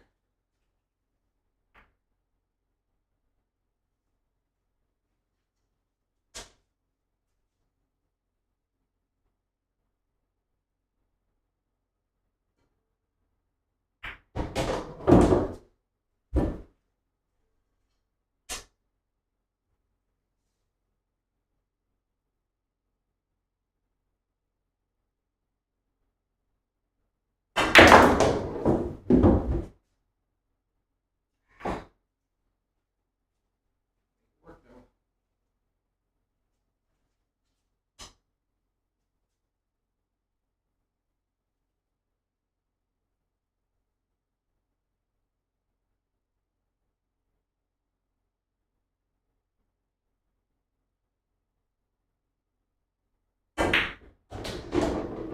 Ah, it's my favorite 3-cushion shot, and I didn't even hit it hard enough. See the route that it's going to take.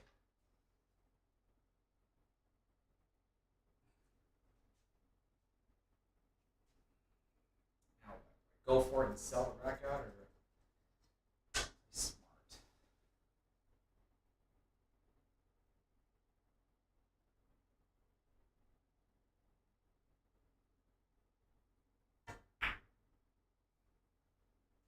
Shot. Thank you. Oh, I'd rather be shooting still.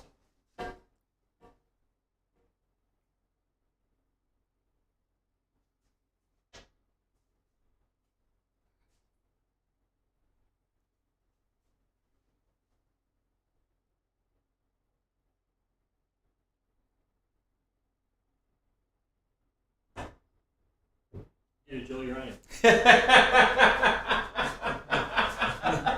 Sorry, Sorry, Joey.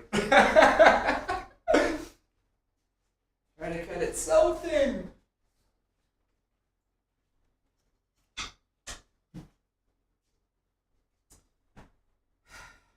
Even this is not a gimme.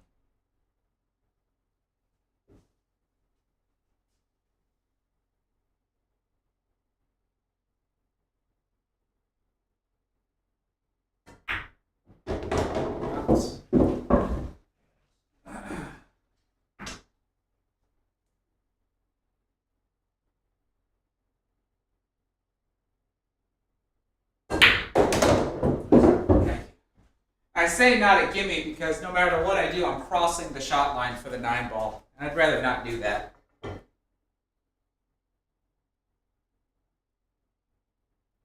Unless I'm going to attempt to play for a long shot in the other corners.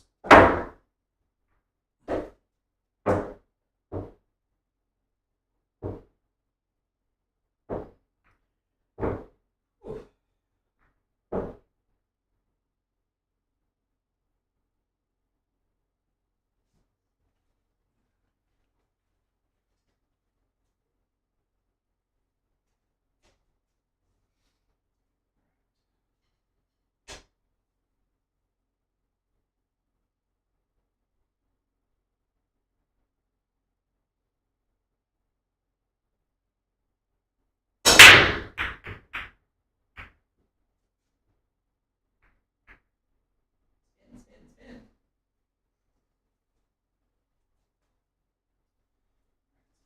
Next time I'll cut just a little more.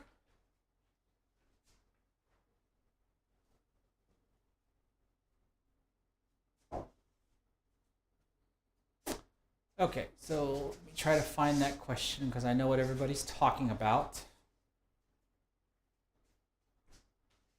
So Bubba Wells, you're saying, pardon my lack of knowledge on APA, but if I say I'm a 5-1 league in Oregon, would I still be a 5 in Texas league, or is that up to the league operator? Well, if you at least report that you're in one division or in one league for APA, your rank is going to carry with you, as far as I know.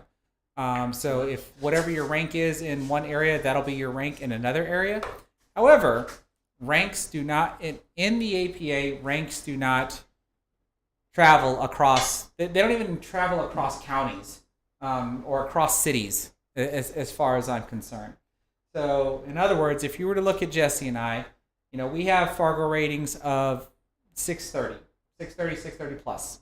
All right, so we're considered ranks 7s and 8-ball and 9s and 9-balls.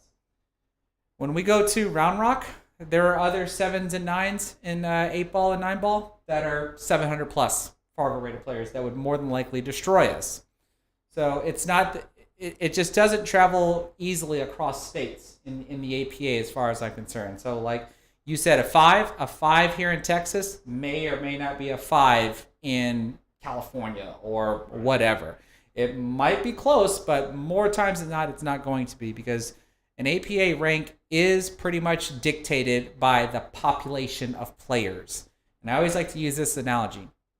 If you're the best player in a population of 4s and 5s, then you're more than likely going to be looked at as a 7. But if you're the best player in a population of 6s and 7s, you will also be looked at as a 7. But if you put those two 7s together, the one that's the best in the populations of 6s and 7s will more than likely be the better player.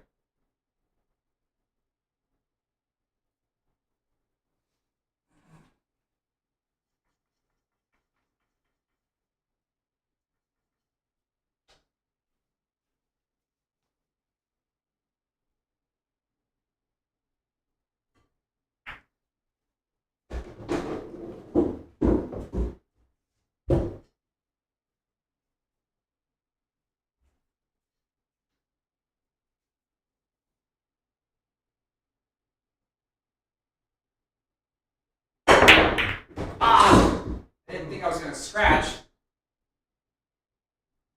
trying to make the 2. That means I cut the 2 more than I should have.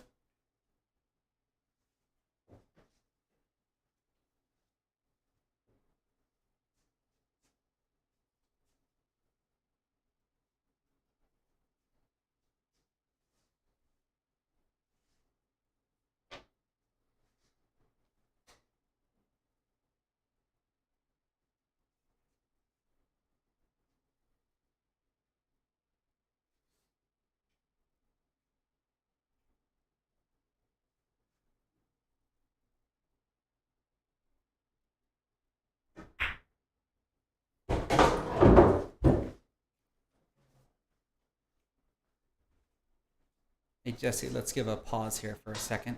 Sure. Because I'm not going to take kindly to something like this when you've got a gentleman that says we play like 6:30, but we play like fours. I don't know how you're gonna talk, Mr. 448. So usually, if you don't really have something nice to say, maybe just keep it to yourself.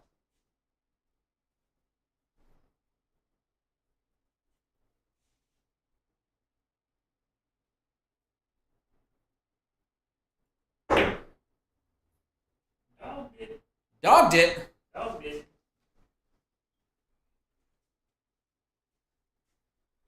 Oh, I already always have a hard enough time of whether or not you go for these shots like this or you still look for some kind of safety.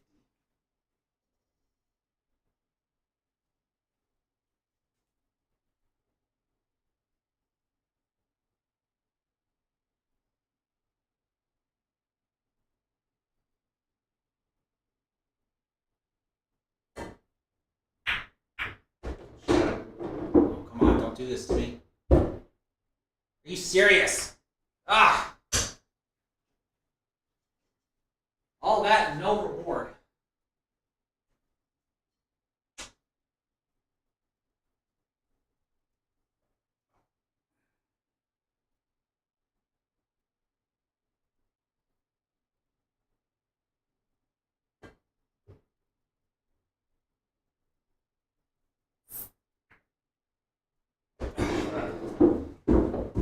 Now what? I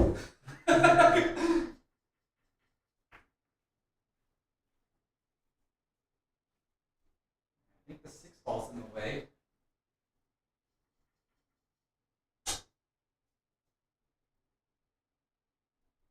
Seriously, now what?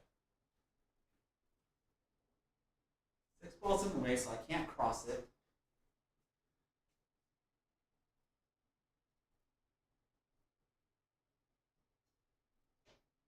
My timing's gonna be good enough for this.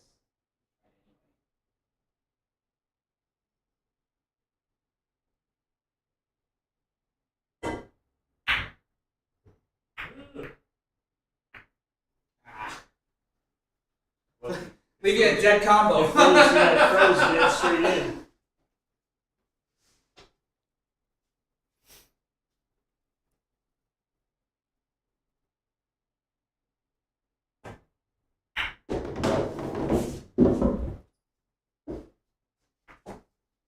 Oh, I see that we're asking about my high running straight pull. It's currently at 79.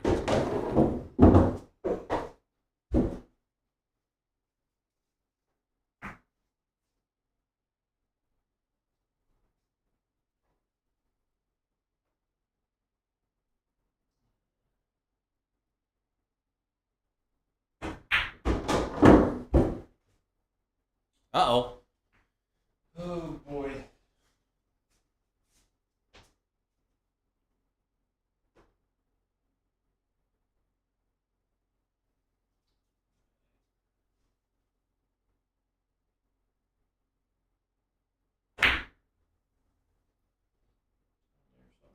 Yeah, those are always fun to play, the two rail zigzag safeties. I didn't hit it very good. That's good enough. I mean, I'm baited to either bank it, cut it, and I mean, even if I try to play safe, these are all risky shots.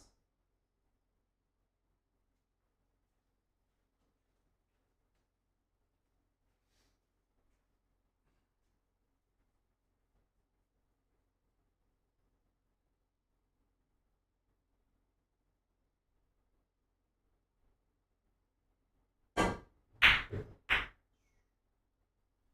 9 ball. Block the pocket, so you're forced to play a combo.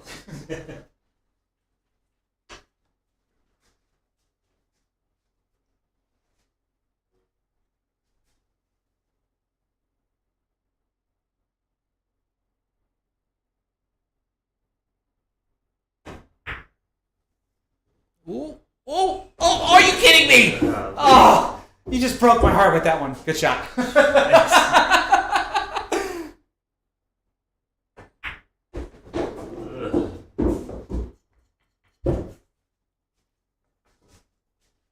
I thought it was gonna of skim off the 9 there for a second. Yeah. It's like, no. No, actually, Eve's 79 was a recorded video that I did off of a live stream. My best that I've done on a live stream while commentating is 68. And that was done just the other day.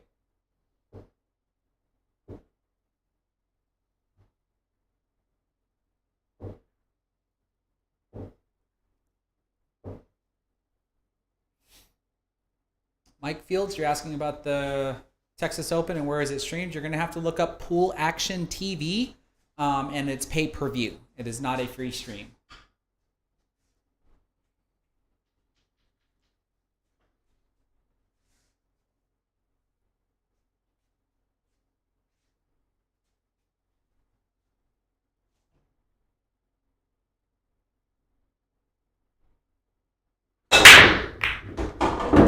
There we go. We got the one in the side. Compliant break.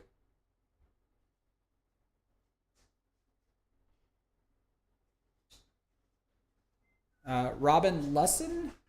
I hope I'm saying that correctly.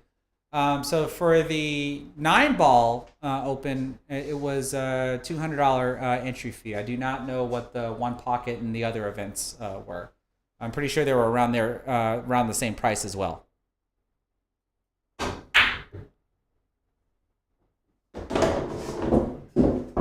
Shot.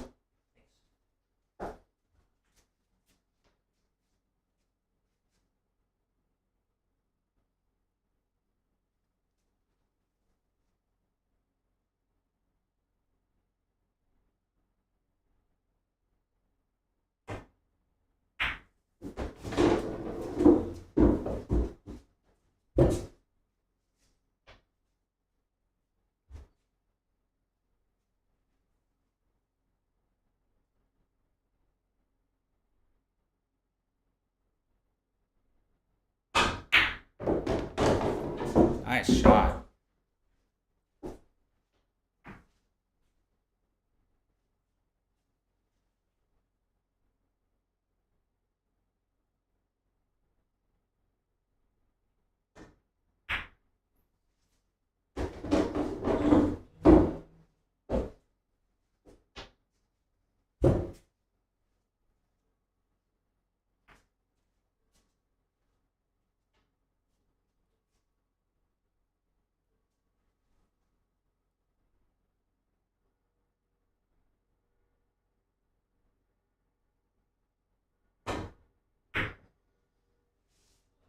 Oh, yeah. Okay, now it decides to stay up. Dang, 6-ball. Still, you left this one good.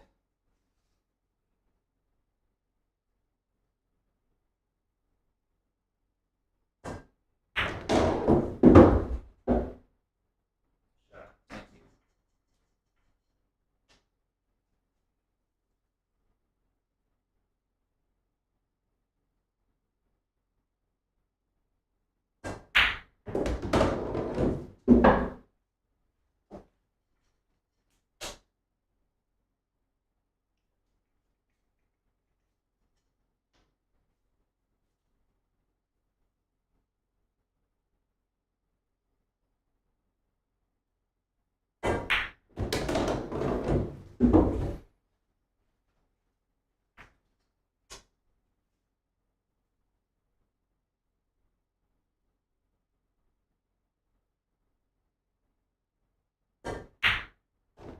Nice out.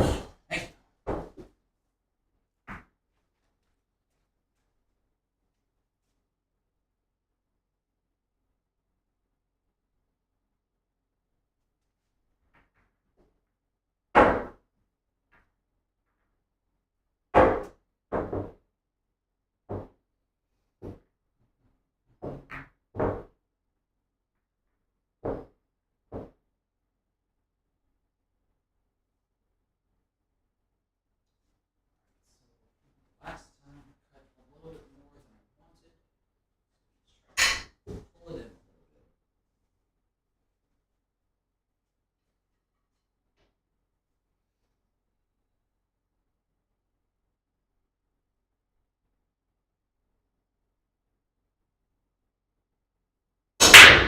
know, not that much. I mean, I'll take it, but geez.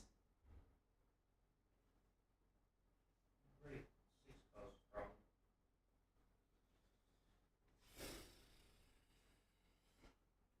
That was awkward. Was the four ball the wing ball? Because how did I make that? No, I didn't see where it was at. Something fell here, I thought, which seemed odd for a head-on break.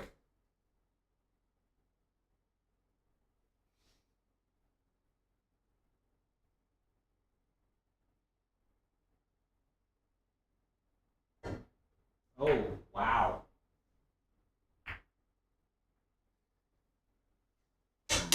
Big miss. Big miss.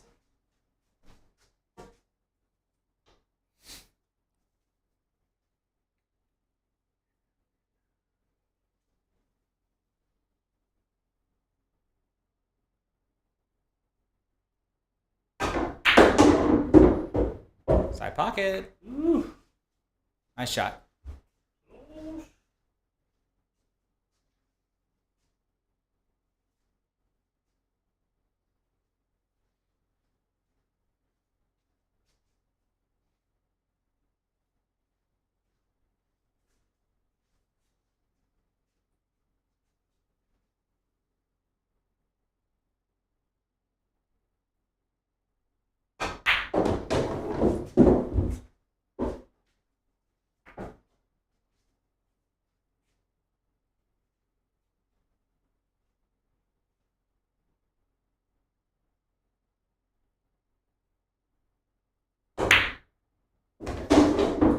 That's a nice shot. thanks.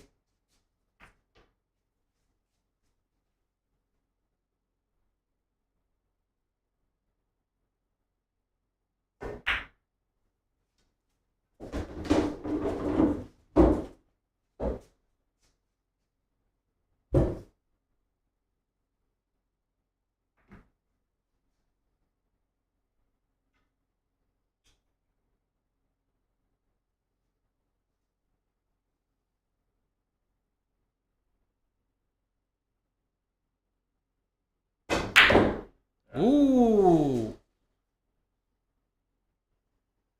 Give me a window though. To the wall.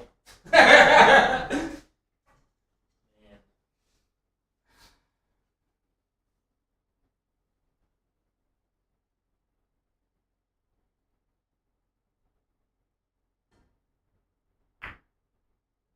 I don't like that at all. So what I have to lose myself.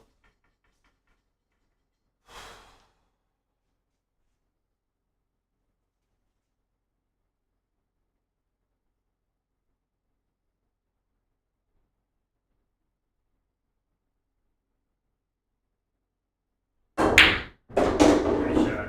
Thank you.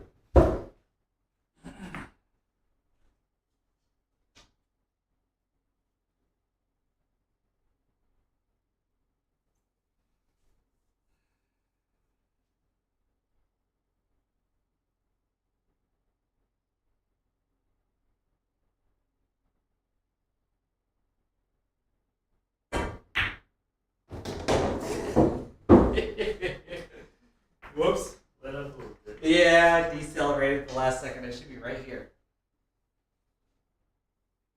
Wasn't exactly sure how to hit that one. Otherwise, I should play position over here.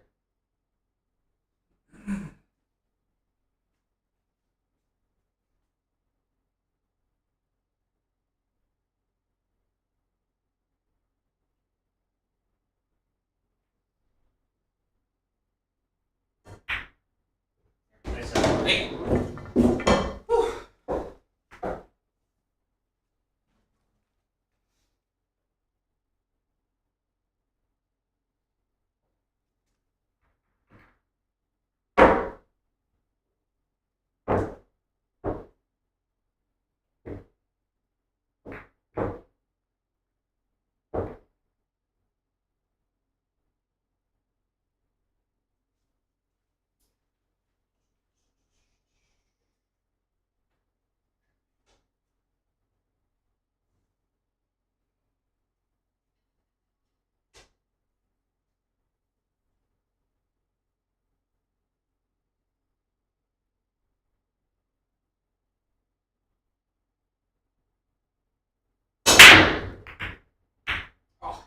Really, 7? Kiss I think it was on target that time, but I lost my cue ball a bit.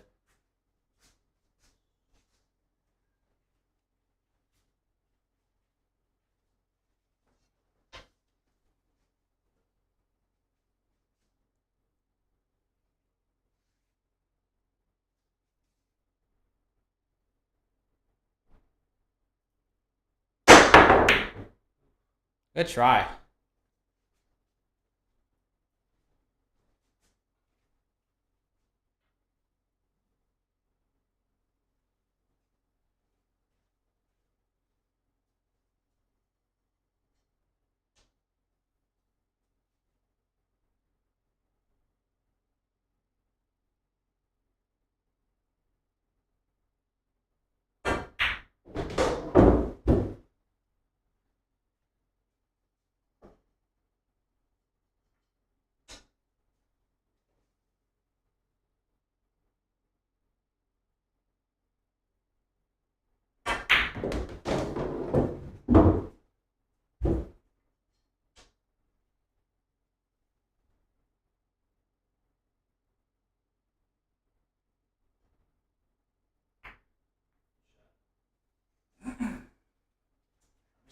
Froze you on my 6 though. It hit.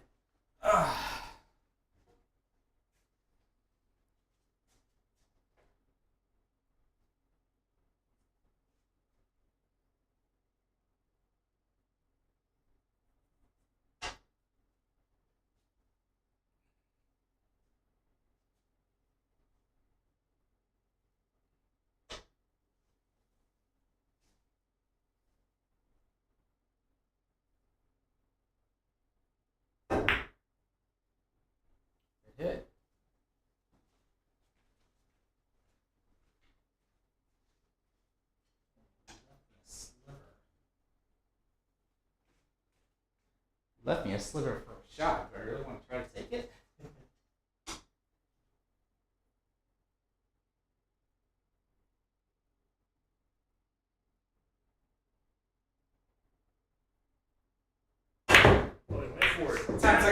Sometimes I gotta give you a highlight reel. Oh. Look at that. What the heck? Come on. You deserve to look at something after that.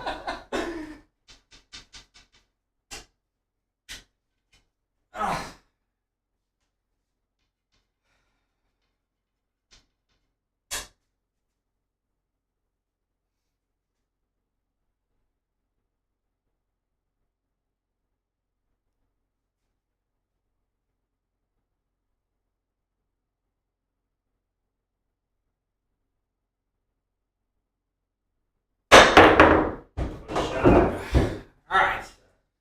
Thank you.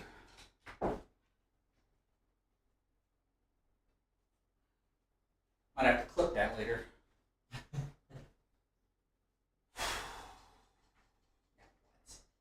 7 ball blocks me from drawing to position.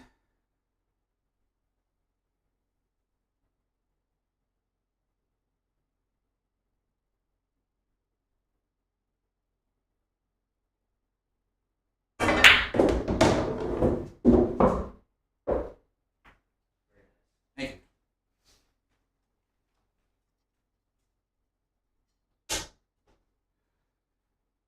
Right play here.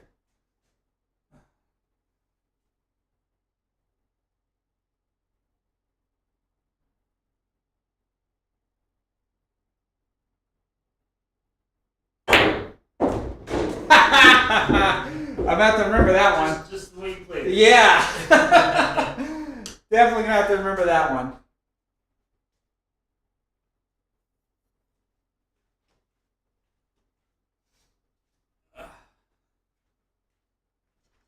Let's position off point.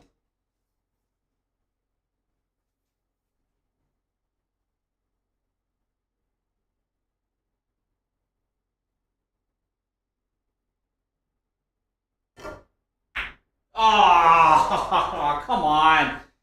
After all that. After all that.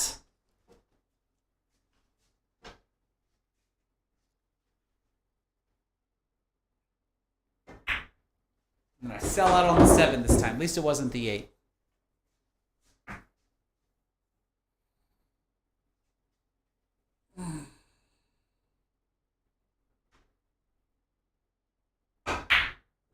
Oh!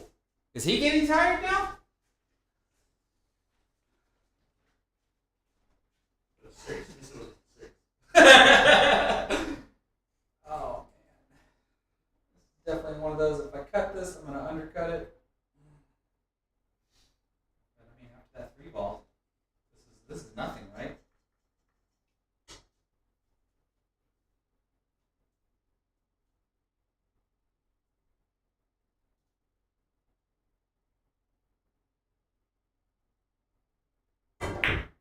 Shot. Perfect. Slow down. Perfect. There we go. Golly.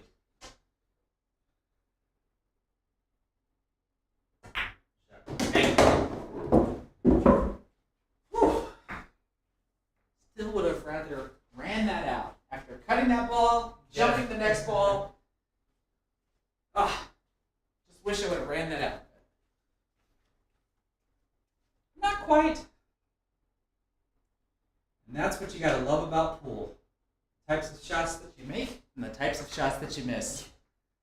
They don't coincide. Make all the hard ones and miss the easy one. Or the easier one.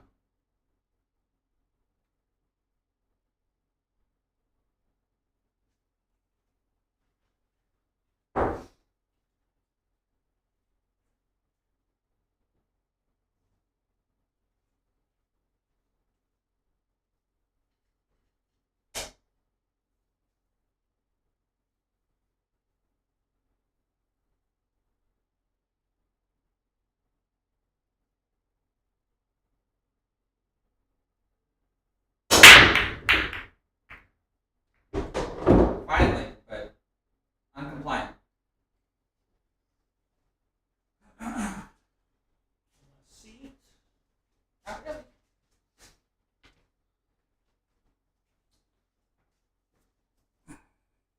Okay. Oh, you want me?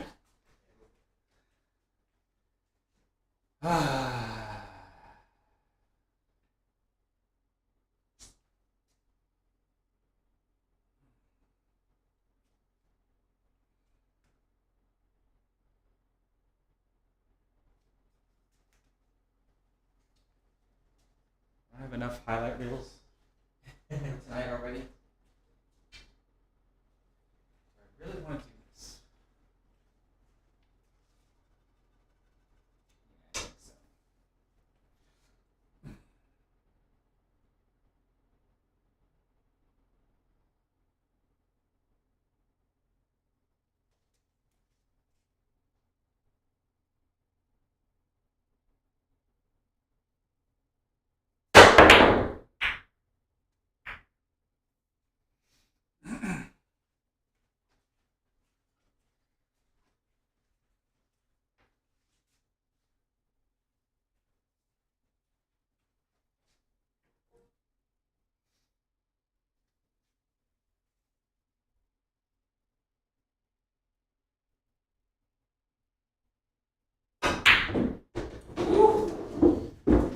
Cheated it.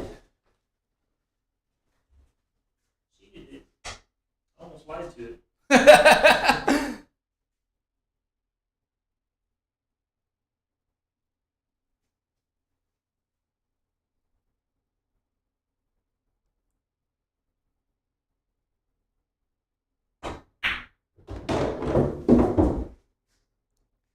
Yeah, everybody, I'll eventually have some sort of layout that I'll use for like when I'm playing against the Ghost, which can obviously work for exhibition matches as well, to where there'll be a scoreboard. Uh-oh. I could quickly try to throw one together, but it would just look too tacky.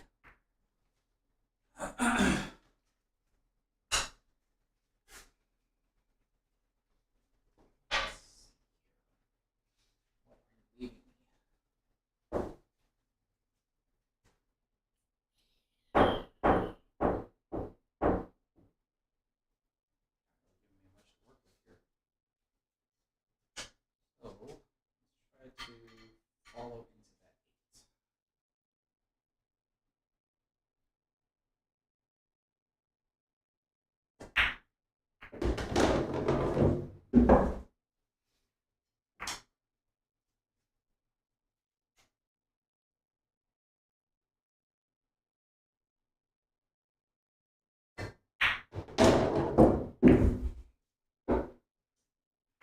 I think I really wanted to bump that nine, but whatever.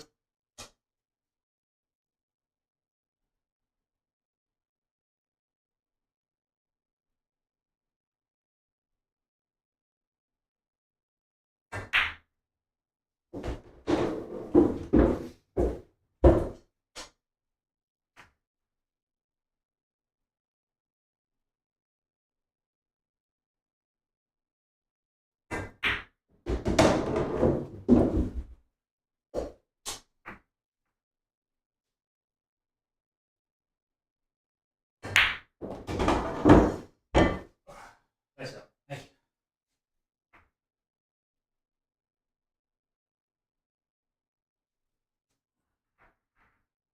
I don't know about you, but my eyes are starting to get a little hazy. Yeah. My wheels are falling off. Try to get it together if I get a chance.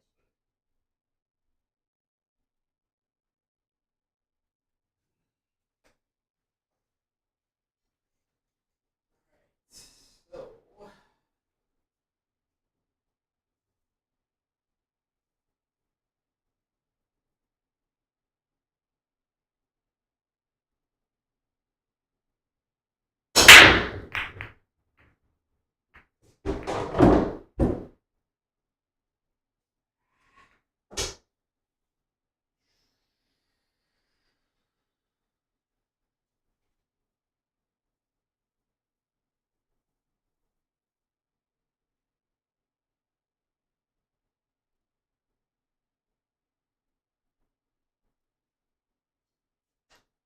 not even sure what to do here, really.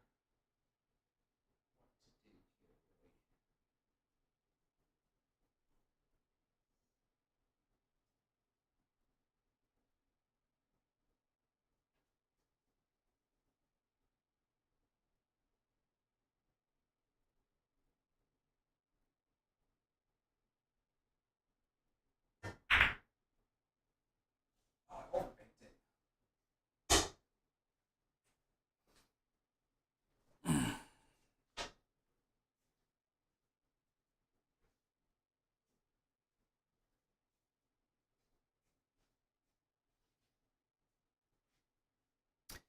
Eve's shortstop on pool, and I have been talking about doing another collab. We're just not entirely sure when that's going to happen again, but we have been talking about it.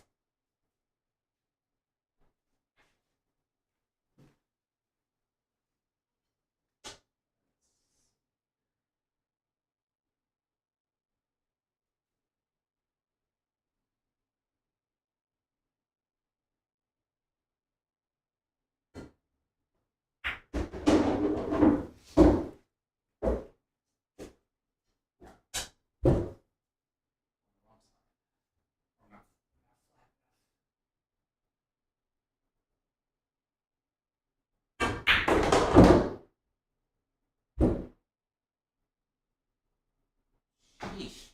I wanted to get on this side, but not like that.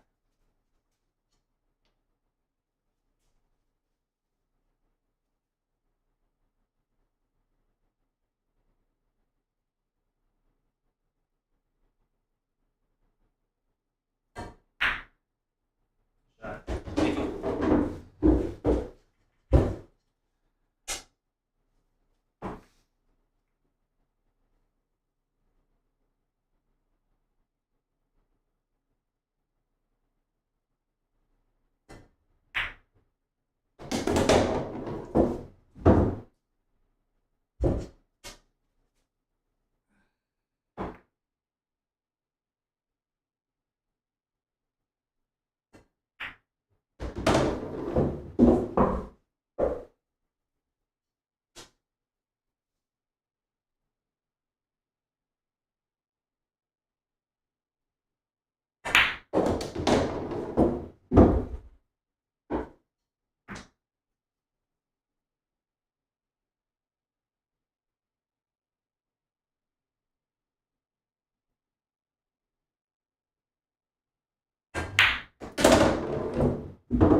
All right, it's my turn for a golden break. At least that's what I'm going to try. Okay. But I'm going to do mine a little different. I'm familiar with trying to cut the one ball, have the cue ball go to the side rail, and then try to hit the 9.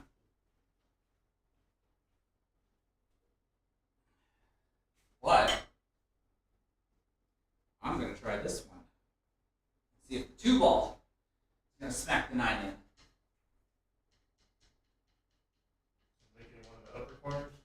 I think it depends, really, but I think it goes into all 4 of them. It could either be the side pockets or the corner pockets, if everything goes correctly. So, and I will be doing a pop break.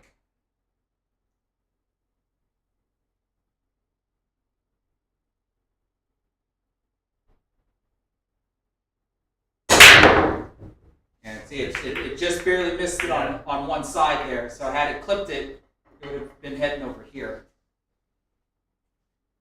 But that's the idea of the head-on break. To get the ball that's in the back of the rack to knock the 9 in. That's what Albin Ocean tried to do to Shane Van Boening in the European Open.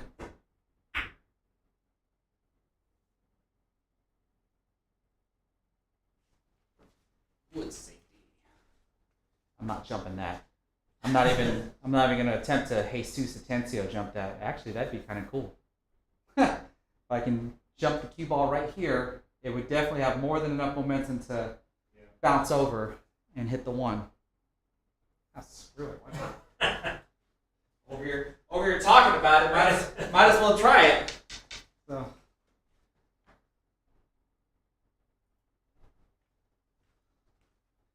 All right, so I have to land right here for just the possibility of bouncing over that 7.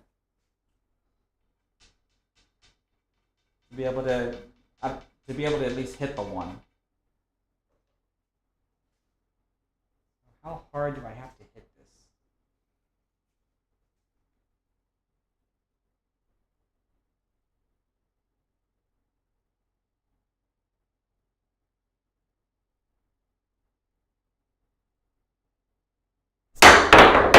Oh, not quite. I'm actually still surprised I jumped over those 2. So that means I jumped too far. Yeah, you landed real If close I landed right, or if I hit the 7 on the way up. So I overjumped it.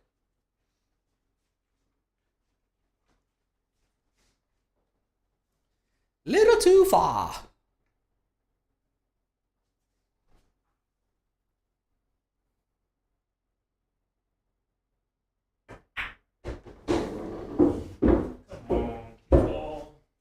I might actually have to try to practice that a couple of times.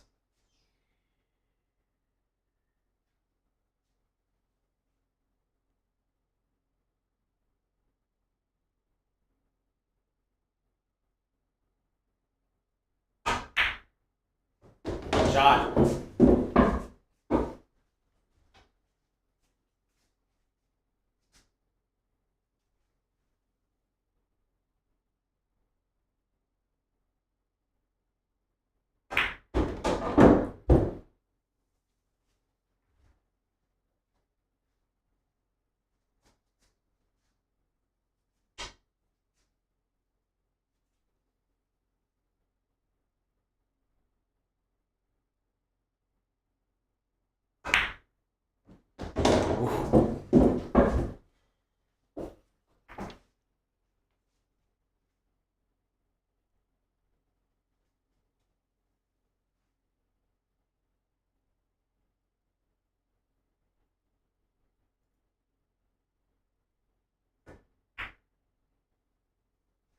Oh, you overcut it. Slight overcut.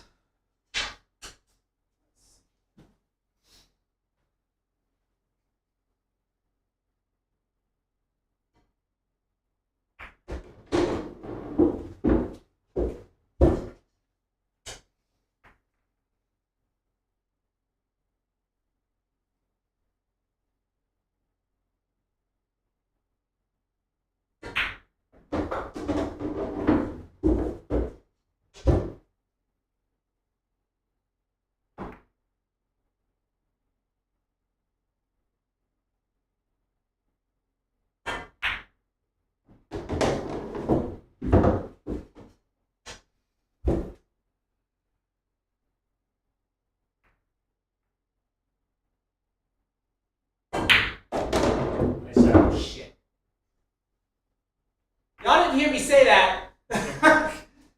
That's me being tired. Holy crap. Good shooting on that one. That's the first time you might have heard me say a colorful word on stream. Hold on. We gotta make it official. Bam. All right. Let's see here.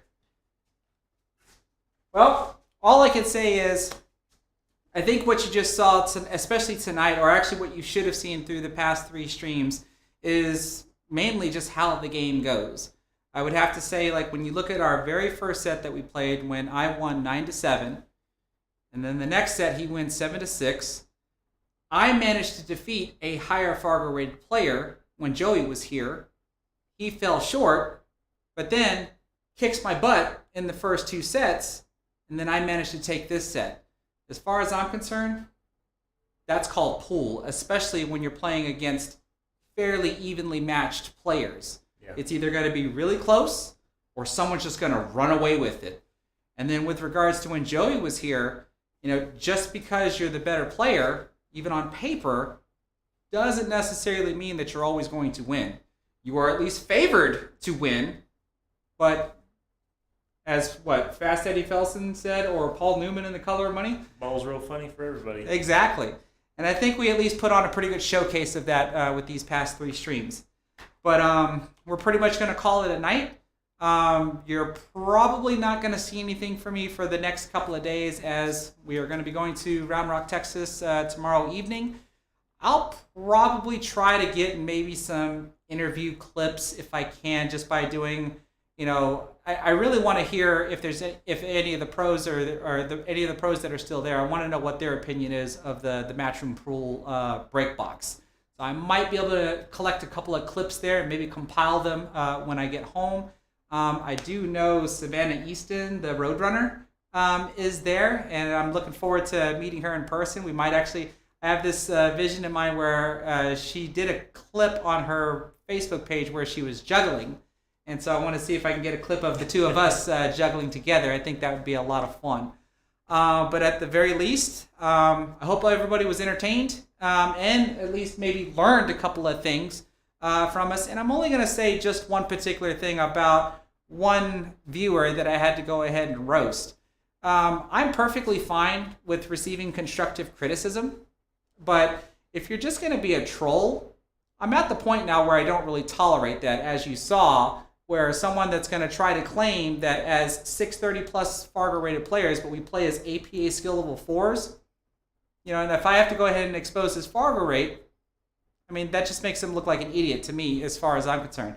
And that's not to say that even maybe his Fargo rating is inaccurate and maybe he is better than us. But I think that's kind of a double-edged sword.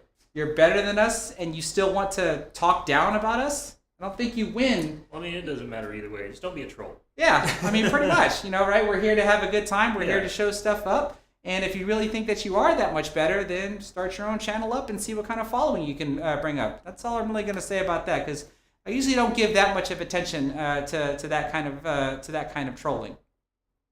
But at the very least, this is probably the last time you're going to see Jesse here, at least in my house.